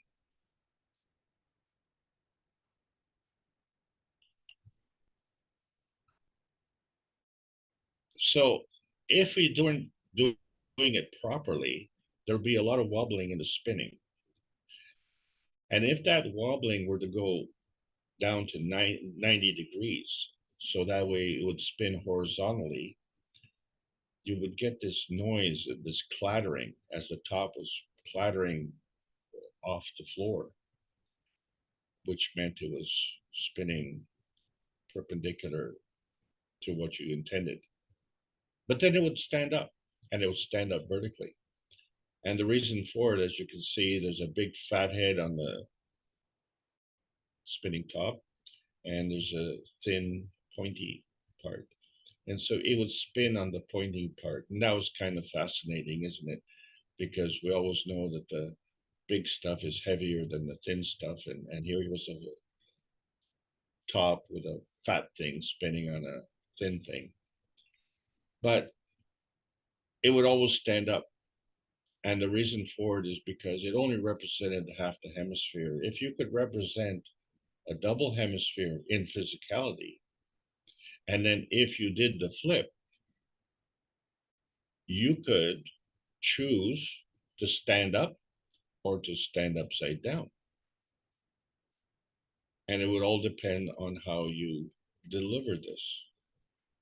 But this is almost impossible to do in terms of physicality, because you would have friction on the floor. So you would have to lift it up off the floor to relieve the friction. So therefore the spinning of the bottom top, upside down top, the spinning of the upside top would be of the same field strength. So it could like levitate, I guess. But what we're talking about is the physical spinning. And the thing about it is that unlike the rotating hemispheres in the plasma condition, from the point of view of the pole, if you're looking at the North Pole, the plasmatic rotation is counterclockwise. And if you stand on the South Pole and you look down, the plasmatic rotation is counterclockwise. The physical rotation is in one direction. So if you were able to stand on the pole in the physical direction, you would see the sun rise in the east and set in the west.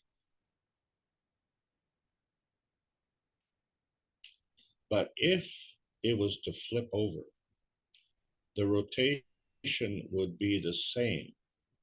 And then what would happen is that the sun would rise in the west and set in the east.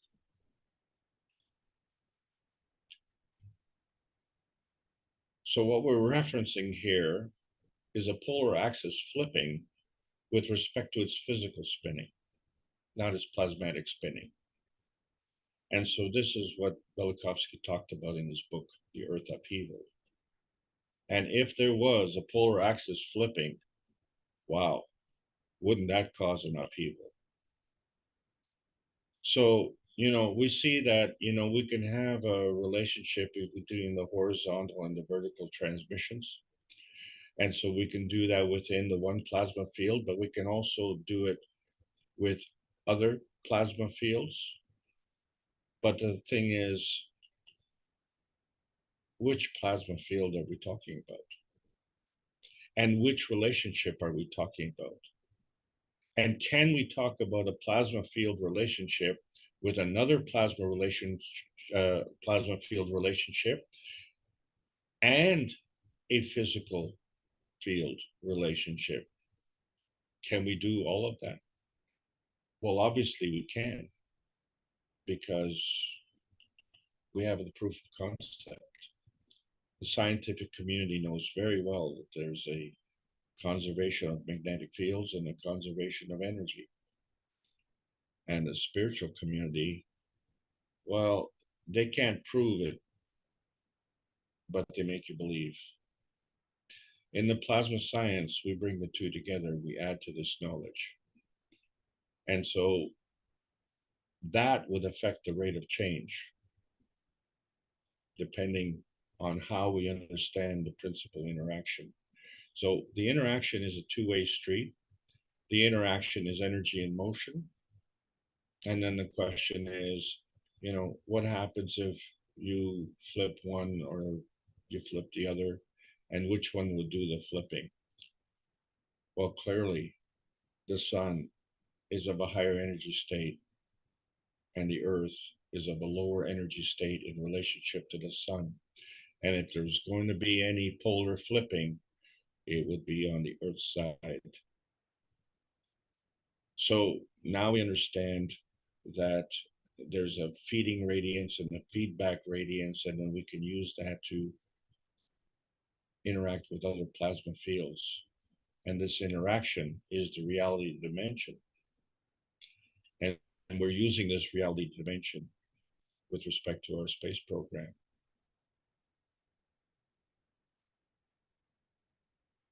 Well, what happened in our history? We're not using these dimensions. We're having trouble identifying non-tangible versus tangible, non-visible versus visible, plasmatic or physical. We don't seem to understand that. And then what is this emotion of presence? You know, if you're doing archaeological discoveries, what kind of form artifact is that? How do you have a form artifact of energy in motion? You have to look at the manifestation point. And if it's physical, you have to understand that there's an emotional context as well. But we're not talking about that. We're just talking about your basic physicality manifestation, matter state versus the matter-gen state, which is plasmatic. And we ask, which is the dominant matter state that affects you? Well, the thing is, of course, our history affects us, our education affects us, our society affects us. And in the absence of something, you know, we have no choice. And so for years, our soul is somewhere out there in outer space. And now we find that the soul, which is the essential you, is inside. And it represents the interaction between the plasma state and the matter-gen state. And then there's the soul of the body. That's the surrogate you. That's the interaction between the plasma-gen state and the environment. So in this case, that's our earth space, matter state. And so when we look at these relationships, the key point for us is the soul of the earth relationship. And if it's similar to the soul of the sun and the soul of the man, then the soul of the earth is also having the same characteristics, has to. So there's a soul of the earth body because we have a body. And there's a physicality of the earth body, not only because we have a physical body, but we are on the physical earth body and we depend on that. And so we have to look at the sequencing of these plasma energies. And so if the higher state feeds the lower state, then the higher state is the soul of the solar system. And the next highest is the soul of the sun. And when these two come together, the next highest is the soul of the earth. Okay, so now we're getting somewhere. So now that we have the soul of the sun and the soul of the earth, now we can attract the soul of the earth body. Okay, now we begin the manifestation process. And we can take it another level, a lower energy level, and take the soul of the earth body and hook that up with the soul of the sun and manifest the physicality of the earth. Now we have a place to go to. Now we can go to earth. But we still don't understand the plasma science because we have imposed limitations. It's this nuclear science. Nuclear science is imposing limitations. And the thing is, it doesn't take into account morality, compassion, or courage, because these are all fundamental components of creation, because they reflect the ethos of the universe. And at no point are we discussing in nuclear science the ethos of the universe. But there is a nuclear connection, you see. And this nuclear connection is manifest through these green crystals, which we see in the previous civilizations of Babylon. And we see that there are almost 9 civilizations that are buried one on top of each other. And so we wonder, was that the only flood? Maybe there were 8 other floods. And when did this happen? And the thing is, at the bottom of these civilizations, the archaeologists have found these green crystals, which are not the first nor the only evidence in history of a nuclear explosion on this planet. And these crystals are identical to what we see at Alamogordo, where we made history, man-made history of the first nuclear weapons. And of course, Hiroshima, where we made man-made history of the first use of nuclear weapons on man. Man-made weapons on man. And so if these were the first man-made evidences, then the previous evidences, well, they were not man-made. Or were they? And so when we talk about heaven transcendence, we see that we can go through different energy states, but the limitation on this planet is limited to the speed of light. And so we see this light on Earth, but we see the same light in Mars. Now, interestingly enough,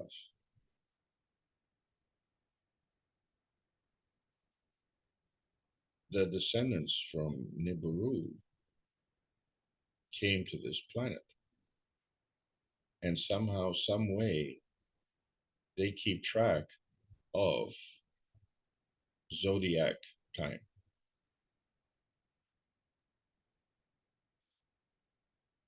That's not plasma light. That's physical light. So what we're talking about in plasma science is that we're talking about some speed, some nebulous speed that's faster than Earth light, faster than Mars light, and faster than Nibiru light. And if we use that energy level as part of the peace stone, we find that this becomes a very dynamic Earth body, which is regulated by the soul of the Earth body. And we are on this Earth body with our soul of the body. And so there's an interaction. And so now we're seeing the significance of the Earth space. The Earth is the chosen, bountiful one. And it's a biosphere of peace. And it's looking for freedom and emancipation also, because the universe is normal. And so we need to understand that our existential crisis defaults to the harvest of the plasma energy of the plasma universe. And so if you wish to pursue those books and if you wish to pursue that history, there's a story, and that story comes to a conclusion. But what bothered me when I first learned about those stories is that there was no conclusion that matched with our science. There was no way to explain and the relativity of it. But what we have is an understanding now of a landing point, and that is to say, we arrived. This planet arrived, and then we arrived. And then Anu arrived. Anu being the, shall we say, the ruler of Nibiru. And then we were enslaved. And we weren't very good slaves. So then we had to be washed away. And you know that we had to be washed away because Utnapishtim was making preparations. And then somehow we came back. And so there was a historical modification. And in that regard, we see that the warmongers prevailed. And the scholars of ancient history were deceived. And so all we see in our history is based on physical materialization. And there's nothing wrong with that. Because you know what? It proves the limitation of our history and the error.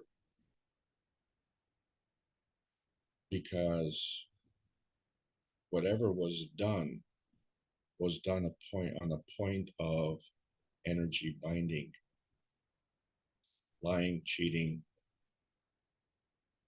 etc., at the expense of others.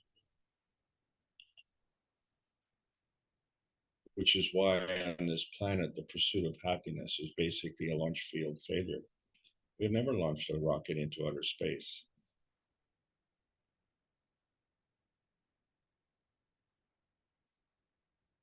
And 100% of the souls born on this planet prefer the bountifulness of Earth space, as opposed to Mars space or any other space.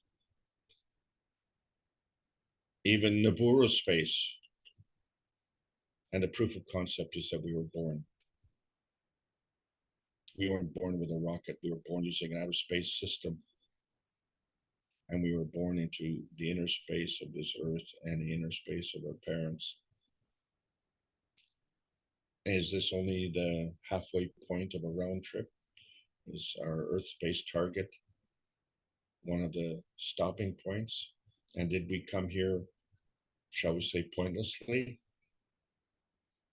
And when you see that we are inherently peaceful, and if we came to this planet, how do we become warmongers, and why are we warmongers?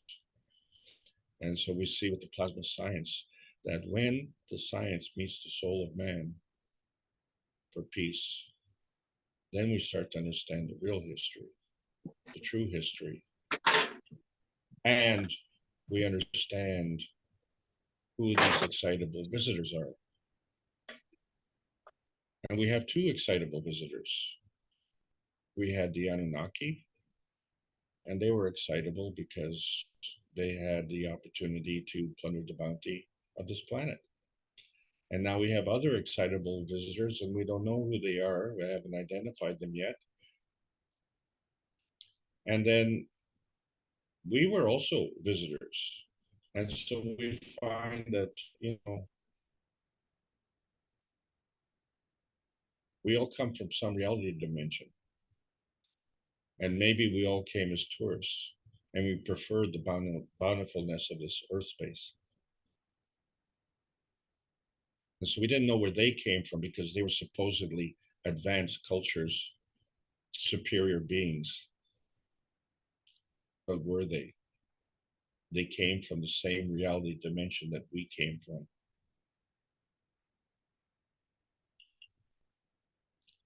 We know that. We're in the post-September 22nd, 2022. timeline. We now can make choices from the transmutation of outer space to the bountiful space of Earth space and beyond. And there's a graceful space in between that involves peacefulness. This is the Keshe Foundation Spaceship Institute, teachings on plasma science. We're calling all Earth space patriots. There's a World Peace Treaty. Sign it, because the Earth has many overlapping fields, and these fields represent life with freedom from boundaries or abuse. If we don't understand what we're doing, we need to understand our history in the proper context, because this helps understanding our purpose of creation. We need to send this Earth into a different atmospheric transformation where we can benefit physically and emotionally with our vitality. And so this transmutation comes from a transparency point to a manifestation point, and it represents the bountifulness of this universe. And it's part of the healing process of the inner space of the Earth space, you see. And it connects to the nebulous point of the universal inner space of freedom. There's a total conflict with what these fringe theorists have put forward. Earth has legends, and Earth had upheaval. And the combination and understanding of those two will sort out man's morality. Plasma science needs to continue to be delivered in exchange for peace on Earth. So welcome to the outer space age. That's the end of this class, and thank you all for listening. I hope you enjoyed the trip, and over to you, Mark. Thank you very much, Alex. Take a deep breath, and we'll be back to you in a moment or two while we ask if there's anyone here for the first time. I see Angel, and I saw this fella named Ad. So without putting you on the spot or anything, if you'd like to open your mic, and maybe you've been around the Keshe Foundation for a while. Angel, are you able to hear me? Just tell us where you're from, how you found the meeting or the foundation. And then there was Ad, I think, well, he had a different name, maybe Gallup knows. Was that the Ad from Holland meeting? Would you know, Gallup? I think his last name was Shermans, but I think he dropped out at this point. Mark, in Yes. fact, Angel Cuesta is a man, not a lady. Okay. Well, the Ad in Holland is a man, so I don't know what the full name is, but no problem. Was just checking. Ángel, ¿deseas hablar?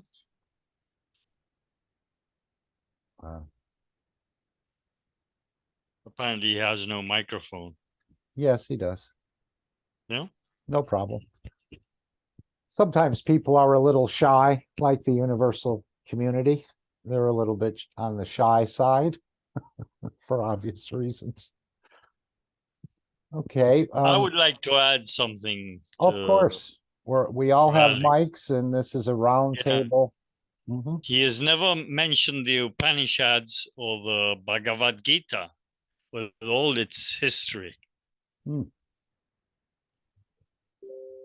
You talk about Or me? the Mayan calendar either. Are you yes, I referring have. to Alex, John? Shaking his thoughts a bit, yeah. Okay.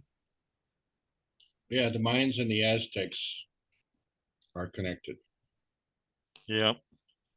And they've got a lot of history. Yeah, and has anyone pinpointed the timeline? All I want to say is that doesn't matter. Once you come to the point and you realize that these people are not superior races, they are superior in technology, insofar as they can come to Earth space and they can go to whatever space that they go to. but they're not traveling in outer space.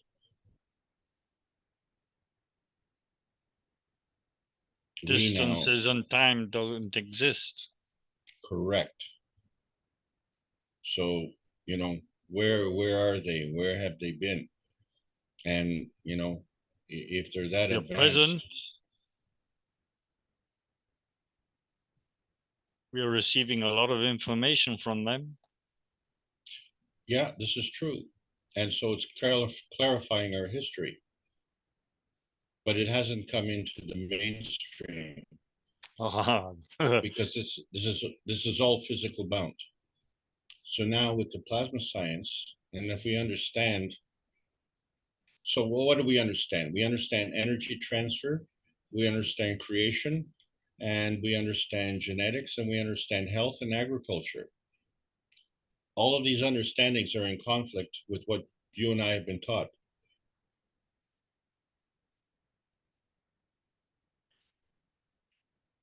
We have been taught about, 80 years ago, that atomic bombs, and apparently the atomic bombs are just 0-point energy explosions. They're not atomic bombs.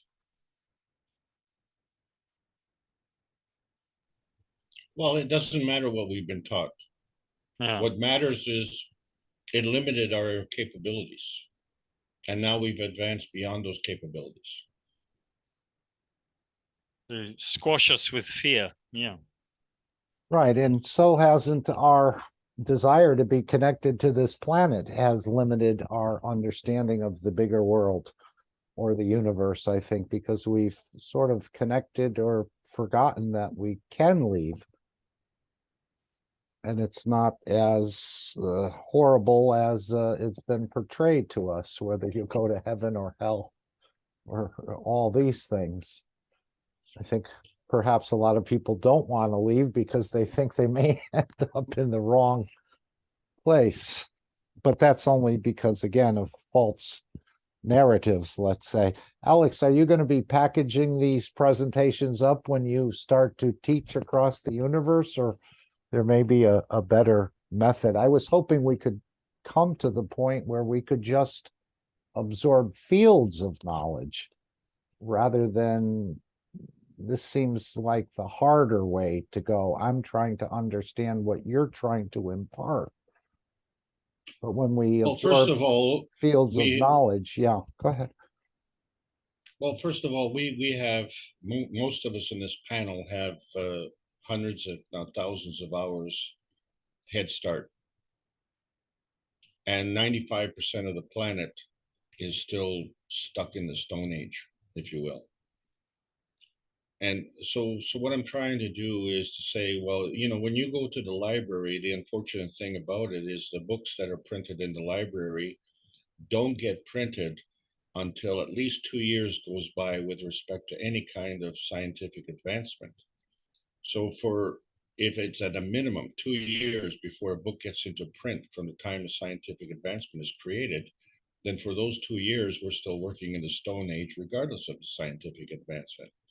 What we're trying to do now is to offer an opportunity for people to understand the story behind the history. So the story as presented in the Lost Book of Enki is that this is a benevolent group that came here to save humanity from the Great Flood. And, you know, they came here, but they came here for a reason. And that reason was to plunder the earth of gold. And they admit this. And the reason they do this is because they have their own planet and they have ruined that planet.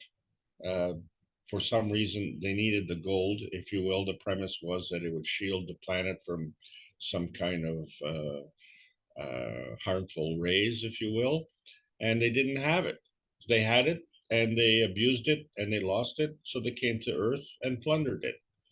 And they were too, you know, over a period of time, they got to be lazy because it's hard work. So why do that when you can have these humans to do it? And so to overcome this uh, negative connotation, if you will, with respect to slavery, what we're trying to do is to say, well, you know, when you go to the library, the unfortunate thing about it is the books that are printed in the library don't get printed until at least 2 years goes by with respect to any kind of scientific advancement. So then they became our forefathers. They became our, creators, and they prided themselves as being creators. And as such, they, in the process of creating us, they had some genetic problems. And so to correct those genetic problems, they brought on this flood. And the problem with the flood is there's no time. We don't know when that happened. But what we do know now, unequivocally, that it happened after the pyramids were built. So it's not some really ancient history. It's just, it's fairly recent history in terms of time.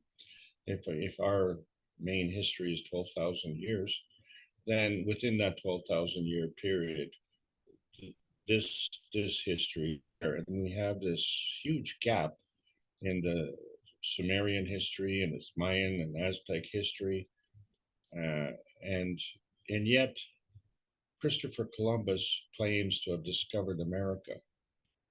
And when he discovered America, he found all these Indians here. Well, that kind of really undermines the word discovery, doesn't it? If I go to a sports game and I find people there, what would you say? Oh, you discovered people. This is the kind of ridiculousness that we were taught, and always used to frustrate me, because you make a conclusion based on some kind of stupidity, really. And how can you claim a discovery of America when there were people here to greet you? Well, why doesn't our history discover where these people came from? How did those people get here? We don't discuss that at all. All we do is we fight. And so the history gets written by the victor. And if that's the case, then when we look at the Lost Book of Enki, Enki was the victor, because Enki had a fight with his brother. Well, there are many cases in history that discuss this, and they're in all the civilizations. So this common relationship of a ruler, two brothers fighting, and the flood, these are common things in all different languages. And then we find the history with respect to the nuclear engagement.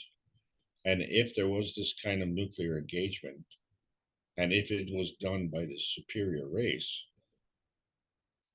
well, they're doing the same thing that we're doing. That disqualifies them from being a superior race, don't you think? What do you think, I Mark? think the whole story is poppycock myself. Well, of course, it's a great story. So, but why was this great flood? And did every single community on this planet get flooded? So I don't care who did it and how they did it.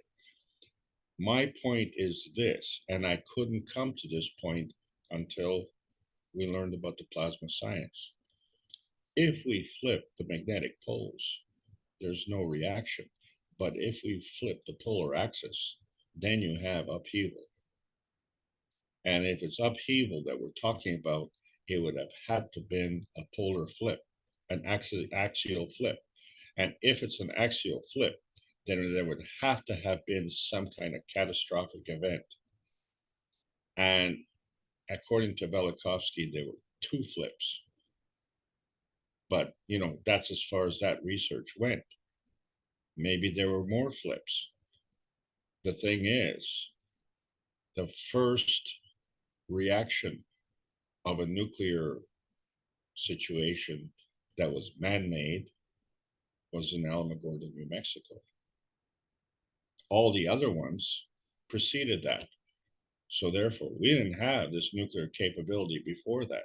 So who had this nuclear capability? And at that point, it would have been considered advanced, right? But advanced in terms of nuclear capability, but still within the physical science. So therefore, they did not have access to the plasma science in terms of the higher elevated state. But that's not to say that they weren't able to say, do interplanetary travel. They were able to do that in the physical matter state, not in the plasma state. And in order to do the outer space travel, you have to do it in the plasma state. But you can't be a warmonger and do that, because it stops the pole rotation, it stops the axial rotation, okay, and even can change the direction. So again, yeah, sorry. Well, just in conclusion, that represents the magnetic or gravitational aspect of the giving and taking of energy. Go ahead. No, I wanted to play this 1 or 2 minute clip of the end of the workshop, or near the end of the workshop, where I think Mr. Keshe says, if I started teaching about the time that this planet started its creation from a speck of dust, he said, we haven't even reached the first step yet. So there's got to be, to get to this totality, there's got to be a different way of teaching, let's say. But let me just play this 1 or 2 minute clip here. Oops, sorry. I didn't share the screen. I need to share the screen.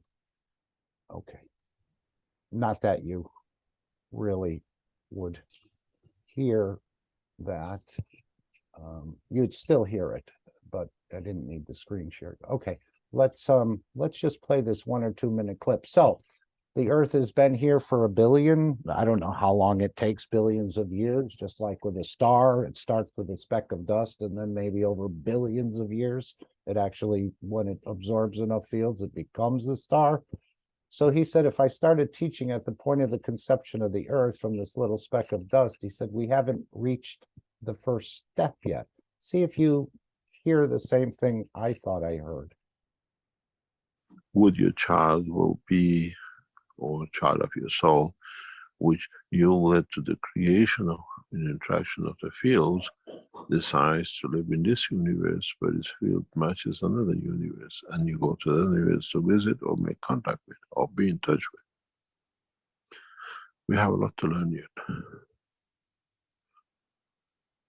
I can spend the time since the creation of this planet till now, to teach from now on to the same time lapse, and it's still just scratch the knowledge of the creation, and not even get to the first step. Did others hear what I thought I heard? That over billions of years, if he started teaching, we wouldn't even get to the first step yet. So there's got to be a different way of understanding, absorbing totality. As I see it, it can't come through this method, or maybe it partially comes through this method. But I think it's going to be coming through the absorption of fields of knowledge, or the soul of the field of knowledge, in some sort of way, these creator rays or something, because if it would take billions of years to get to the first step, this method won't get us too far, and we haven't gotten too far. I mean, okay, but let's be encouraged. Yes. Okay, because the history that I was talking about in roughly is a 12,000 year history. And when you were a child, you were taught a certain way. You didn't know about plasma science. Now you know about plasma science. So within your lifetime, you have been able to go from the physical science to the plasma science. So if we want to speed that up, we've already gone from 12,000 years down to, let's say, 50 years, right? Just to say on average. So this is a massive accomplishment. And, you know, we've had to do this in the face of this total onslaught for all of history that has indicated that we are inferior. This is beyond our capability. And it's not. And now that we know this, now we can pursue this. But what avenue do you have to be able to pursue this? So the physical way is rightly so, like what you said, is the slow way. So what has changed? How come now we have gone from a 12,000-year learning curve, which was severely inhibited, to a single lifetime learning curve? And can we go to the next step? Can we do that within a matter of a few years? And if we do that, then certainly we're going to have greater capability, right? So it's just that, when you're doing by word of mouth, and it's interesting how the history has been preserved. And so when you look at the history of the Mesoamerica and the Middle East, and you see the same pyramids, you see the same DNA, you see the same clothing, you see the same artwork. And these are supposedly, cave dwellers. How did they communicate across the Atlantic? Right now, we're the cave dwellers because so many of us are, seeing the benefits of selling our homes and moving into condominiums, which are really nothing more than, modern day caves. And we seem to see that as an advantage. I personally don't see that as an advantage, and because I've done both. And if we're going to move on, we have to start using higher energy levels. That's the key. So if nothing else, as far as I'm concerned, this Advanced Earth Space series is the springboard into the plasma science for the average person who doesn't have the knowledge that I have, and even the knowledge that you have. And you have a tremendous amount of knowledge because you've been with me on this trip. So if that knowledge is available, and so that they can go that slow route. But once you look at this and say, well, why did we do this slow route? You see, well, there were ulterior motives. Well, why would they do that? If you're asking the question, why would they do that? They have to ask the same question. Why would they do that? And if you're telling me that they're using advanced technology to come from their planet, which they ruined, and come to our planet and steal from us, that doesn't change their action. Ruining our planet to save their planet, which they ruined in the first place, doesn't change the game. All it does is it excuses their delinquencies, their misconduct. And then, with the claims that it's a superior race. And is it affecting us today? Of course it's affecting us today. Because why? We're on the verge of another flood. Right? Hopefully a flood of knowledge this time. Well, this is the H2O type. There you go. Danilo, he has his hand. No reason to put your hand up, Danilo. Just come in when you feel it's right, as well as everyone else. Did you want to say something? Yeah, I want to say something. It's possible, I think it's possible for you to access the knowledge through your mind, maybe through your soul, if you can have the specific state of mind. Or sometimes before sleep I keep thinking about everything I learn on physicality. It's like I turn off all the televisions and computers and I start my own computer, my own Netflix inside me, and I start to think about the universe and the technology and the plasma science. And if you sometimes when I go sleep with this kind of thinking, I keep my mindset. And when I dream, I have so many teachings in my dream. Sometimes I can remember part of it. Sometimes I can remember almost nothing. If you are with a good mindset, you can be aware simultaneously. You can be between both states of sleeping time and awakening time. And you can realize all your dreams. It's like you are sleeping without sleeping, you know?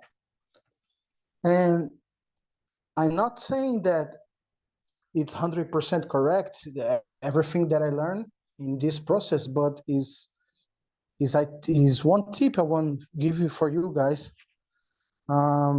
There's a way you can do it. I know people that can do it better than me.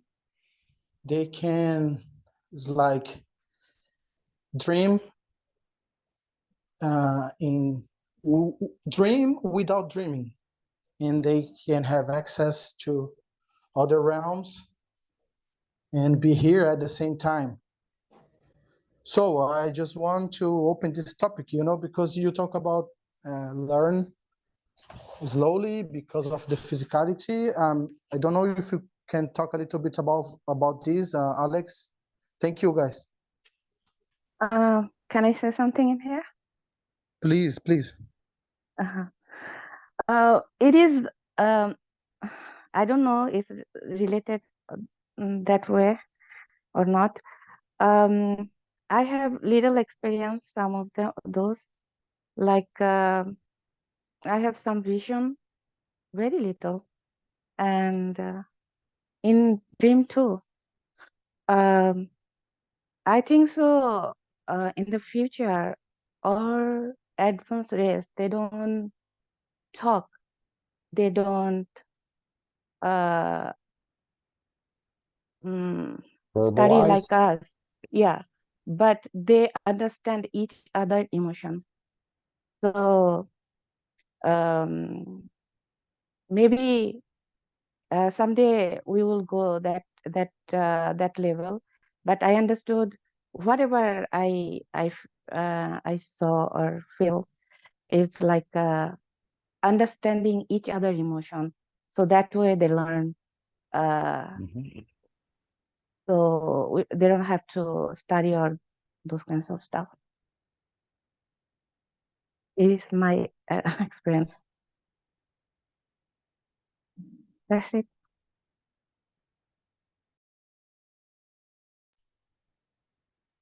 Whenever I see that, thank you, Selena. Anyone want to respond or add to that? Go ahead. Hello, Mark. I'd like to respond Of as course. well, please.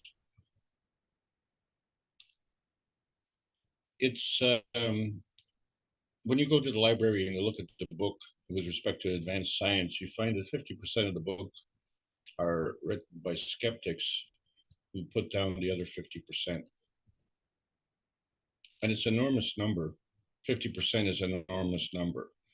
And, you know, basically what they're saying is that, you know, everyone else is a fringe theorist. But, you know, well, first of all, the library dedicates a section to this. And, you know, I can't believe that a library would dedicate a section to fringe. They would dedicate a section to substance only. And secondly, why are you preoccupied with being a skeptic of fringe theory? Why don't you, you know, edify your so-called proven theory?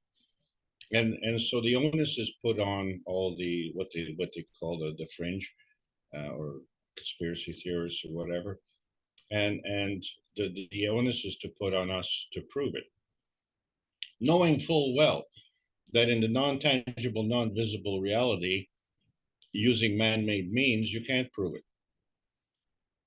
But what we have been able to prove is that their theories also don't work. And all you need to do is prove it once. You don't need to prove it 20 times. One failure on their theory, it goes the way of the Big Bang. It's a goner. Okay? Doesn't make sense. Didn't make sense when they presented it. Doesn't make sense now. And it's even a ridiculous proposition. And then to glorify in the media is outrageous. But they've proven it. And so if these skeptics, we have to reverse the game and put it on them and say, prove that your theory is correct. And they always get away with it. You say, well, that's my theory, and that's Buddy's theory, and this is a theory. We don't know. Okay, but what you do know is that my theory is not correct, right? Because my theory doesn't jive with your theory. You know, when we first discussed about health issues, the thing is that the scientists would complain, and they said that the methods that we were using were not generally accepted methods of curing cancer. Hello, you don't have a cure for cancer, idiot. So there is no generally accepted method. The only generally accepted method is that you can't do it. Okay, so I'm not using your generally accepted methods of incompetence. That's the proof. That's all I need. And it's the end of the discussion. So let's turn it around 180 degrees and look in the other direction. Now we've arrived at a point where we can do that.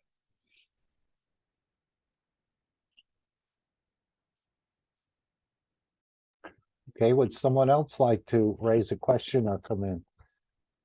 Yes, Mark. Yes.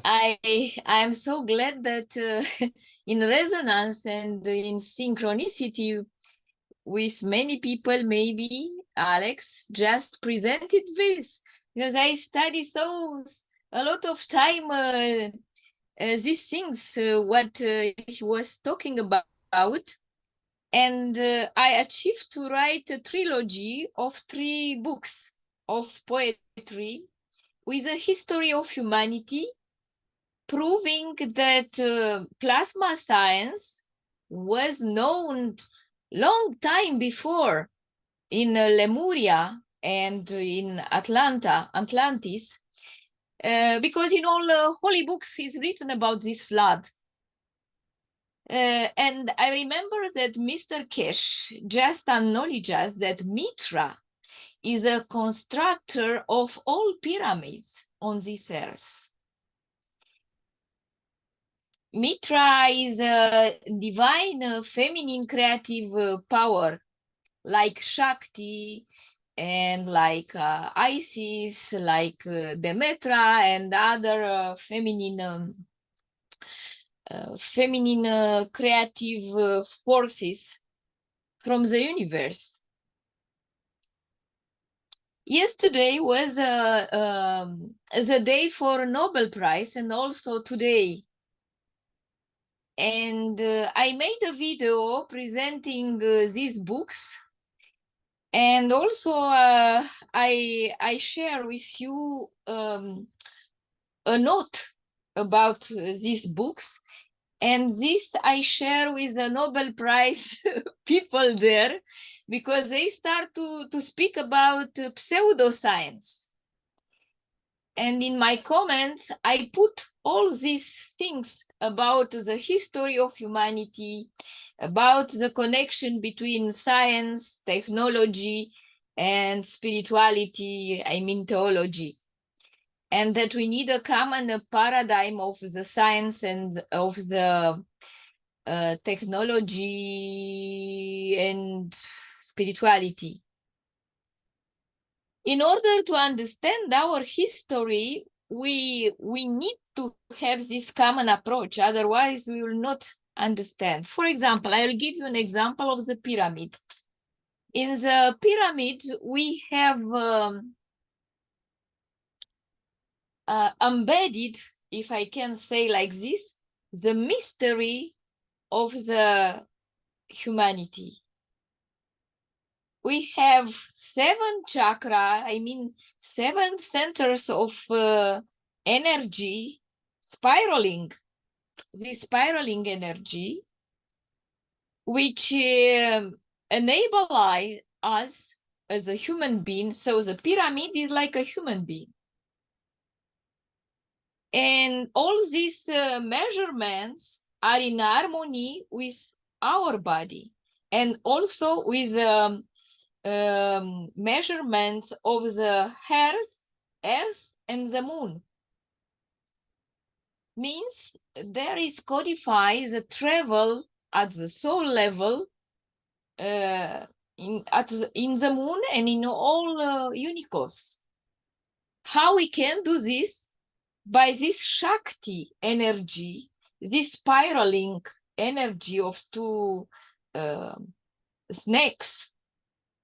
Before we have many snakes, I mean many snakes of the DNA, not only two spirals, we have more. So humanity and people were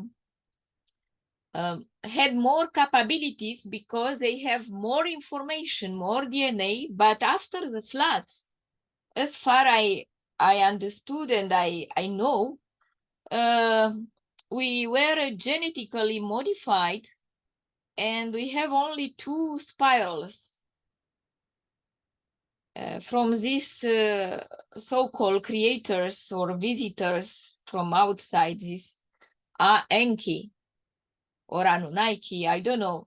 Maybe they are only legends, but all together have the truth, common truth, that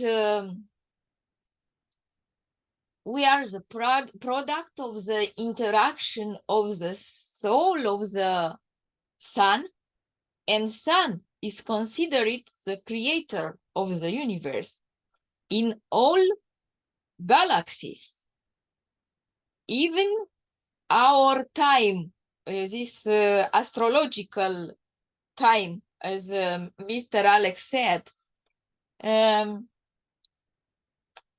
is created around the travel of the sun, our sun, around the sun of our universe, and our sun in the center of our universe is traveling around the sun of the universe.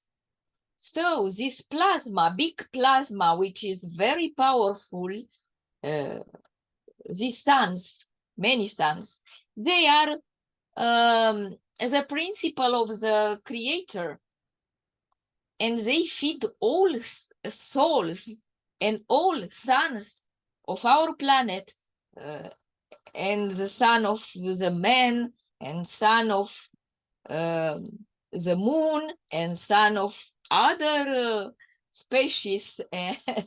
And we know from holy scriptures of Baha'ism that the sun is the soul, and each atom, each cell has a sun, I mean a soul. This is the mystery of the creation. This powerful plasma, which is the sun, which is the soul, from principal matter fields, from the fields, primordial fields, is our nature.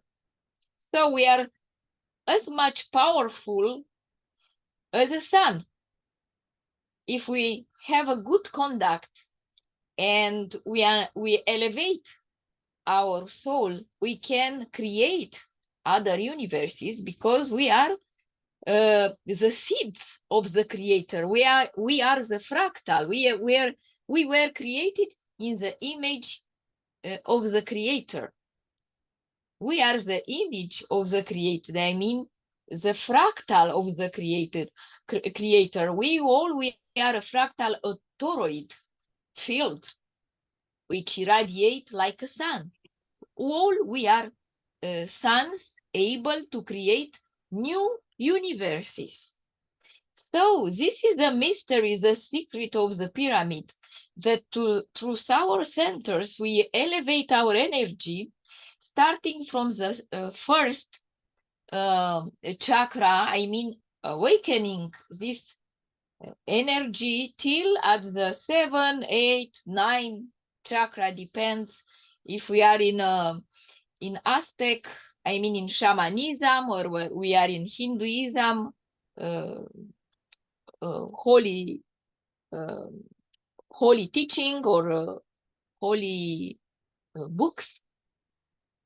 All these books were revelated by by the same people, by the same so-called gods.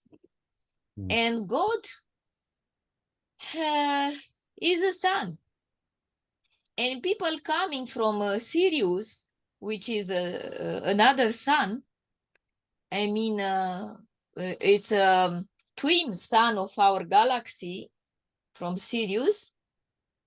They were considered creators because each of us could be a creator. If we elevate our soul and we have access to bio-internet of the universe, we will be all able to understand everything, like Moses, like Baha'u'llah was, like Jesus Christ, like Krishna, Buddha, and all messenger of the God. So this time we are the messengers because we have this potentiality to elevate our soul in order to, by knowledge, in order to get information from this biological internet. The internet of Indra is called in Hinduism. Yeah. And to make a conclusion, I am so happy that I wrote these books and Alex just talk about these books, because yesterday on 11 and on 10 December, I just make them publicly available. I printed only one. Unicos is me, but I didn't print Unicos is God and the sounds of the Creator, the sounds of prophets. Because people ask me, this is a science or this is a literature? We do not need pseudoscience. And I am looking for a serious editor to print them.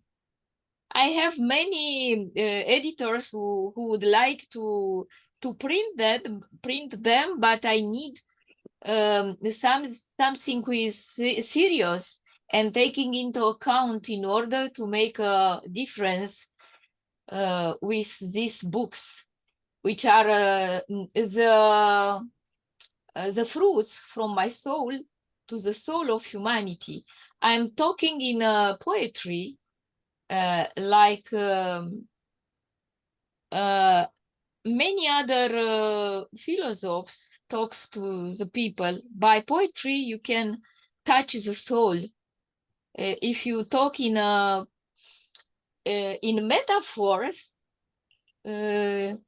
you can explain better to the people the definitions of the universe, like a black hole, white hole, and unicos, and universe, and all of this plasma principle, like Magrav, and so on.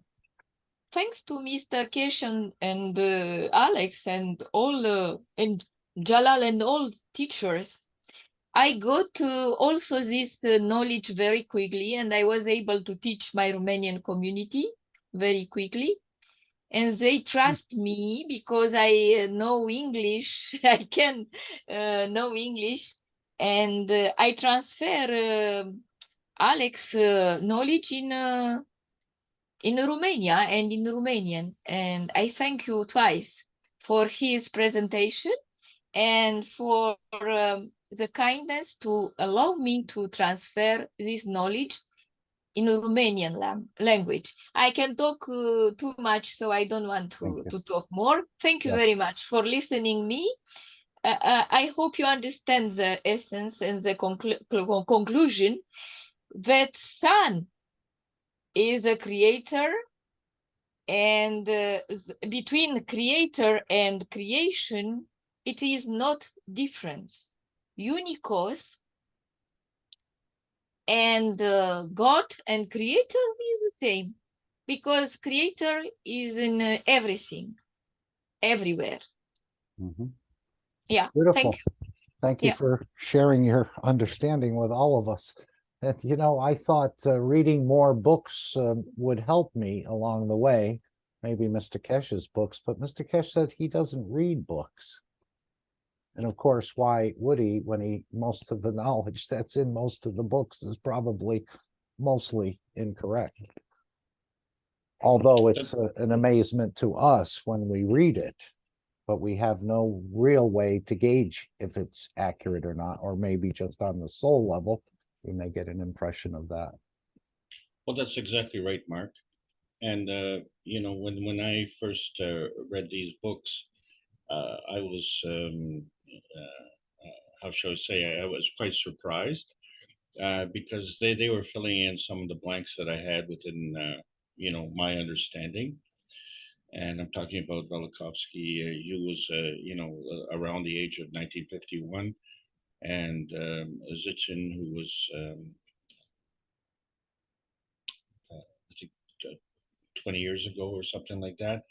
But anyway, the point is that this was all novel and it was exciting because it filled in the blanks and wasn't meant really to upset the apple cart, if you will, of the current bodies of knowledge. It was meant to fill in. And at that time, we didn't have the backlash that we have today. So if you go on Wikipedia, I mean, both of these scholars, and that's what they are, they're scholars.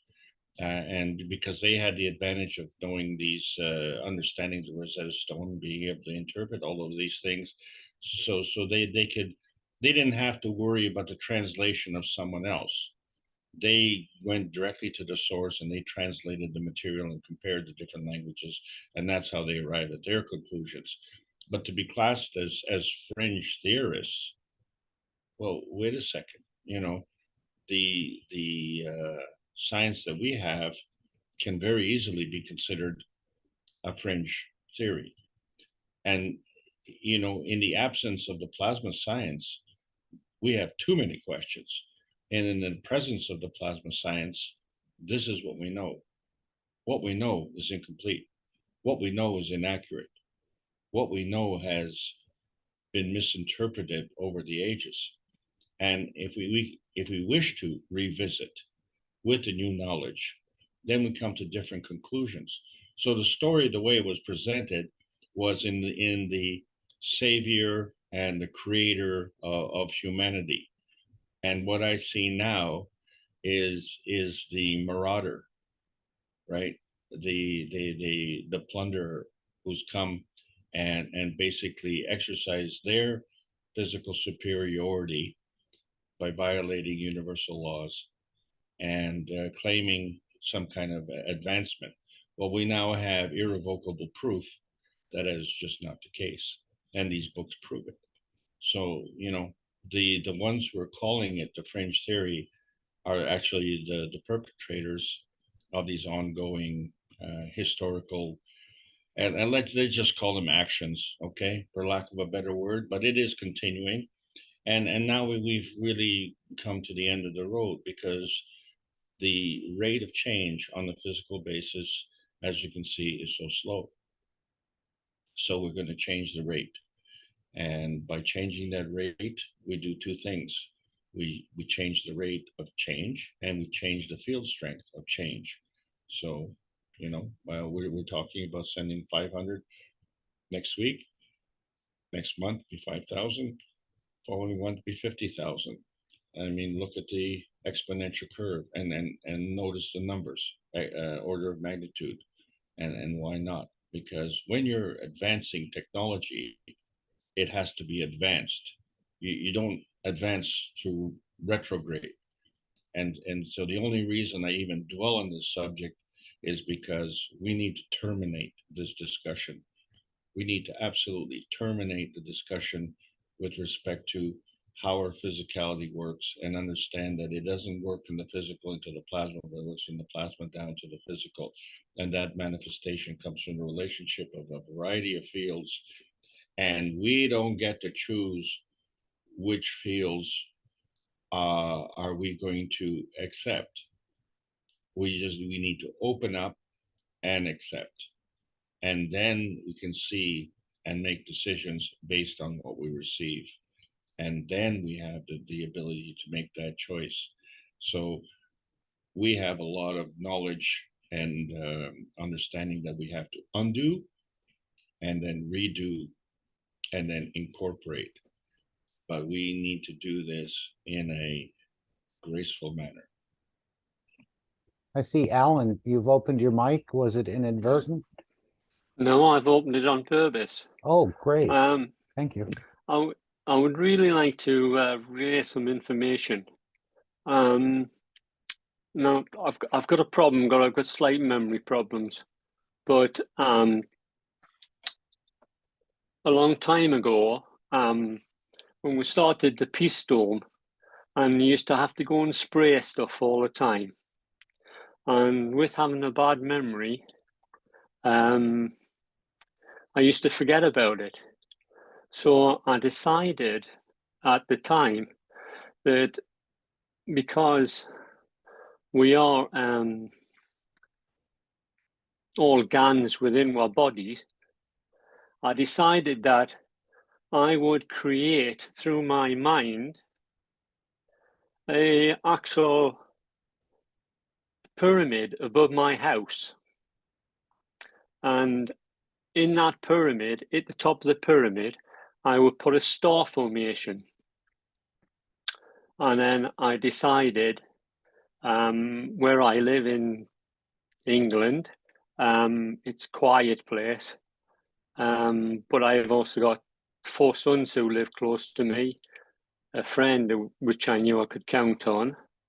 So I actually put pyramids all around their houses through my mind.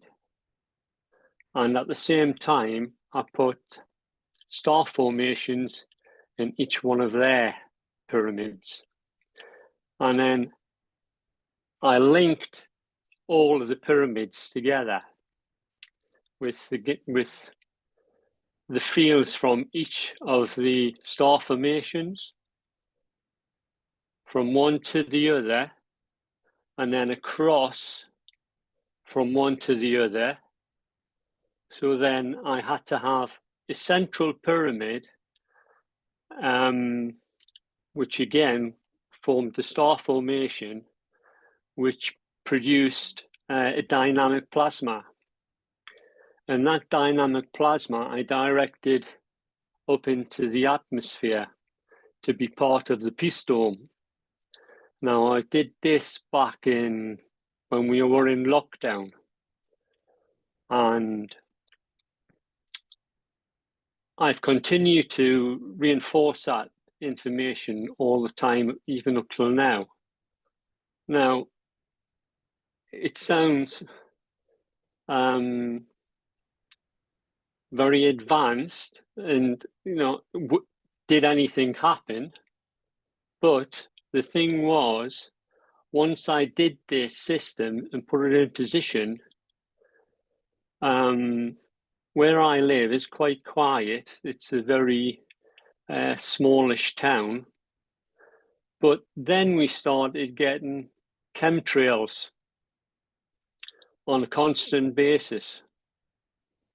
And I took it that the chemtrails were because I was sending this plasma up into the atmosphere, and that they had reacted, dark forces have reacted to what was going on, and they were targeting this area with chemtrails.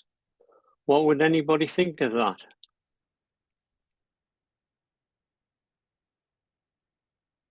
Hello? Yes, we hear you. What would you think of that? Would you think it's feasible? I like the idea of creating the star formations with your emotions and setting things in motion with your emotion. I know Mr. Keshe had commented about that over in Europe, about these trails being around, and he wasn't really too much, although we do see many of them. And again, different types of engines and things, and yeah, we know about them. They do seem to stay longer and spread out versus a condensation trail, which is much shorter and seems to disappear, but maybe with the new engines and the new other things, I'm not sure. Anyone else would like to comment on that? But a beautiful, I know Ton in Vietnam has done a lot of that creation of things just with his emotions, peace reactors, star formations he's put around his city, and he just nano coats it with his emotion. If he doesn't have any CO2, he adds the CO2 to it with his fields of the CO2. Well, that's all I do. Yeah, that's beautiful. Exceptional. That's all I did. But then, because the effect, I thought it was actually working, I did the same down to my son's house, which lives 200 miles away from where we are. And again, using my mind to produce the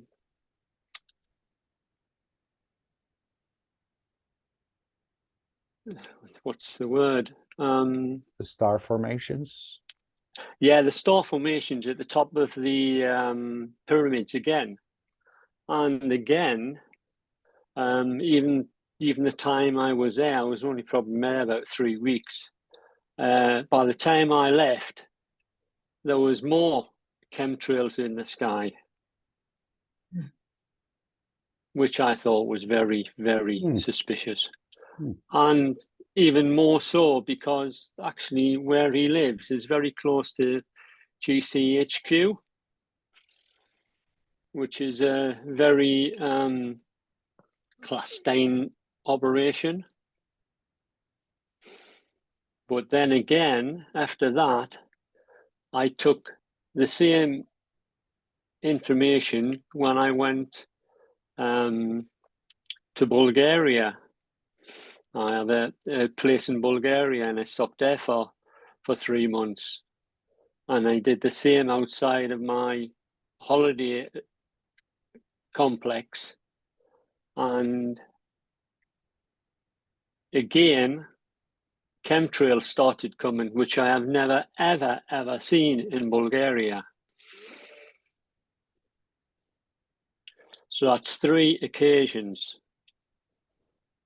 And then the other night, when I just could not sleep for whatever reason, I'm pretty sure that I was being told that the knowledge seekers should take on this, that they should use their minds to produce star formations, one soul, one star formation, and link up with other souls, with other star formations, so that we can get dynamic plasma to go up into the peace dome.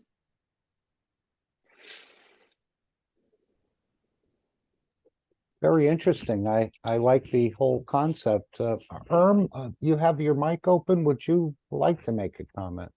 Yeah, I was going to. I think you made a very important observation, and I wondered about this too. Where I live, I have not done what you have done, but I have found that mostly the chemtrails are parallel to the east-west, and they take place mostly south of me, fortunately. Right. So, and I do know that they contain harmful things, because with the muscle testing, I most certainly can identify that when I point there, everything goes weak. Yeah. I don't know what that means or anything, but maybe we could all work together with these energy fields, like Mr. Keshe is actually planning, I think, and surround the whole earth with these loving fields of peace. I just like to share that anyway. That's Thank you very beautiful. much. And it's very equivalent in a way to what we're doing, spreading the fields of our souls. No question Exactly, about yeah. it. This is the idea of giving, which is part of being part of the universal community, although he said we could be in the universal community without the universal community. So a lot of things going on, but very nice that you've actually tapped into your own creative power, I think, your own creative ability. And we're so much not aware of this. We're so much into the matter state that we forget about these things. And maybe that's spraying the dome of peace and expanding the fields of the soul helps us to remember part of it, of who we are and some of our capabilities. That was beautiful, Alan. Lovely. Thanks very much. Lovely. Bye I now. I do shielding too. Before, no. Say what? Recently, I do shielding too. Shielding. Okay. Yeah, yeah. But before, used to no. But now, I think so it's necessary. Well, I think one of the better shieldings, and we've talked about this in the classes, is obviously the thinking good, speaking good, and doing good. This creates a beautiful shielding around you, I believe, without attracting any of the negativity. Because if you're thinking good, speaking good, and doing good, there's no real link to bad energies. Yeah, but shielding is better. Sometimes, you know, it's like you are not in good mood and something. You were not present that time. It can happen. Something can happen. So, so I think so. Shielding really helps. I am open. Mostly, I'm open, and if I go to the public place, I feel people's energy. So after coming home, I feel really bad. So that's why I shield when I go outside most of the time now. So I take energy. I think so. I don't know. There's something. I see Angel has responded in the chat. John, are you still with us? Would you like to read that? At least for the Spanish-speaking people? Oh, Jacko, go ahead. I'm here, yes, but I'll... Why don't you, pick it up. if you see that from Angel, he starts off in Spanish and then he finishes in English. Well, he's translated into English. I read this a while ago. Would you like to read it for everyone else? Let's see, let me find this. Ángel. Bye. Gracias a todos. Estuve probando con ustedes el traductor con el móvil y me ha gustado la experiencia de poder estar presente en reuniones en inglés. En realidad no entiendo inglés y es una gran limitación para mí en aspectos de aprendizaje en este campo, pero voy estando al corriente de las enseñanzas y avanzando en la comprensión de la elevación del alma y de la totalidad. Agradecido. Thank you all. I am testing with you and the translator with the mobile cell phone. And I liked the experience of being able to be present at meetings in English. I don't really understand English, and it is a big limitation for me in learning aspects in this field, but I am keeping abreast of the teachings and advancing in the understanding of the elevation of the soul and of the totality. Grateful. Thank you all. Thank you, Angel, for responding. Okay, it's actually past midnight, and normally we don't go past midnight, but Jacko has the mic open. Go ahead. Yes. Hello, Mark. Hello, everyone. Hello. First of all, I would like to add to Selina what she said. If we understand ourself, our soul, and the enhancement possibilities, if you go to a public place, I had this before too, but in the last few years with the teachings, I learned that you can go to a level where the others cannot reach you. you have to understand that all the souls are equal, and you don't have to accept when negative energies try to intrude you. So try to elevate yourself to a level where they don't have any access to. You know, the higher energy levels can go to the lower, but the lowers cannot go to the higher. And this way, you have to shield yourself much less. Last Wednesday, when we did the visit in Linz, the connection in between everyone was so strong, so extremely solid. And in this, I think that is our future, and is where we have to focus on. These new possibilities are the solution for all these problems we are heading here on Earth. Equal with that there will be forces who try to intrude and bring us down, but what Mr. Keshe is offering is something completely new. And I also said in the One Nation, One Planet, One Race, we should focus on the possibilities, on our chances, on our future. Then the rest becomes a very little position. And it doesn't mean that they are not there, and for some people they are a problem.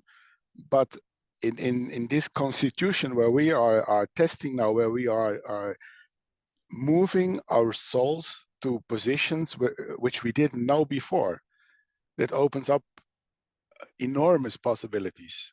And it was a wonderful experience to do it with Marie together. I never had something like that in my life. And I'm really, really very thankful that it was possible to do it there. The atmosphere with everyone, it's always like coming home.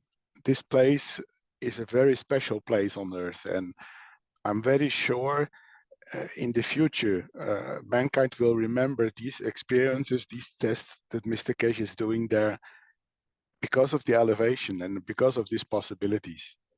So I really would like to contribute that to all the wonderful things that were said today, and we should focus on the wonderful future we're heading for, because yeah, that is the solution, and not all the problems that are there, but don't focus on them. Is this Jacob? Yes. Thank you very much. Yeah, I understand what are you talking about. Mostly I am positive mostly, but sometimes, you know, is a little bit bad mood, or you went you are not feeling good that time. People can attack in the but I most of time I stay positive. My lifestyle is totally different. Like in the morning time, I know my soul covered me. I feel like something like a cotton is wrapped me, and I'm laying in the bed, and I um, um, I try to cover that light to the in my house, and then my city, and then total earth, like that way. But sometimes it happens, and I in the nighttime I feel sometimes something try to attack. It's not always the human being. It's not that. I know. Yeah. And you know, no, in a universal level, it's not allowed to intrude or to dis someone else. Souls should be equal and should leave their position as they are. If this happens, it happened in my life too. It's maybe 20 years ago. I used the mirror virtualization. You can put a mirror in between and put back what they send to you. If they send love to you, then they become love again. If they send something else, they become something else. Don't put anything on it. Don't take anything from it. Just send back what comes. Yeah. And I know somebody else try to help us too. there is some Yes, some people try to help. Yeah. it is, but up to now, as Mr. Keshe says, the spoon feeding is over.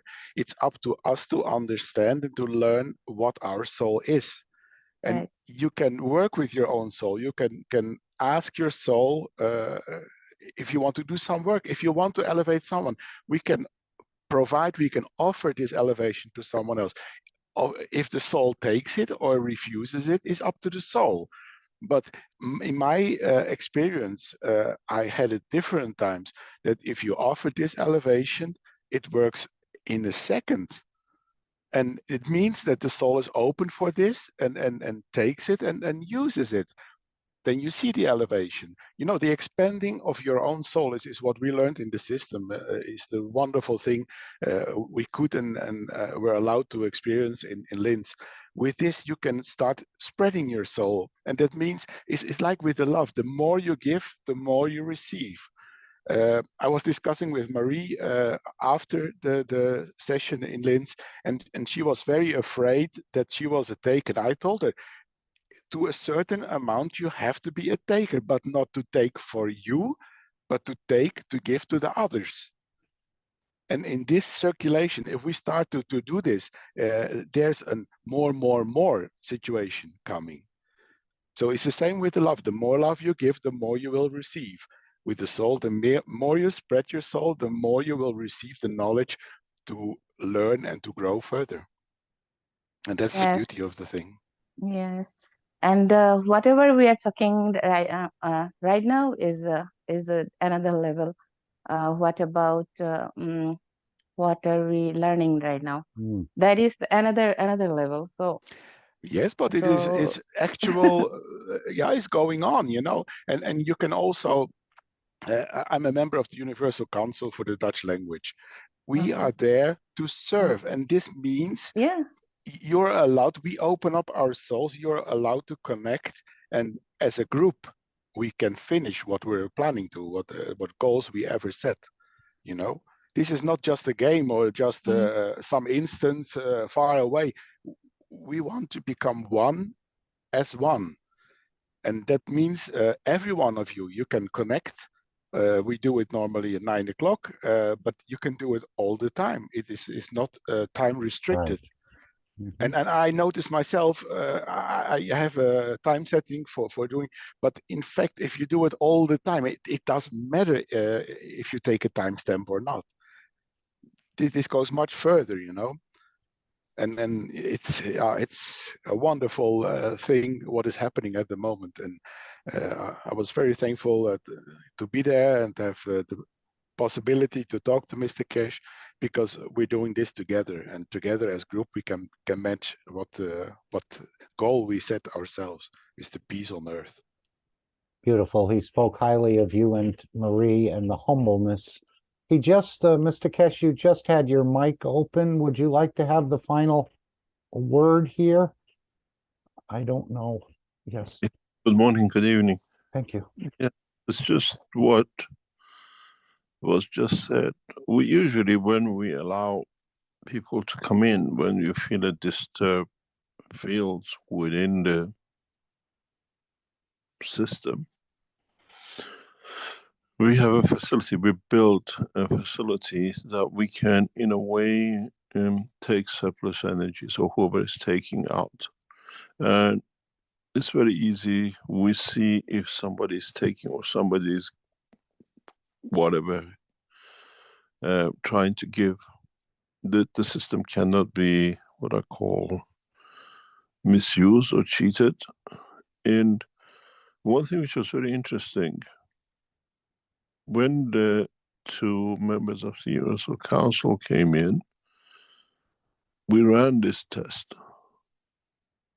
We ran this, what I call section, just prior to the starting of the session and while they were just in. And the system stayed neutral. System stayed totally neutral, which means there was no taking. It was more in a balance field, which was very unusual. for most of the sessions we ran, because we see those who take or takers bring the system to a halt. Literally takes so much.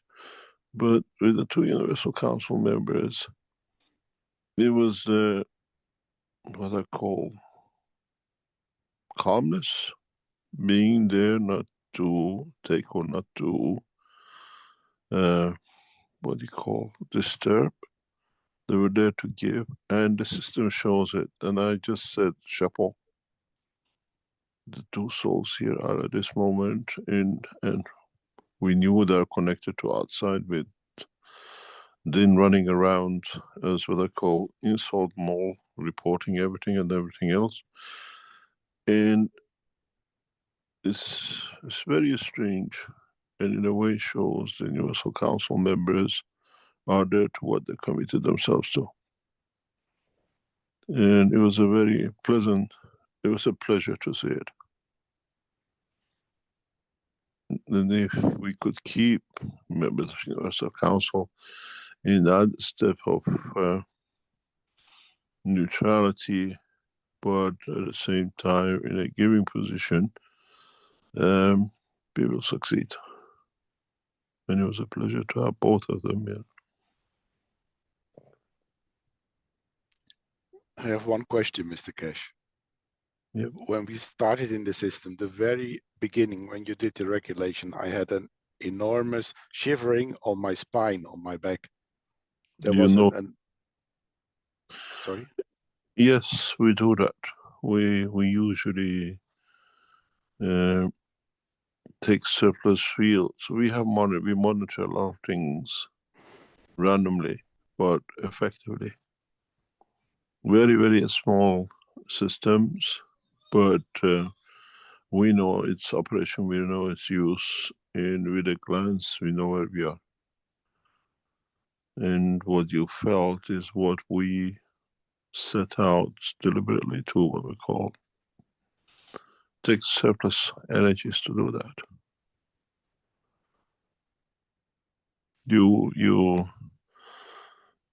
This new system and the systems to come are so sophisticated that I think it'll take us another maybe months or years to upgrade this system which is coming in, and maybe upgrade within a few weeks when we start using it. But the present system and a combination of systems will be outside the Linz area to support the Friday session. It'll be amazing how much the Universal Council members will bring in, how much other people we know will bring in, and how much are there to change. And the Christmas session is one of the biggest gifts we could give humanity. In time will come, people will understand. Yes. Mr. Keshe, Yes. I have two questions, but I prefer, Anna, you stay here? Anna?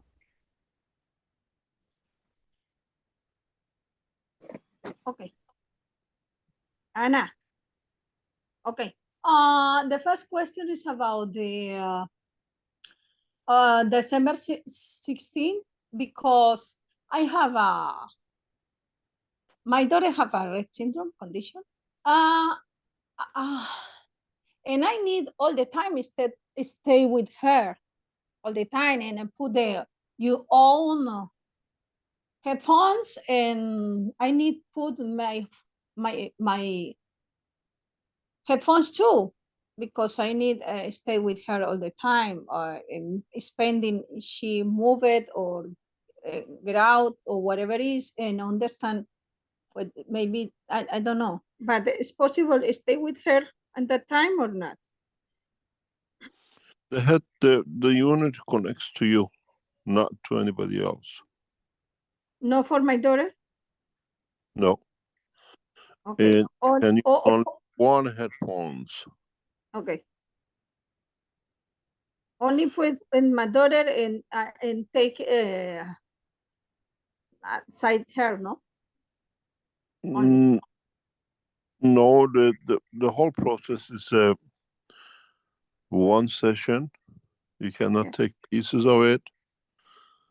And at the same time, we are regulating, we're controlling their connections and everything else, and it cannot be done.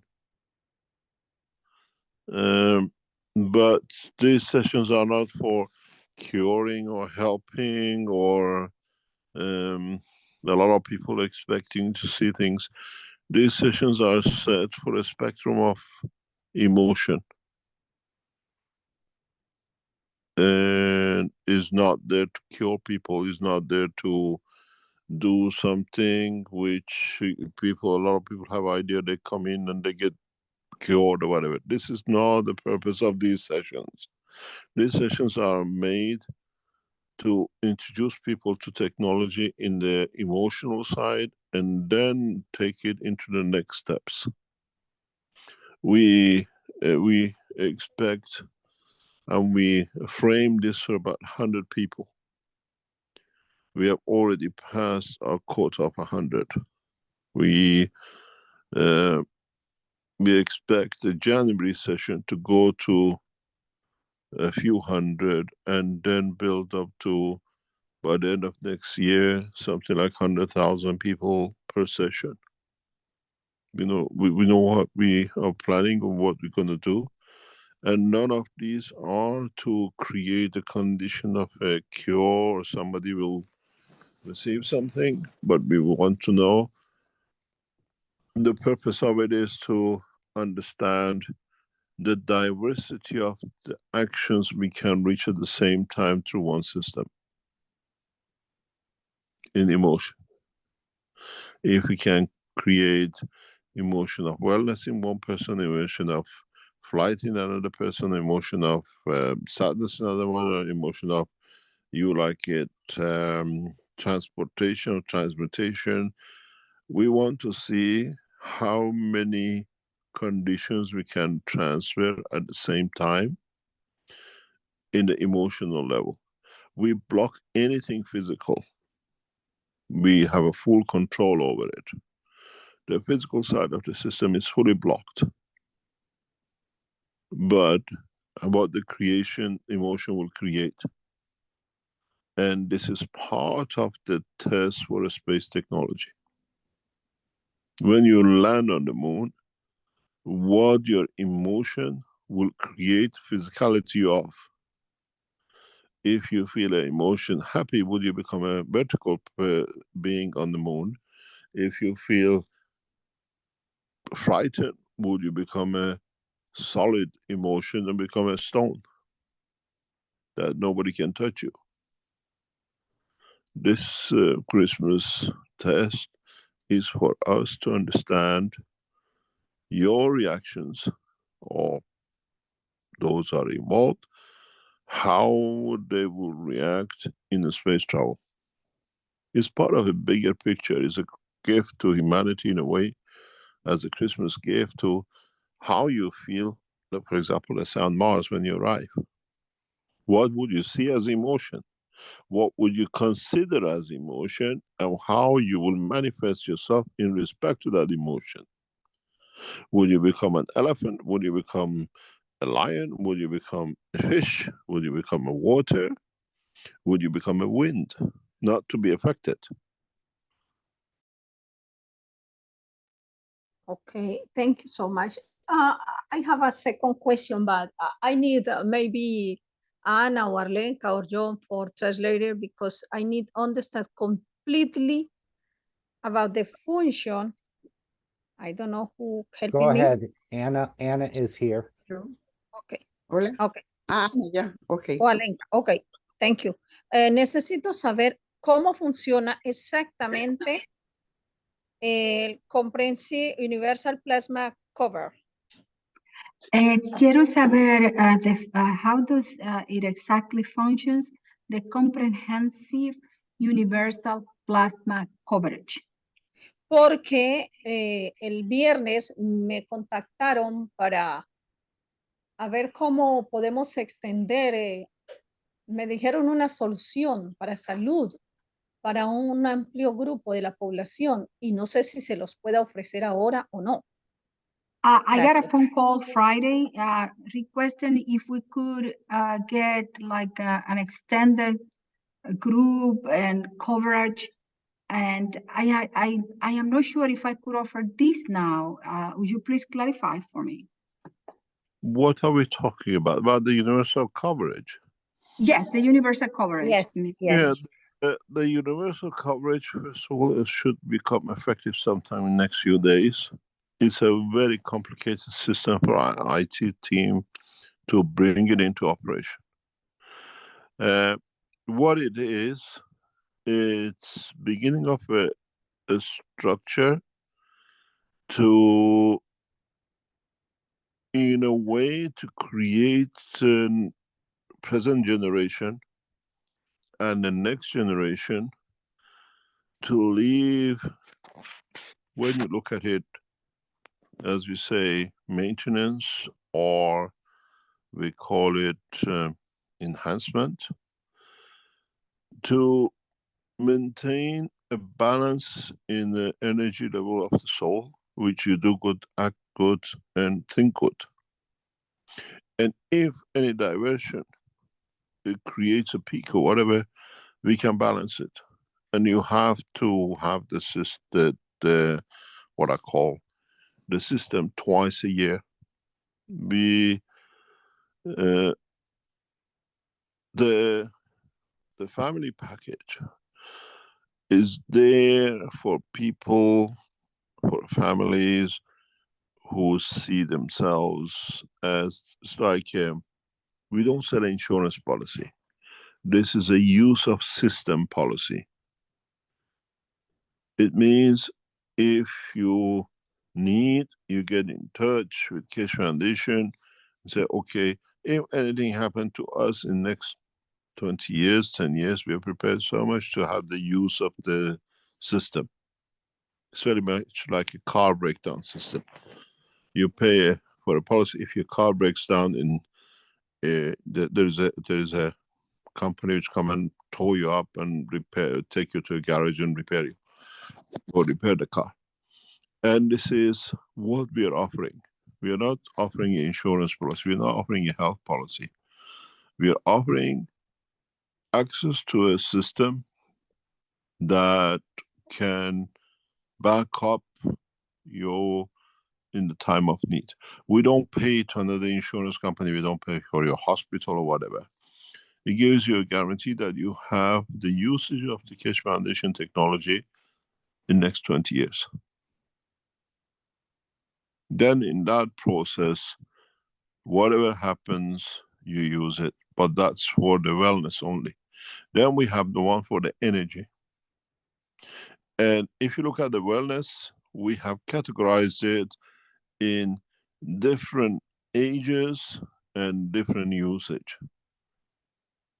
If you're too old people over 50, 60, you most probably need to use the system much more in the near future because of what has happened to you in the past in your life. And there's a more possibility of usage of the system. So it's graded that way. You got to understand, Keshe Foundation up to now sold systems. We sold enhancement units to a number of people who bought from us, paid for it, and giving enhancement units, maintaining it is becoming obsolete. In a way, it's becoming obsolete because the technology since we introduced the enhancement unit has leaped, I say 200 years, maybe more. To you is the reactor you see gone in the wall, but technology has changed to mobile system. So people who took the systems from us, now we change it into a licensing certificate. Next 6 months, we explain it fully as the machines are going to coming out. So People like in Canada, they're expecting to build a center. Now they have a center, people just go to that center or they connect to the center and they use a mobile phone at home. Because now we don't see a need for enhancement unit to be in location, but we still move them to locations for security reasons. So for example, people who took units from us in Arizona or in Canada, they become what we call enhancement centers with maybe 200-300, maybe 2,000-3,000 units. And we control it from our side. And we change everything from units to licensing because we see a big change. And you need the rapidity for what we call the care. But in maybe 5 years' time, 10 years' time, when let's say 100,000 units are allocated around the world like servers, then we don't have people with cancer anymore.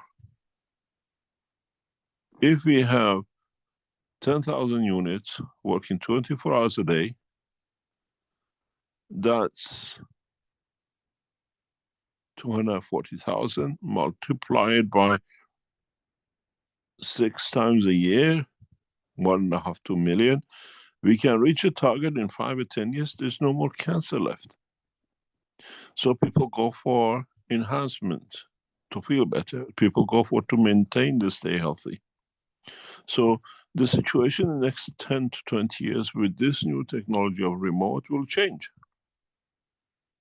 We don't see more than €1,000 per year to cover a family. Even that should be just about right. Then it comes to the food the same way. Then it comes to the energy. So in a way, with maybe 5,000 a year, you can have everything you need in life.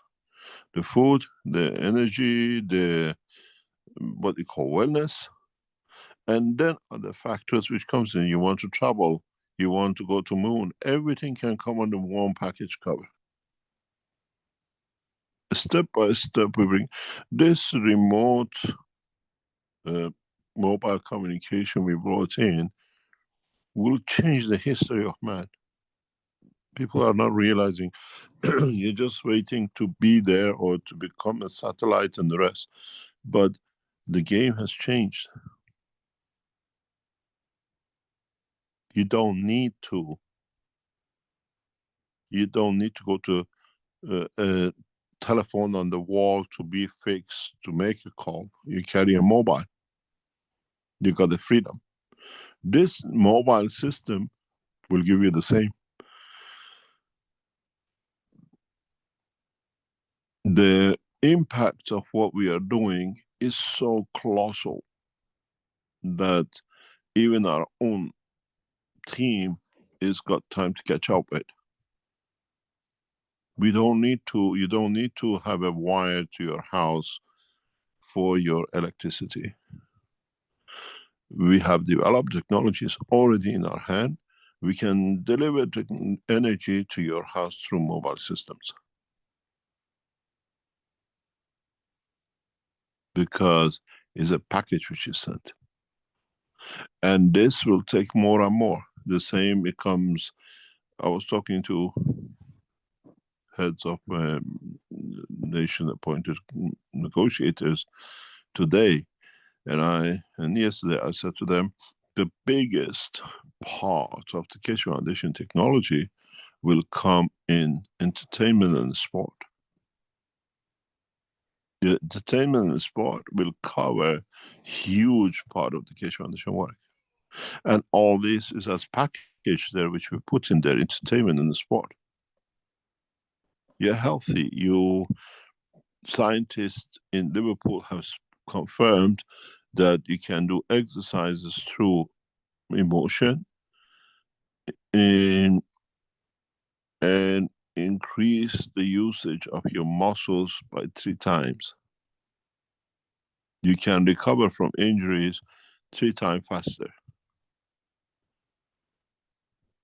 So what we put out now, as you see the small table, in next 2 years, 5 years, has a huge impact on the whole way we live.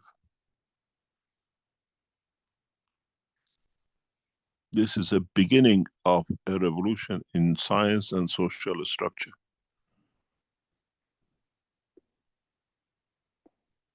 It's just come in as very simple thing because we have to get ready for it. And the technology development is there. We have managed to create cosmic rays. We can teach you the knowledge, whatever you need, within seconds. We are doing tests. We did a test on Friday from Lynn Center 2 days ago. We have transmuted a person from US into Lens, and we allow the person to walk around and feel how many people were in the center and what sex. Allowing to go outside and feel the weather and tell us exactly how they feel emotionally while they're in Arizona. Physically feeling it. And we can do the same. We now don't need doctors to tell us that what is wrong with you. You need an MRI, you need a scan. We developed the technology, we can send you inside your body, you hold your organs in your hand and you feel it. And you tell us what's wrong with it. And the energy from you does the process of what we call correcting it. Because it's you who created that illness. These are not the fairy tales anymore. These are the realities, and now physically we're done. So what you see as a chart, those who register very fast, we're sure we're going to change these prices. We're 100% sure. We just put the preliminary to start with. And then when we bring in structures and systems to be built to support, these prices will go up. They'll go up by 2-3 folds, I think, in the next 5 years, till we get to the point that it meets it's a construction, physical construction of system which costs millions we have to support. You're thirsty in the middle of desert, you have a mobile phone, you can tap into the water reserves, pure water, anywhere in the universe. You're hungry, you're sitting in your bed and you wish I could have a banana. You pick your mobile phone, you have the banana, you have the taste, you have the energy, and you can even share it with your child in bed. Says, do you want some banana? These are the realities of what these systems we put out will deliver.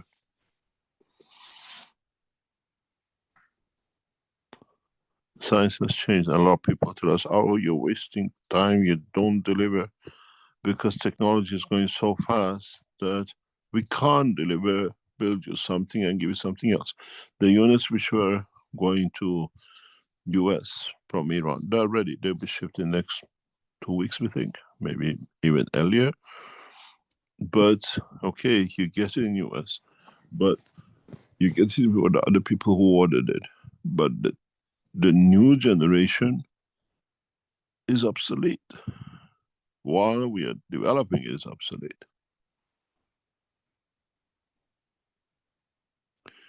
Technology jump by Keshe Foundation, because we understand it, we are inside it, is huge.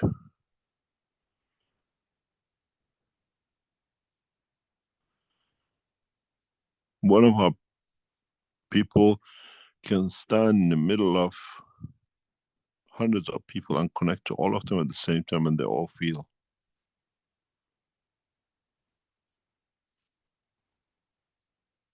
the technology, and we are scratching the surface. And I'm sure when we get multitude of scientists who understand the way we work join us, it will be just an explosion.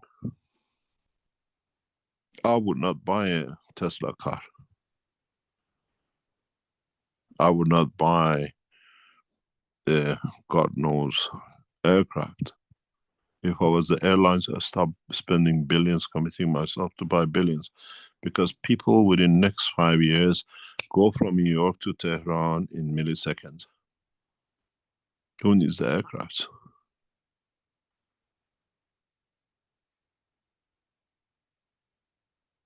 Mr. Cash, our physical body will be the same that Yes, time? yes. Everything is totality, not just emotion. Thank you. Can I say something? Yes. Um, I have some, I don't know, is problem or not.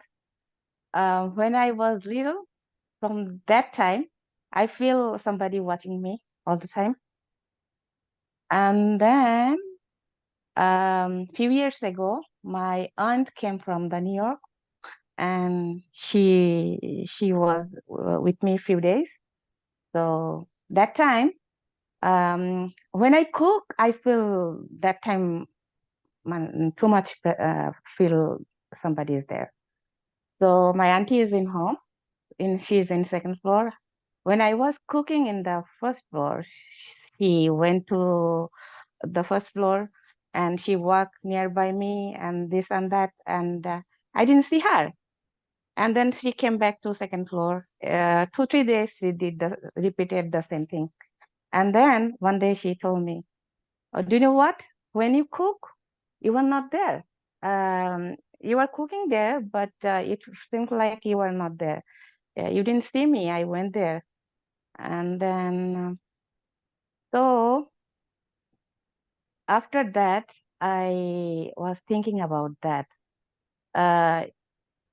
When I was cooking that time, I was in this dimension or somewhere else where I can see others.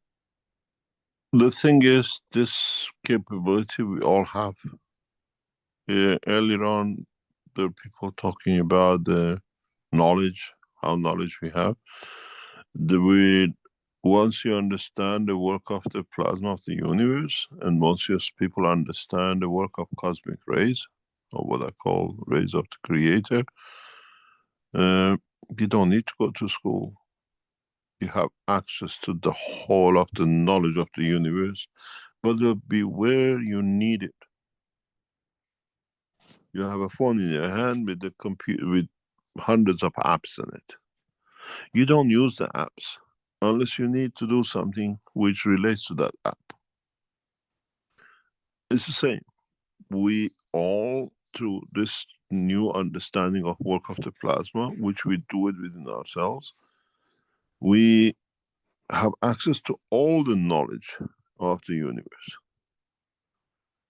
We go to it when we need it, and it's there. And it's simple as that. But at the moment, we don't know how to do it. When in our trial sessions, we don't do things with everyone. You come in, you go into the system, we leave you there, you do what, we give you a few things to do, and we want to see how fast it's done or whatever. Now, we bring people in from China within milliseconds. They're with us, they tell us what they see, what we do. We ask them to go back to China and to do this, and they're there, they do, and we bring them back again because they have to bring something with themselves here that we get the information back. We are doing these tests. This is not a dream anymore. They tell us they're home. They tell us they're in the office. We ask them to bring documents that we can see here. They come with the documents. We see the documents here. They tell us where we are in the building.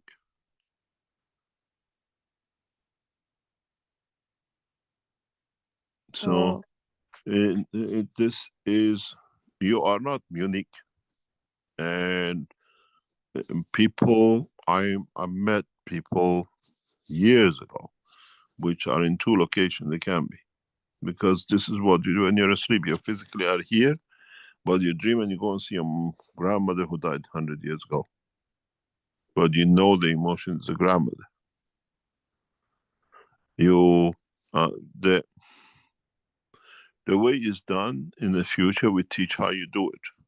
How you can stand at a traffic light and see yourself crossing and see what happened. You're going to get hit, or when you get to the other side, what's going to be. Or you're sitting in a train going somewhere, but you actually run an office in New York and you're in London. This will teach, and a lot of us can do it. I have another question. Yeah.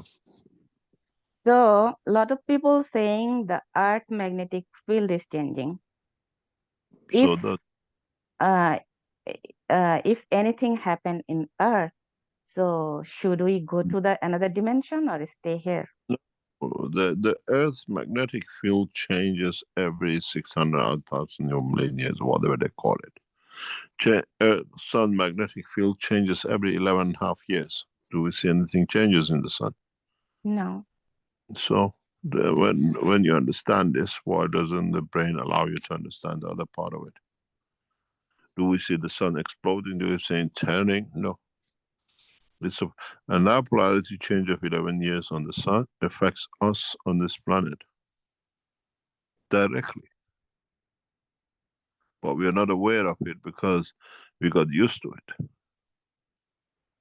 When the polarity of the sun changes every 1.5 years, we are connected to it. So if it's North Pole, South Pole, we are South Pole, North Pole. It changes, we change with it. But we don't feel it. It's part of our life.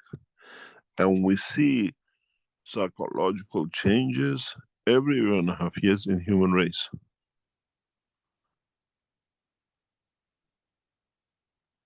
Thank you. Because every change is not the same. If you were iron, you would have turned upside down. In a way, if Earth polarity changes. But we are made of gases, the energy polarity stays the same. It rotates, but it functions the same.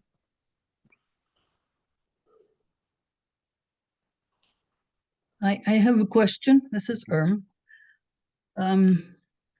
me, I have You're from United States, am I correct? Yes. Yeah, I have to tell you something because I know you brought this back before. The units are getting shipped out of Iran very, very soon. So within the next, hopefully, 2 to 4 weeks, you should expect the goods to be shipped out of Iran.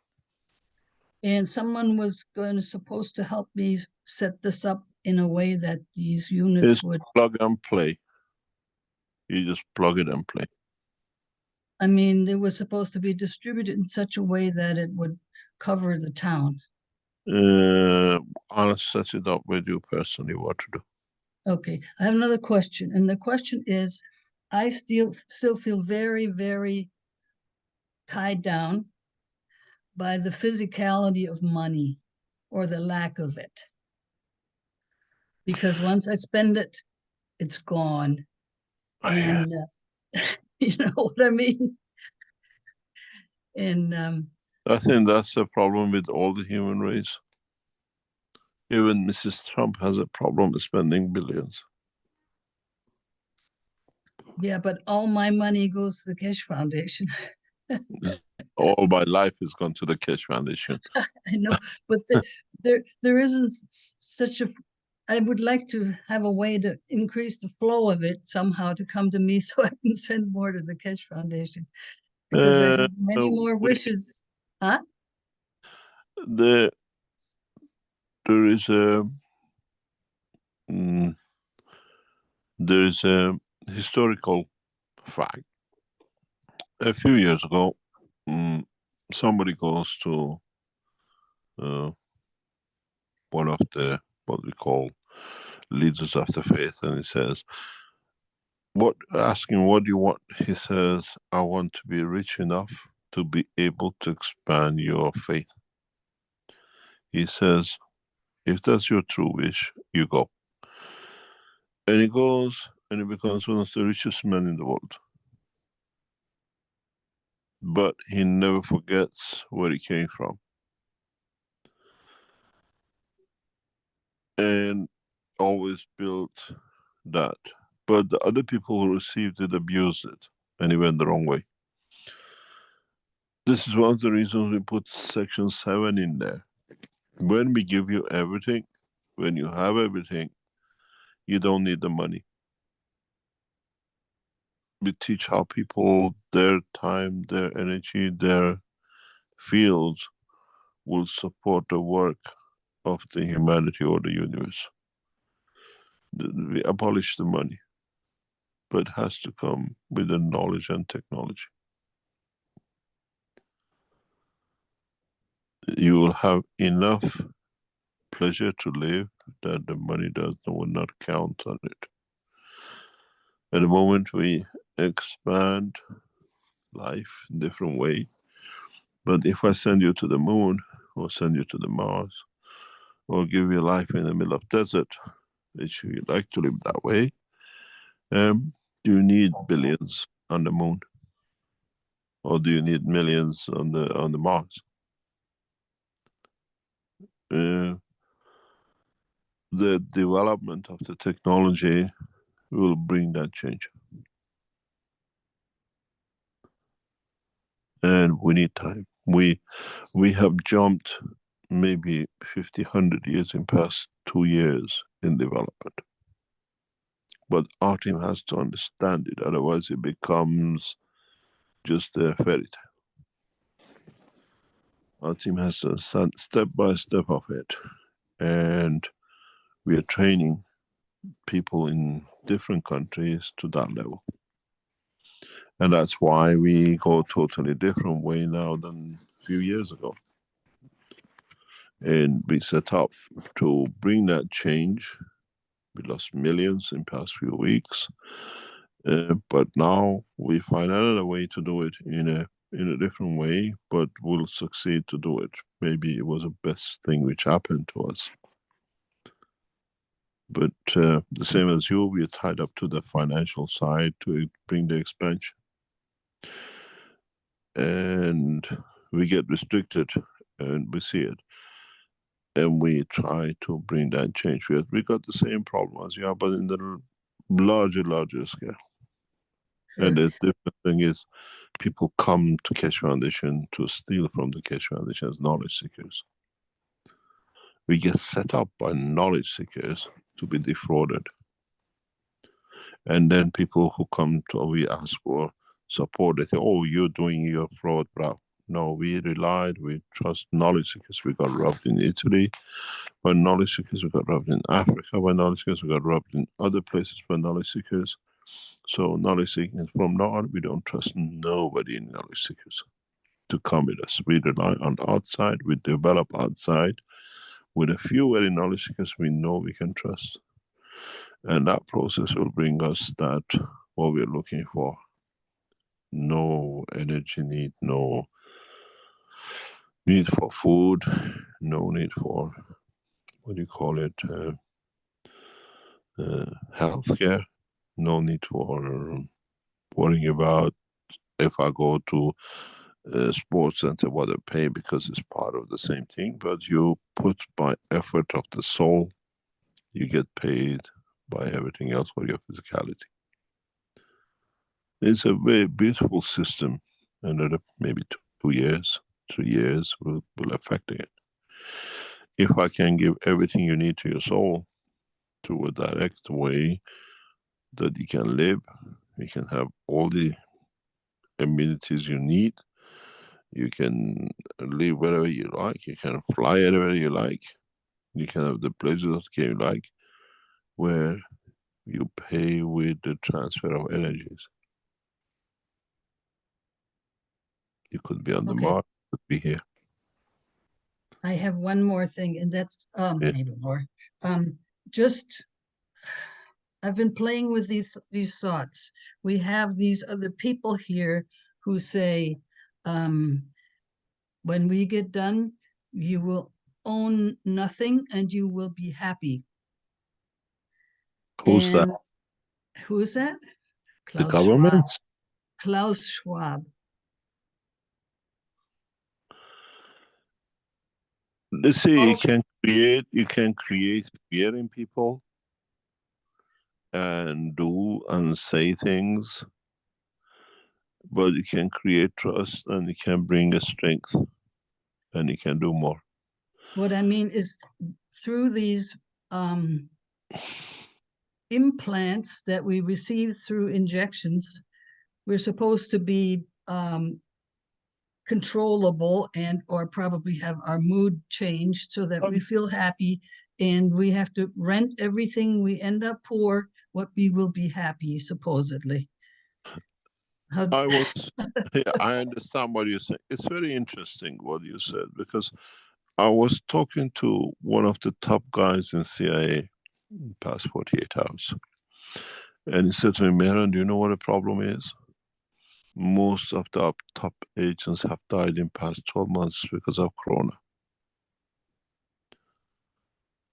I said, what do you mean? He said, most of the top agents of CIA have died. Most experienced ones have died because they all had to be injected. And they had to, by law, to have the, what do you call it, the injections. And most of them have died. I said, so it's a good time, isn't it? We don't have you lot causing more problem. He said, but they're all amateurs on the field now. They don't know exactly what to do. And what these injections have done, we do not know. Do you have a remote on you? And why do they kill their own? I don't know. That's exactly what I said to him.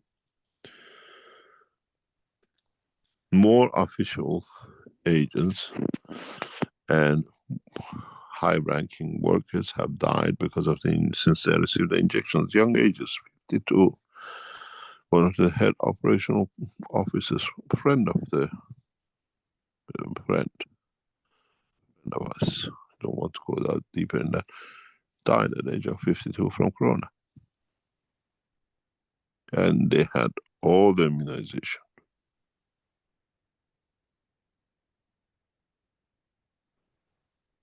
So, is immunization a way out? Or have planted? No. Supposedly, I just read today that about the S&P 500, who are the 500 top companies who have company group life insurance, which means it only covers the people while they're there, while they're working, while they're healthy, and they have had a dramatic death rate among them because they all got the jab. I'm sure you know better than I do. A few weeks ago, one of the biggest companies offering these injections, the CEO was supposed to give an answer to a committee in EU, and he didn't turn up. He sent a lady, supposed to be a wise woman from the company, and he said to the EU that, sorry, this was not a vaccination, it's genetic modification. Right. Would that genetic modification create what you call resistance to the virus? We don't know. We didn't try it. We just saw if it changes the genetic. And now this has started a huge crisis of fraud and who got paid to get this false information. EU and US spent billions on it. And now they still want to inject more because these two commissions are not paid. And this scandal, as part of the back of it, people in EU who received huge bribes got worse on Wednesday. on Wednesday. On Friday, Austria rejected by immigration law Romania to become part of the Schengen group, that you don't need visa if you're part of Schengen. And then it brought out another section to it on Wednesday. 16 members of the parliament and the vice president of the EU have been arrested for bribery, and they found millions and millions and millions in their homes, private accounts, and everything else. And there is rumors what's in the background with it, but what is now boiling in EU, especially in Berlin, is how much bribe was given to EU leaders to accept the injections. Yep. And there was no need for it. But in a way is we see more death in the upper ages, which are becoming for pension line. Governments cut off the huge number of pensions to be paid. Yeah, and according to Undertaker statistics, they are ordering mass amounts of child coffins. What is next? Right. The other question is, with this digital money that's supposed to come in, that's supposed to be able to control our spending and everything and prevent us from being able to save. You see, we can. I have a big discussion with one of the knowledge seekers on regular basis. Is one of the richest people in the world, and very close to the foundation, and always have this battle with them. And now this globalism has become a big thing for them, that they're controlling us. They want to control all the funds and how we're going to move this. And I said, you know something, it's very easy. Get on the Keshe Foundation system and send you to the moon. There is nobody to bother you there anymore. So yes. Would we colonize to the moon or the Keshe Foundation? Would you recognize your child or your husband the way you saw them here? Or you know them by the soul? But the financial side is doomed to come to an end. But on the other hand, it needs the development of the technology. You had once, you had the Keshe coin, and it said something about a Keshe banking system. Is that still something down the road, or is this going to be obsolete too? On the road, nothing is obsolete. We still work in a very. We don't go out because a lot of people set out to do things, but our banking system and acquiring banking structure with a Keshe coin got solved 2 years ago when Central European Bank and the National Bank accepted the Keshe coin as a valid currency within the Keshe Foundation.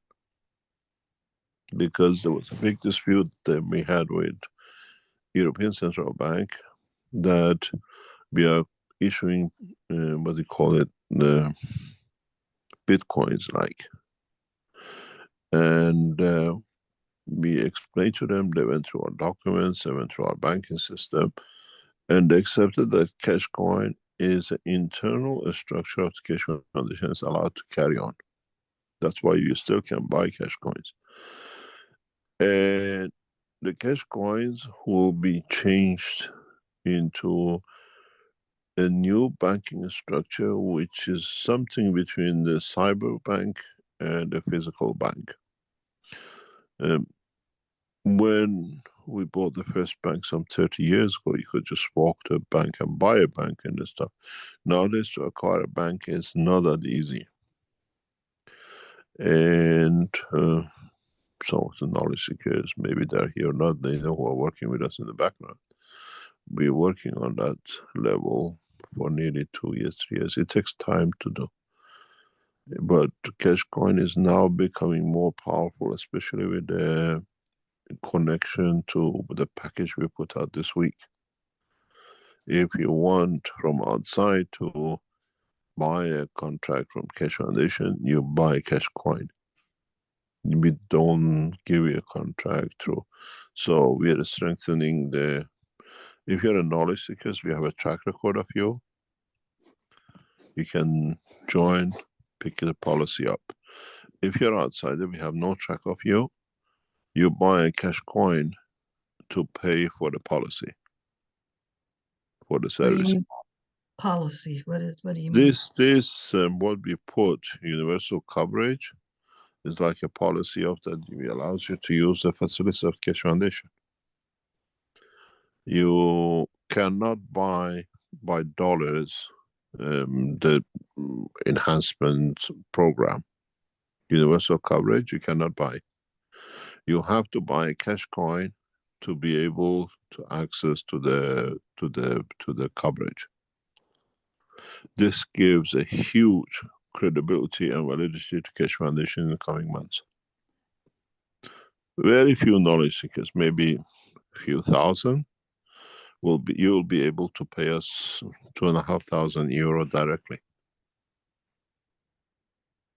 From even when we start going, you have to buy Cashcoin to pay for these coverages. Be like a bricks, like dollar. You want to buy a service, you pay American dollar. You want to use any of the policies of the Keshe Foundation which are coming up for energy, for wellness, for whatever, you have to buy coin and pay by coin to the foundation. And that is to activate the Cashcoin system? Cashcoin system, and in next, most probably by June, July next year, we only pay all Keshe Foundation workers by Cashcoin to be exchanged in our exchange rate. If you work for any of the factories of the Keshe Foundation around the world, we pay next year with the Cashcoin. It's always setting up. Then you convert. Okay, that's important to know. I would like to, like initially when I first looked at the Keshe Foundation, wasn't a member yet, I looked at the Cashcoin and I thought there was nothing in there to explain anything. We explained it, it's a donation, that's why we keep it that way. It's not a purchase. And that system stays that way. We strengthen it because we had nearly 2 years battle with Central European Bank and with the government bank, central bank, and with our own bank, forever hundreds of documents and pages going back and forth and all sorts of things. At the end, about 2 years ago, European Central Bank accepted the Cashcoin is not a Bitcoin type thing, it's not a cyber coin. It's a valid coin against the efforts and the technology of the Keshe Foundation. There is a value put to it. We know what the value is. Only 2 or 3 people know what the value has been put on the technology. And to that value, we can accept to set up a, what do you call it, a structure for it. But as we made it as a donation, as an NGO, has no limitation. And this has... I don't understand. I don't understand. The understanding is that you can buy Cashcoin as a donation and keep it, and in next few years you can sell it anywhere around the world to any bank. You can sell it to any bank? Yeah. Just give it time. It's working, and we have to finish a cycle And then you say, you go to anywhere, they say cash coin, they get in touch with Keshe Foundation. There is such a coin available to such a person, yes. So you give a cash coin, you get a currency in America in dollars equal to 1,000, or you get 1,000 when you go to China, because we pay the bank according to the coin delivered. Many of the knowledge seekers in past few weeks have exchanged their coins for different services. We have a number of knowledge seekers who have redeemed their cash coin for payment.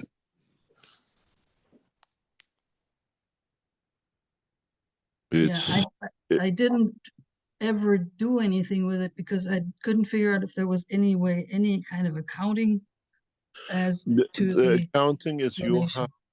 you have to keep the confirmation of your payment because of the banking system, and you submit it to us. This is the payment I made to the bank, so we confirm. You are allocated a special way that we say, yes, okay, this coin was allocated, and we redeem it. We had people claiming, oh, I bought cash coins. Says, okay, if you did, show us the bill. Show that it came from your bank. And give us a date that we can check in our bank, arrived in our bank, even though we produced a number for it. You got a lot of tricky people in the Keshe Foundation.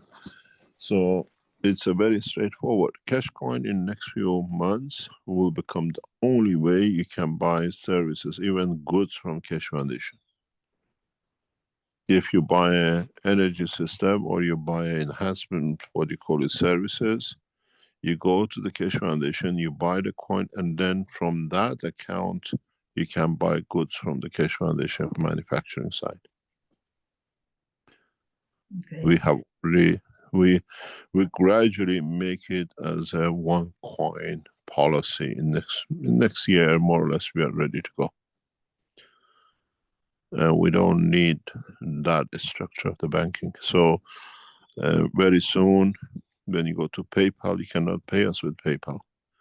You have to go to Keshe Foundation, buy a coin. From that coin, says, I bought this coin, this is the number of it. This, I want to buy 2 pillows, blah, blah, blah, blah, whatever. Okay, one more question. I had a friend, I didn't understand exactly how this first event for the Christmas flight was going to go or what it was meaning. And I invited a friend to come along who doesn't have much money. She has lifelong health history. And I said, why don't you come and try this and see what it does? Is that still appropriate for her? Yes, let's see. We want to see how people fit and how they get from it. Because if it isn't, then she might better keep her $300. We don't want to, especially we are very careful not to say anything, what is going to happen, what is going to be. Yeah. And we are monitoring it very, very closely. We wanted in the first session to be not more than 100 people. Because we have to learn a lot of things. This is done for our systems. While you're on the line, we are getting feedback. When we find out what is going on in you, what is going on to the guy in New York, how we can connect you in New York with Los Angeles guy or into China. And we have I think we have from about 60 countries online.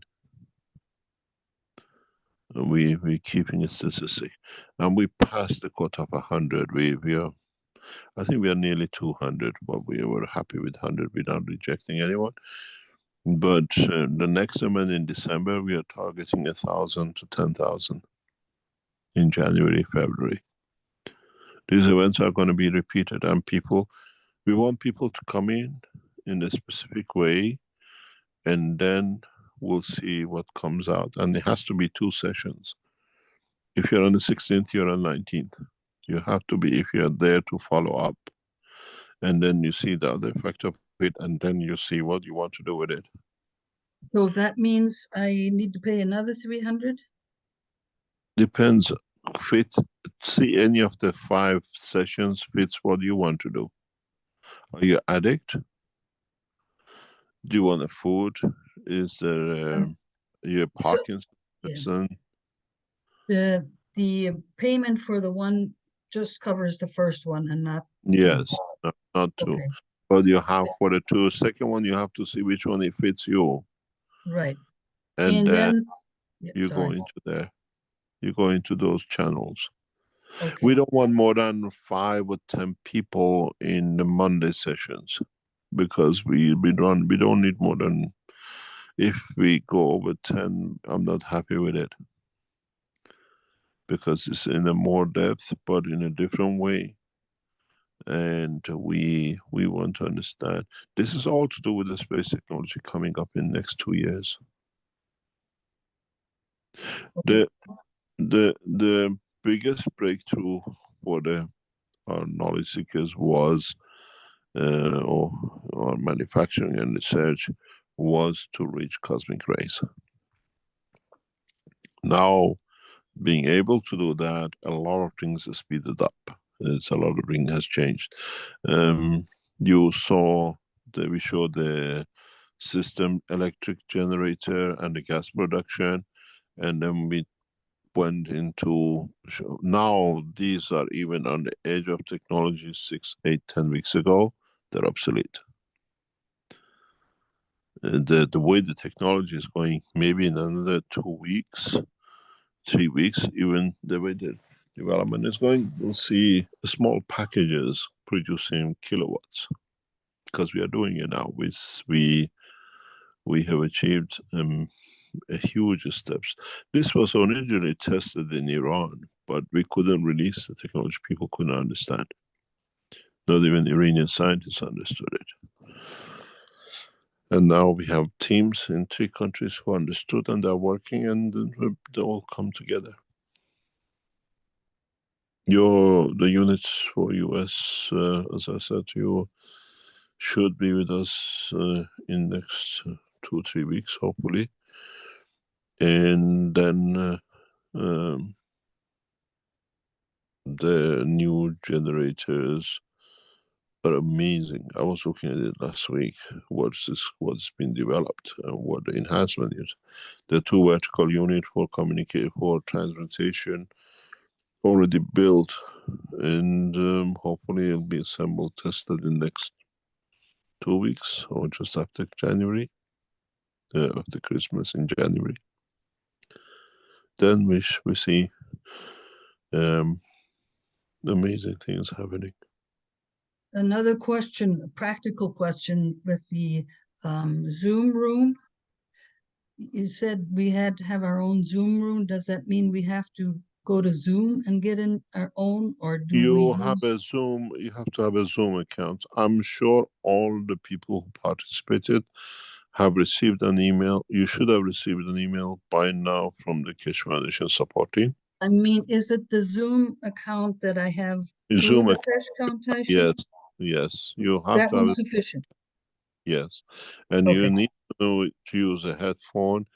If you use your phone for people calling you, switch into a flight mode, which means you won't receive any telephone calls, but your internet stays open, and we run the session. Okay. Yeah. Thank you. Thank you very much.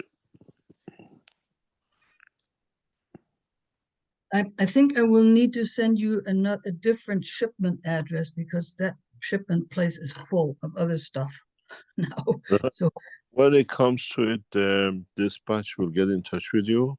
Okay. And we'll tell you what to do. Okay. And we're talking to people. Maybe we ship to you direct from our factory. It's a lot of things with the new technology. Yeah. Okay. Thank you.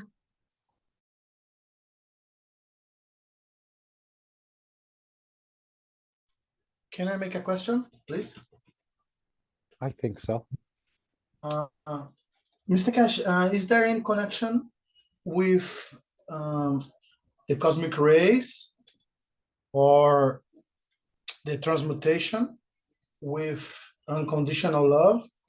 And what's the key for the unconditional love? Thank you.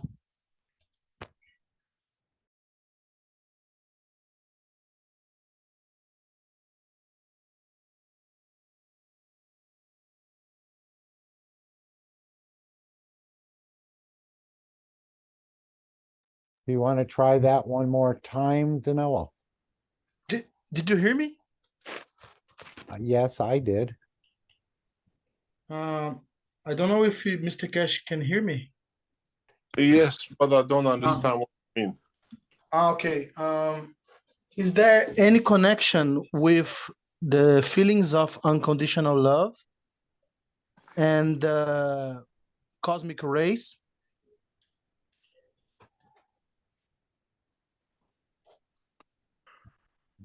It's all part of the same thing.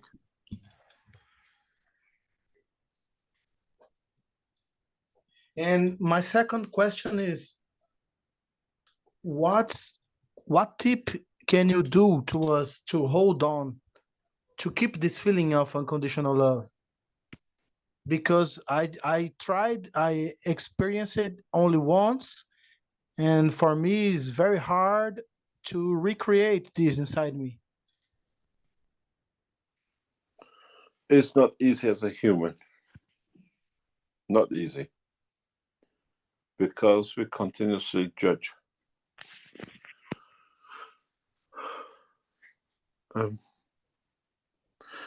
I have to go. It's very late for me. I've just noticed, and I've got It meeting is. this morning. I'm in a, what do you call it, in a public area, so it's not easy. I have to move on. Thank you so much. Thank you very much. We will let you know more on Thursday about this situation, and the more people want to know. Thank you very much. Thank you. Thank you so much. Thanks. Thank Thank you. Thanks for stopping in. Wow. I was going to ask him a question about the butterflies, which I know one of the other knowledge seekers been prompting me to do. And that was in the 405th Knowledge Seekers Workshop, where he said if you know how to use the butterfly, you can place it on your body and it will warm you. But he didn't say. That was about 2 hours and 44 minutes to 2 hours and 48 minutes. He gave a few tips on the butterflies. No problem. We'll try another location. It was nice to have Mr. Keshe with us. I thought he was playing possum there for a while. He didn't open his mic at all, but he came in quite strong at the end. So I just want to say thanks to everybody for hanging in there and allowing us to present today and having this really wonderful meeting. Over to you, Mark. I hope to see you next week.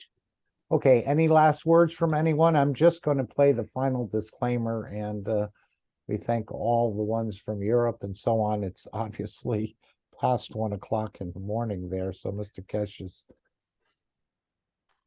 Mark, may I add something? Of course. What Danilo asked, I also asked Mr. Keshe in a different location, and he says the unconditional love comes the closest to the feeling of the race. So it is really very close to each other. And yeah, if you had this experience of a soul twin, for example, then is also my experience in the system. It comes very, very close. Just to add. Thank you. Thank you very much. Go outside and get sun. You will feel love too. That's what Danilo was talking about his dream and about this unconditional love he had interacted with someone with. So very, very beautiful. You can hear that in the archives. I think he shared that more than once. Yes. But it was something he had never, ever, and he said he's not been able to reproduce it in a way. Today we was will a good experience day. it. Sorry. Okay, let's ahead. play the final disclaimer. I'm sure we all know the events that are coming up this week. And of course, Friday will be the December 16th for the flight test simulation experience. And hopefully you've signed up for that. And he said, if you've signed up for the 16th, please sign up for the 19th. They go in pairs, apparently similar to the portraits that are being painted. They're sold in pairs, or they work together in pairs. And there's much more to it than I understand. But again, the banking, the Keshe coin, many things are happening in the background. And he said he didn't want to go too deep into it, but this is backed up by a again, groundbreaking universal technology. Anyone else? Thank you all for being here. I'm sure you wouldn't have stayed unless your soul kept you here for the reasons we all know. And thank you all for being part of bringing this change to the planet. And to all the inhabitants and the universal community, thanks you as well. Okay, I'm going to play the final disclaimer and then the meeting will end. Let's just bring this back. Oh, one last thing. Ed, I don't know if you're still with us here today. Anna had asked for the invite. I sent it to you, the link to join the Keshe American team. So if you have it, I know there was some issues with this link being taken off our site and then added and being taken off. Ed, anything you'd like to, just so Anna knows, or maybe you already done it? I can look at the last link that was generated. Jocko has the privileges of being able to generate those links, and I asked him last time, so it may be still valid, and if not, he can just make another invite link. Jocko, are you here? Yes, already doing it. Okay, thank you. Are you just Thank going to you. post it in the knowledge room? Yes. Okay. Yes, it's on the way. All right, thank you. Thank you, Jacko. Thank you. For administering that. Pleasure. Okay. Thank you all again. Have a wonderful rest of your evening, and many events coming up. And again, it's there's so many things going in the background. We have no real awareness of it, but I'm sure we're going to be part of it. So thank you all again. Thank you, Alex, and all the knowledge seekers that have participated in today's meeting.